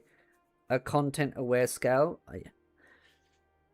And we did get more information on Apothecary Diary. I do know that they announced more information on the movie. Because I know the movie's going to be done by the author as well. Last I saw was the Emeru Miskiff thing, but I don't really care. I saw a little bit of it. Asmongold saying that he made the password the N-word. I don't really think it's that big of a deal. I think the whole Miskiff Emeru drama is really stupid. I think they're just both generally just weirdly stupid, bad people. I don't understand both sides, because Emeru has a bunch of simps that are going to die on a hill defending her. Miskiff is going on a crusade to try and cover up his own shitty career, and a lot of people just don't like him, and he's just generally a garbage person. I just think this is the thing about all these large, big content creators. A lot of them are just really garbage people that people think are really amazing because they see a mask, right? A lot of content creators just wear a mask. And I get that, right? And that's the thing that we were talking at the start of the stream, right? Like almost 4 hours ago. A lot of content creators wear masks. And the reason why they wear masks is to hide themselves so that they can paint a picture, whether it's a dude pretending to be a chick or someone pretending to be of a different race, ethnicity or something, or silly stuff like I said, hiding basic things about themselves, pretending to be nicer when they're really not. pretending to like anime or gaming when they don't. Like, again, this is the thing. A lot of content creators do wear masks. Not every content creator wears a mask. Many content creators are just generally just being themselves, right? But there is a shit ton, and I mean a shit ton of content creators that just put a mask on and they try and deceive people. Do you have an Australian snack you highly recommend? Everyone's going to say Tim Tam, because that's generally the snack that Australians have over here, which is Tim Tams, which I have some in the fridge. But they can be a bit expensive over here. But Tim Tams is the one thing that a lot of people love over here. Some people hate them, some people love them. I like Tim Tams, but Tim Tams are ones where I'll have like 2 or 3 biscuits at a time, and then I will... That's all I'll have in a day. Because Tim Tams are they can be very rich. Because they're very chocolatey. There's a lot of chocolate to it. You'd understand what I mean if you eat a Tim Tam. That's generally like... I have to actually look. What Australian snacks are there? What Australian snacks are there? Question mark.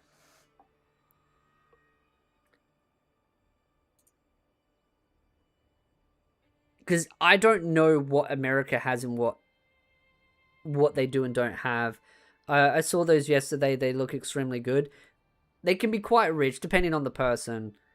Okay, so some of the snacks we have over here: savory biscuits, Arnott shapes, which comes with, actually, funny enough, oh, I don't have any on me. They're in the cupboard. I've got Arnott's biscuits, Arnott shapes.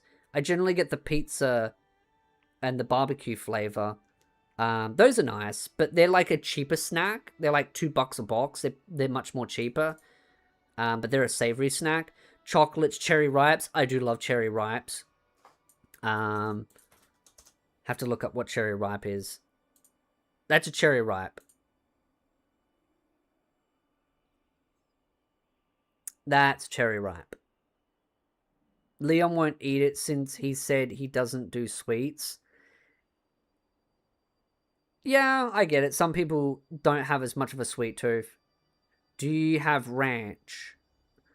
I thought you were meaning like a farm ranch, but I think you mean like ranch. Like ranch sauce? Yeah, we do.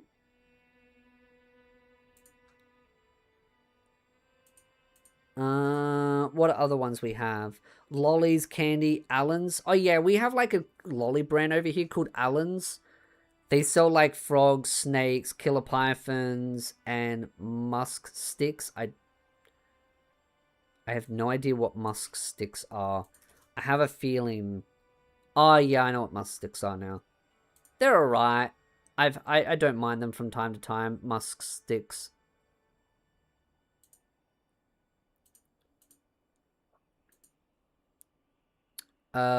Savory fries, chicken salt. Apparently we came up with chicken salt. Chicken salt is the greatest invention of all time. Chicken salt is the best thing to put with chips. If you ever come over here, oh, there's some good chip shops over here too, but they're like a 30-minute to an hour drive. Still worth it. Like, if someone was to come over here, I'd take them to the chip shop that's like a bit of a drive. It's like kind of between the city and my place. And you get chicken salt. Oh, fuck, they taste good.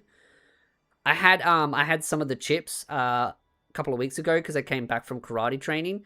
And it's really funny because I'm not a black belt, I didn't get invited to the after party at my teacher's place. So only black belts were invited. And because my friend took me down there, he was a black belt and his niece just became a black belt, so they both got invited to the event. And so his mother, which is the niece, his mother brought him, but she was staying there to watch him get the black belt, and then she was going to go home. But because my best friend and his niece both went to the black belty after party, I didn't have anywhere to go. So I went home with his mom, and she's like, oh, you want to go get some chips? And I'm like, sweet. And she's like, I know a really good chip shop. So his mom and his dad were in the car, and we went to the chip shop, and they bought me chips. Oh, chicken salt. That made my day so much better. I was so irritated at the end of that day, but that made it so much better because those chips, oh my fucking God, do they taste. I could go for some right now. It's like 3 a.m. and I could go for some right now. It's so good. And I had an extra bag left over because I bought myself a bag and they gave me a bag. And I kept some later and they got cold, so I put them in the oven, heated them for 5 minutes in the oven, preheated 5 minutes, put them in the oven, heated them for 5 minutes, crisp again. Oh. Chips with chicken salt. Chicken salt is the best invention Australia has ever come up with. Baked goods, Anzac biscuits. Yeah, Anzac biscuits are nice. Anzac biscuits are nice. I don't have them that often. For overseas shipping, Tim Tams, Shapes. Isn't Shapes just Arnott's biscuits? That's what I get. It's like they aren't Shapes. They're just Shapes. Why do you just call them Shapes again? Allen's Lollies and Milo. Milo. Oh, I've actually got a tin of Milo out in the kitchen. I haven't had Milo in a while, but Milo, 2 teaspoons of Milo, 1 teaspoon of sugar, and heat it up a little bit and put a bunch of milk in it. Beautiful. But I'm trying to cut back on my sugar intake, so I don't like having too much sugar in my Milo, but 2 sugars with a Milo, that's pretty good. Still less than Coke sugar, but Milos are pretty good. A big cup of Milo, that's good. Like, I have all like the Aussie things I mean, of course, because I live in Australia. So what is a freelance coding jobs like over there? I don't think they're too bad. I mean, freelance, you can do everything online, so as long as you got a computer and you know what you're doing, you can do anything over here. So I mean, freelance coding jobs aren't too bad over here if you do them online. I returned for Milo. Let's go. Yeah, Milo. See? An Aussie understands Milo. We were talking about snacks, Australian snacks, so I was going over them. A cup of hot Milo in the morning is nice. I know. Oh, wait, how many Aussies do I have in the chat? Espiritu best Tim Tam flavor. I get the basic ones. I mean, I've had dark chocolate, and they're not too bad, but I generally just get the plain Tim Tam flavor. I like the normal Tim Tam flavor. I have had the cherry one. That's not too bad either. But I haven't really tried out a lot of different Tim Tam flavors. Maybe I have to. But I don't really eat a lot of Tim Tams because, again, I have like 3 biscuits, and I had like 3 before I started stream, and that's like enough for me because I eat too many, it gets sickly. Like, you don't want to eat too many. You don't want to gouge on Tim Tams too much because I feel like you get sick from them. Not Australia, but on the sea. Okay, so yeah, I mean, Milo's amazing. I need to drink more Milo because I love my Milo, and I've got the tin out there. You just need, yeah, it tastes, of course, Milo has to go with milk because Milo's just not good without milk. It also depends because you can do Milo with hot water, right? You can do Milo, a bit of hot water to soften it up and turn it into liquid, and then put milk with it. Or you can just go to like Milo and just cold milk and then stir it. But you got to stir it really heavily. But a lot of people will do that and they'll put way too much Milo with it. And it's like, for me, that just gives you a sugar high. It's just way too much sugar. I'm a former tech lead and I can answer for freelancer. Basically, you're going to be working for a lob, finance, or mining company, or the government, one of the departments. Okay, yeah. I remember when I was doing IT stuff, I got offered a government job, but it was in Melbourne and I didn't want to move to Melbourne. So I ended up, and I don't really, even now, I wouldn't want to move to Melbourne. I like my state. I hear so many, I keep hearing so many Aussies talk about chicken salt plus chips is the best thing since sliced bread. So now I really, oh dude, I could go for some chicken salt right now. Oh my God, chips and chicken salt. I want some chips and chicken salt now. It's about, there is actually a good chip shop actually around the place. It's just the one around the corner from me is really shit. because they've got new owners and they suck. I need to go to the one down the main street, which is not actually that far. It's like less than 5 minute drive down the main street. I could go for one. Maybe I could go for it tonight. Oh, I could go for some chicken salt with that. You got to understand, chicken salt is just, it is the greatest thing ever. The greatest invention ever.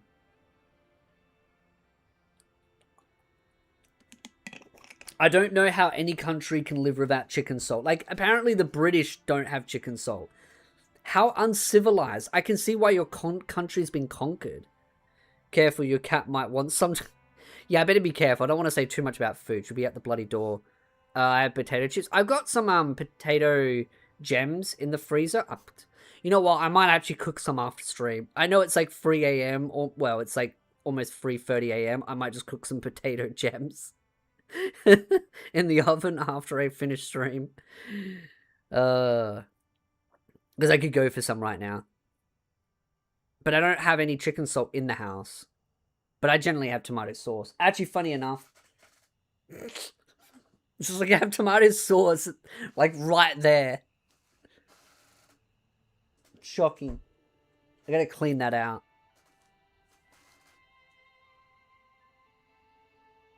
Bruh, your country has no jewel must for your potato chips. Jewel must? What? We don't need any of that silly stuff. We have chicken salt. Chicken salt. Chicken salt is all you need with hot chips. It is the best.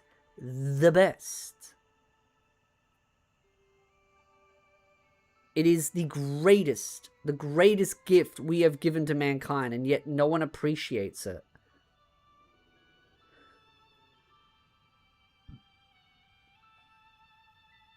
Exactly, Julam Must is the best thing ever. You don't know what you don't know you're missing. You don't know what you don't know what you're missing either. Chicken salt, man. It is the greatest thing ever. It is the best. I now I want some chicken salt. What other Aussie snacks are there? I'm going to check out Reddit. Meat pie from a baker. Oh, meat pie is good. Also, Farmers Union iced coffee. That's a South Australian thing. Farmers Union ice. I'm just gonna get it right. Yeah, there we go. Farmers Union iced coffee. This is a South Australian thing, which is my state, so...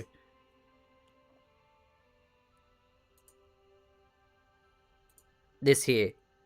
Farmers Union iced coffee is an iconic Australian flavoured milk beverage launched in 1977 by the South Australian Farmers Co-operative Union, now produced by Bega Dairy and Milks, made with reduced fat milk, real coffee. It is culturally significant in South Australia because it is a South Australian thing. It is, I love iced coffee. So if you're a big coffee person and you... If anyone comes over here, you have to at least try out some of these things. But yeah. Significant South Australia was a famously outsold Coca-Cola. Oh, that's right, yeah! It still is, actually. Because Coca-Cola is, like, the most sold beverage, like, worldwide. But in South Australia, iced coffee still to this day outsells Coca-Cola. Like, it is that popular over here. Like, iced coffee is what all tradies get. Every tradie gets iced coffee in the morning. I used to get iced coffee whenever I used to go to TAFE. I don't anymore. I really should, because my specialist is like, oh, you should drink coffee more. And I need to drink more milk. So milk and coffee would work pretty well. It is, oh yeah. Iced coffee is really good. But yeah, it's like the most sold beverage over here. Like, everyone buys it over here. Does Australia sell emu eggs for consumption? Funny you mention that. Funny that you mention that. Let me pull it up. I actually did post it on X, But someone that I know, Okko, sent me the image, so I know where to find it real quick. But I saw it on, like, a Facebook group chat, and I was like, oh, this is actually kind of funny. God damn it.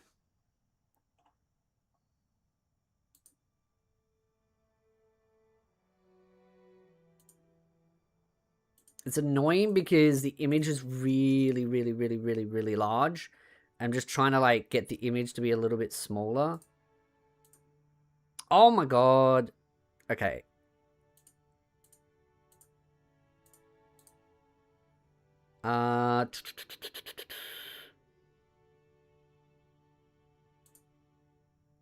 Here we go. Does this work?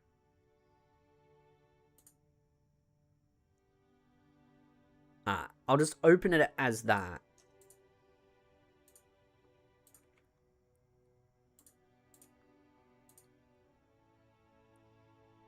How big are emu eggs? I'll give you a description of it in the second. But this article here.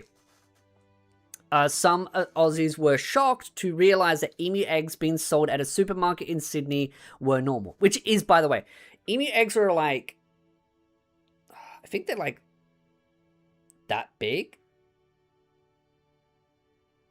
They're quite large. I mean, you can see from the hand. Actually, no, they'd be bigger. Yeah, they're about that big.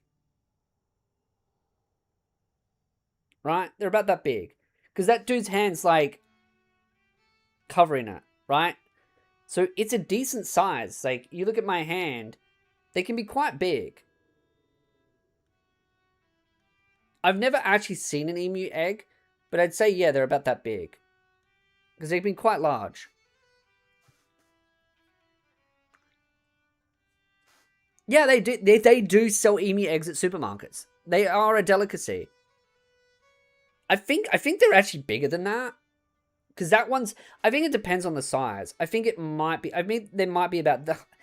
I think they're about that size. I don't think they're any bigger than that. They're about that. Because it's about the size of my hand. Like, if you hold it, it will cover your entire hand. So it will cover my entire hand. It's a big egg. So, yeah, they're big. So it's like size of my hand, right? It's like, it can be almost the size of your head. Not quite the size of your head, but like a little bit smaller, I'd say. Maybe I have to ask Grok, how big is an emu egg? Grok, how big is an emu egg? Have you eaten any before? No, I have not eaten an emu egg. My cat has eaten kangaroo. We also do sell kangaroo meat in shops. Just seen as people are shocked about eating emu eggs being sold, we do also sell kangaroo meat. We do sell kangaroo meat. And that is something that is human edible, but my cat used to eat it. But yeah.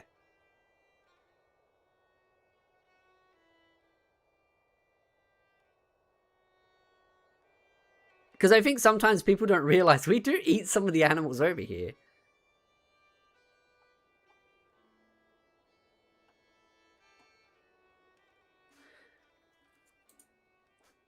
It's like that. So I think actually they're kind of bigger. Because it's sitting in the top of his hand. So yeah, it's about a hand size. It is about a hand size. It's just, it's kind of hard to remember what they look like. I think I've heard about kangaroo meat before. Yeah, I mean, kangaroo meat is sold in supermarkets, depending on where you go. Some sell it, some don't. But you can, it's not hard to find. If you really want to find kangaroo meat, go to a couple of shops and you'll find one. Eating your enemies after losing to emu water. Yeah. But yeah, they can be quite large. About 13 centimeters times.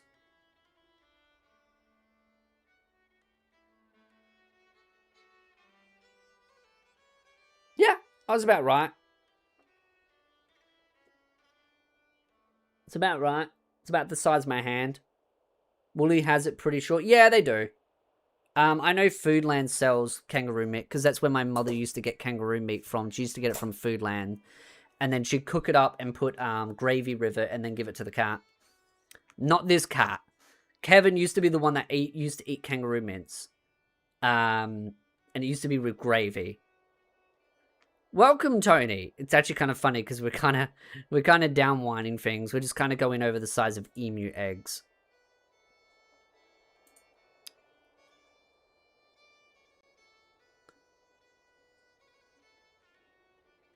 Hey, Gay Tony. I know, right? Say hey, Gay Tony. Say hello to Gay Tony. Hi, Gay Tony. We're just talking about emu eggs. Because emu eggs are big.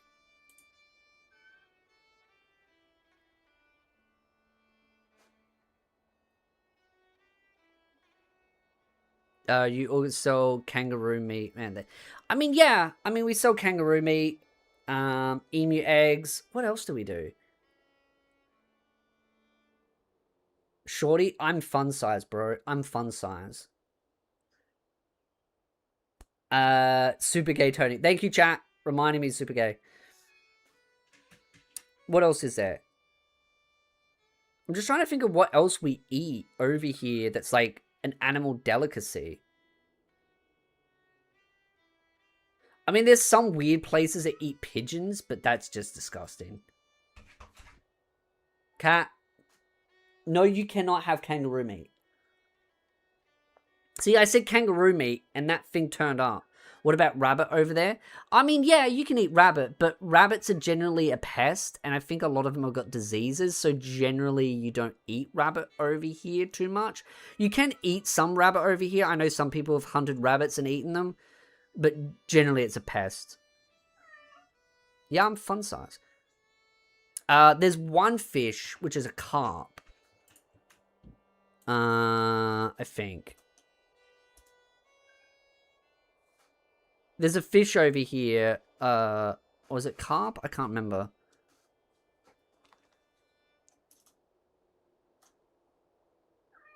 Australian fish pest. Because we also have toads over here, but they're a pest as well. Because they're not... Because funny enough, people were surprised that rabbits aren't actually native to this country. Rabbits were brought over. So were toads as well. And so were these fish. I'm just trying to find...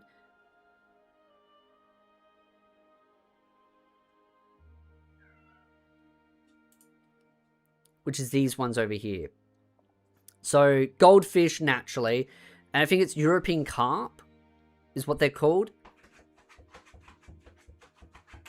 They are a pest fish. They were brought over here from Europe, obviously. But they are a pest over here. They're really hard to get rid of. And it's by law, if you catch a carp, you cannot throw it back in the water. You have to throw... because carp over here are disgusting to eat. They are generally disgusting to eat because the carp eat the dirt. Espiritu, look what Gay Tony said. Oh, is he picking on me again? Calling me Espiritu is a gay trans... Tony, I understand that you want me to be gay for you, but I'm just sorry. I don't feel that way about you, Tony. Okay? I'm sorry. I'm sorry, Tony. But I'm straight. And I like women. I like nerdy women. I'm trying to keep a straight face. Yeah, carp are a pest. So we're foxes. That's right, yeah, we have foxes over here too. Can you eat a giraffe? I mean, we don't have giraffes over here. You can eat a jellyfish, I think, but the surface of the skin. Yeah, you can eat a lot of stuff. What about a koala? Can you eat a koala? I've never heard any cases of anyone eating a koala. Never heard anyone eating a koala. Let's show what a koala looks like. Swear to God, this cat. want me to call Ace right now, I will call him. Dude, he would be asleep right now. He would be asleep right now. Lucky he's on holidays for the next week.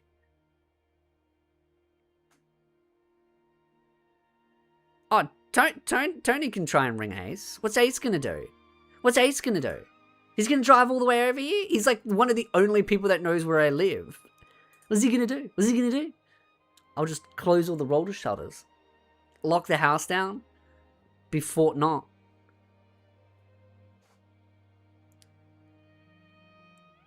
But yeah, people don't eat koalas over here. They're also pretty... like, they're becoming quite endangered now.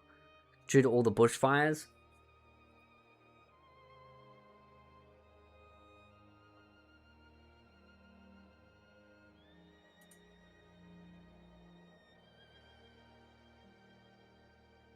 Koalas are full of disease. Yeah, they are. It's like pigeons over here too. It's like I was saying before, right? People don't eat carp. Because carp eat the dirt, and that's how they eat their food. So whenever people would try and cook carp, they're eating dirt. So they just...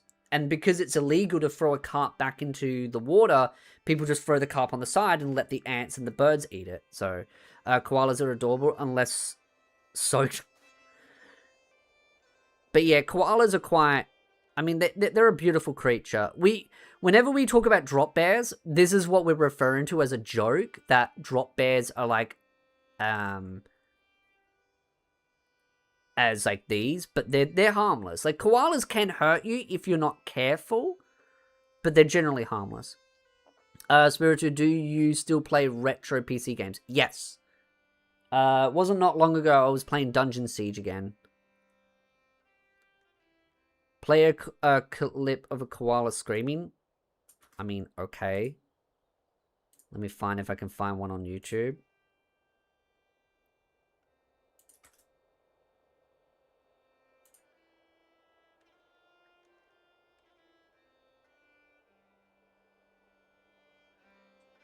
I think I've seen this video before.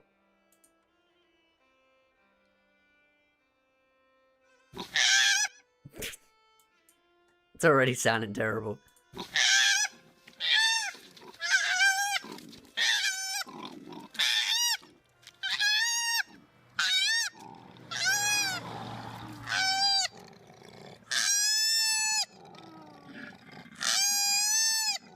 God, it actually hurts my ear a little bit.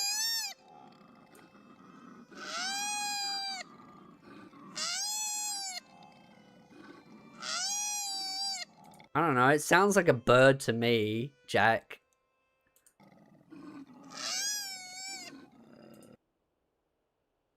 I swear to God, Tony, you see, Tony just wants me to play furry games because I think he gets an enjoyment watching me play furry games. I think he's just secretly a closet furry.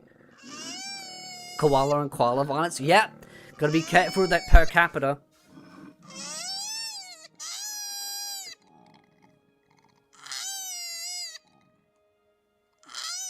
Sounds like your mama from Dumb River.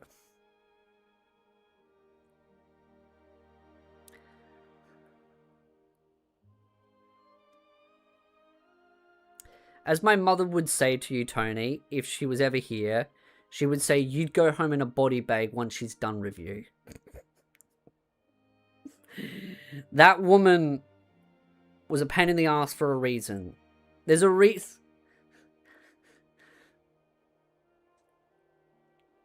She was, yeah.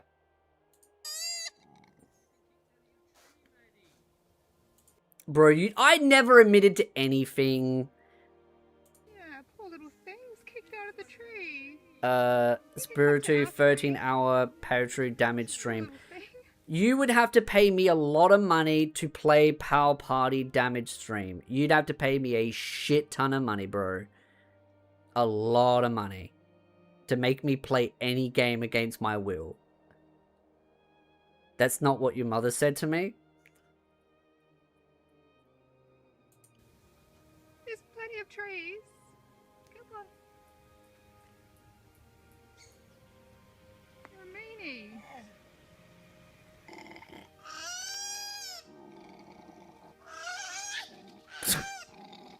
They're so vicious to each other.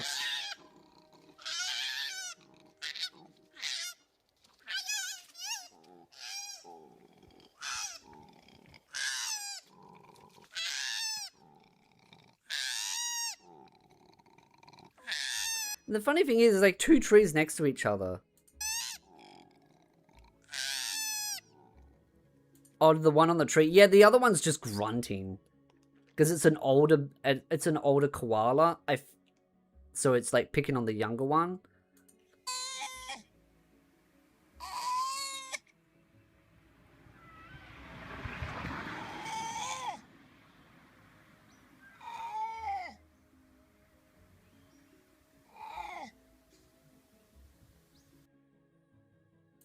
What else is there?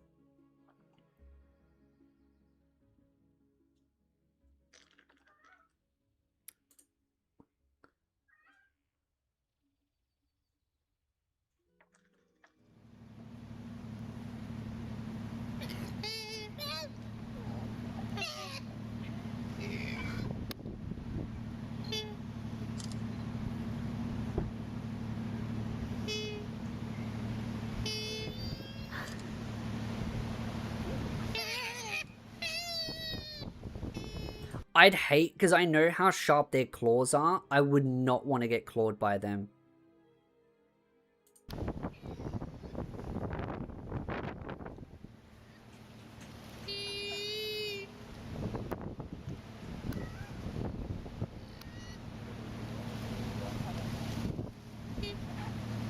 Are they annoying if people encounter them? I mean... Koalas are generally not that annoying. And generally people just try and, like, be careful around them.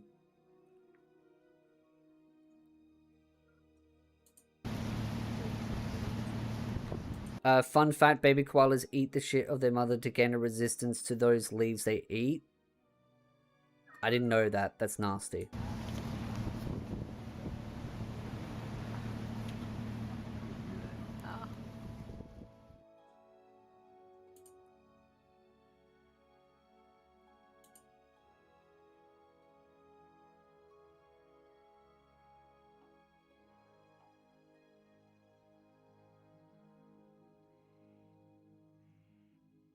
There's actually a video of koalas get angry. Let's be curious.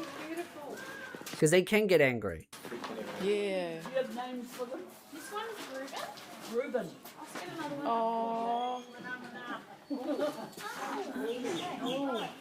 Oh. Yeah, see, they can claw you pretty hard. That's why you got to be careful. He's not upset. Yeah. Oh. Yeah, it went straight to bite her. That's why if it's irritated, you do not pick it up. You got to be careful with those things.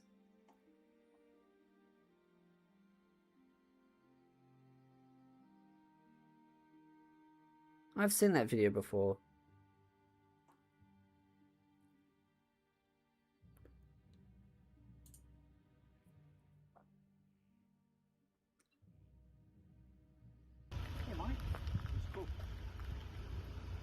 See, sometimes you'll see koalas on the side of roads, so that's generally where people will try and, like, help them and, like, take them somewhere safer.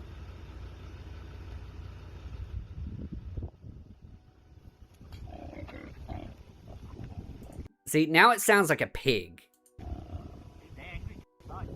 That's why if you pick up a koala, you always wear gloves. Or you use, like, a jacket or something to, like, smother it. So that way it doesn't claw you, because, yeah, koala claws are very sharp. They will dig and they will rip your skin off. Like, they're beautiful creatures, and when they're not upset, yeah, they're cuddly, but you piss them off, it's... You're getting hurt.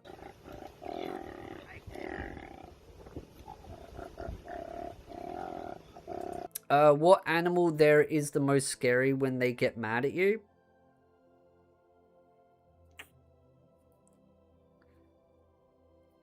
I mean, it's a toss-up probably between an alligator and a kangaroo.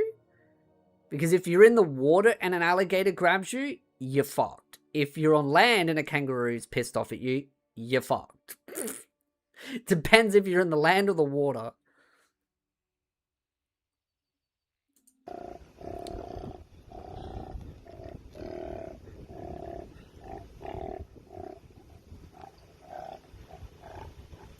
Tony, you really, really like my mother right now, don't you? I guess you've moved on from Cinny now, hey, haven't you? Are you done with my mom jokes? Damn, I was just ready to fire back at you and say, oh, I guess Cinny failed, so now you're moving on to my mother.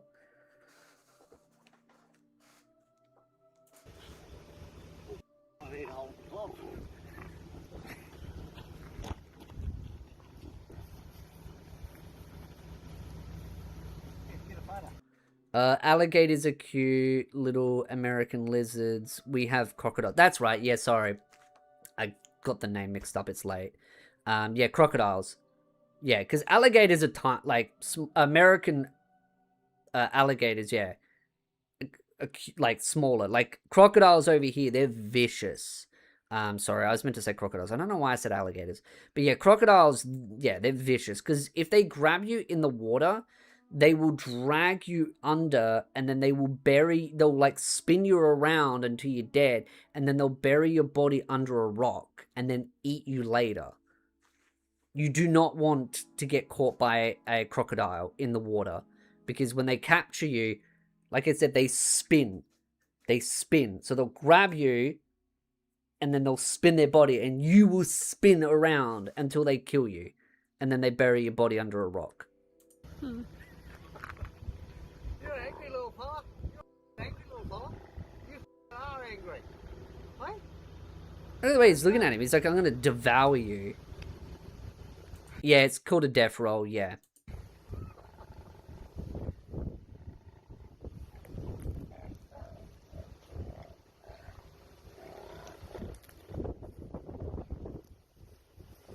The zoo one? Which zoo one is that? That was... I remember that bushfire as well. That was a pretty devastating bushfire. See, that's what you do. You grab a cloth, and you grab it with the cloth.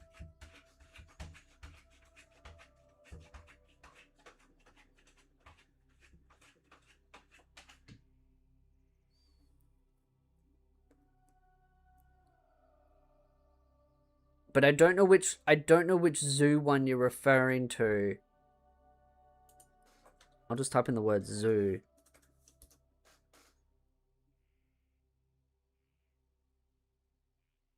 Is that the zoo one?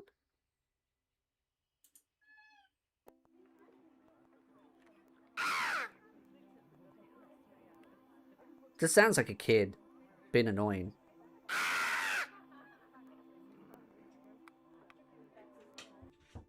That's just weird.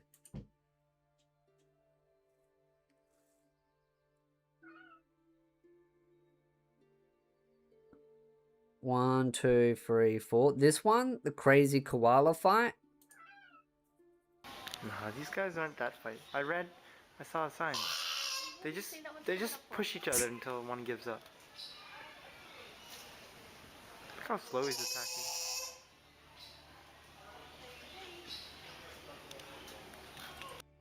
Yes, the bushfire where our Prime Minister fucked off to Hawaii. Yep. Yep. Our leaders suck balls.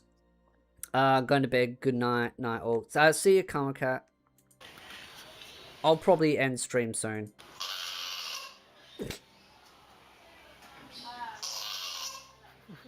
It's a weird sound.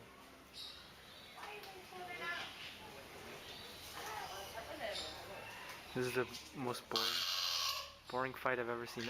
Oh my god, oh my god, the fight is running. Oh god. It's just, I can imagine the claws and how much that hurts. Goodness.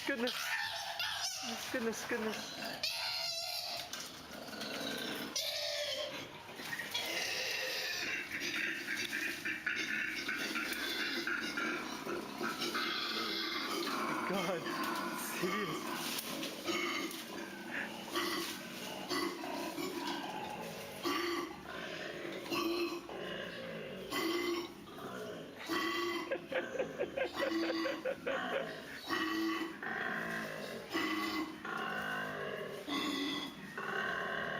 Can Enrive a savage kangaroo fight? If I might actually, now thinking about it, if there's some good of those Aussie videos, the one that guy that does all the Aussie animal ones, I might go over some of those videos because they're pretty fun. I've watched some of his videos, but maybe we can do a compilement of them if people want me to react to them, maybe next stream. I'd have to find his channel. But the guy that goes over all the Aussie animals, I might do that. Just another Tuesday for it. Yeah, I mean, it's just another day.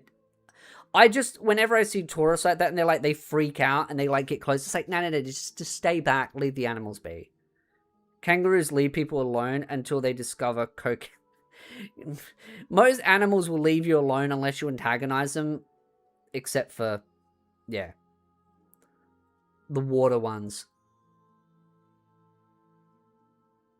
But yeah, that's about really it for the stream. There's nothing else really worth going over. I will save the other video for next reaction. So yeah, much appreciate everyone coming to the stream. And yeah, I'm just checking things. But yeah, peak indeed. How accurate are those videos as far as like the animals go? I mean, that's normal. Yep, I only let dwarves. Yeah.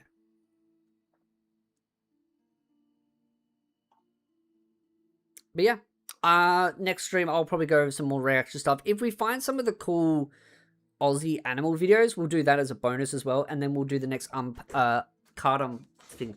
Also, for Tony here, because Tony won't believe me, these are what we got from the last 24 openings. We got 2 signs of Red Hood worth 60... Jesus Christ. Worth 65 bucks each. And then we got Helm, which is worth 65 as well. These are 2 signed. So, thought I'd just show you. We got quite lucky with that unboxing. So next stream we'll do another 24. So, thank you for dropping by. Thank you for the donations again. Thank you for the previous stream donations, because I know, of course, Reese is here. So again, much appreciate all those donations. And we'll have some fun stuff for the next stream.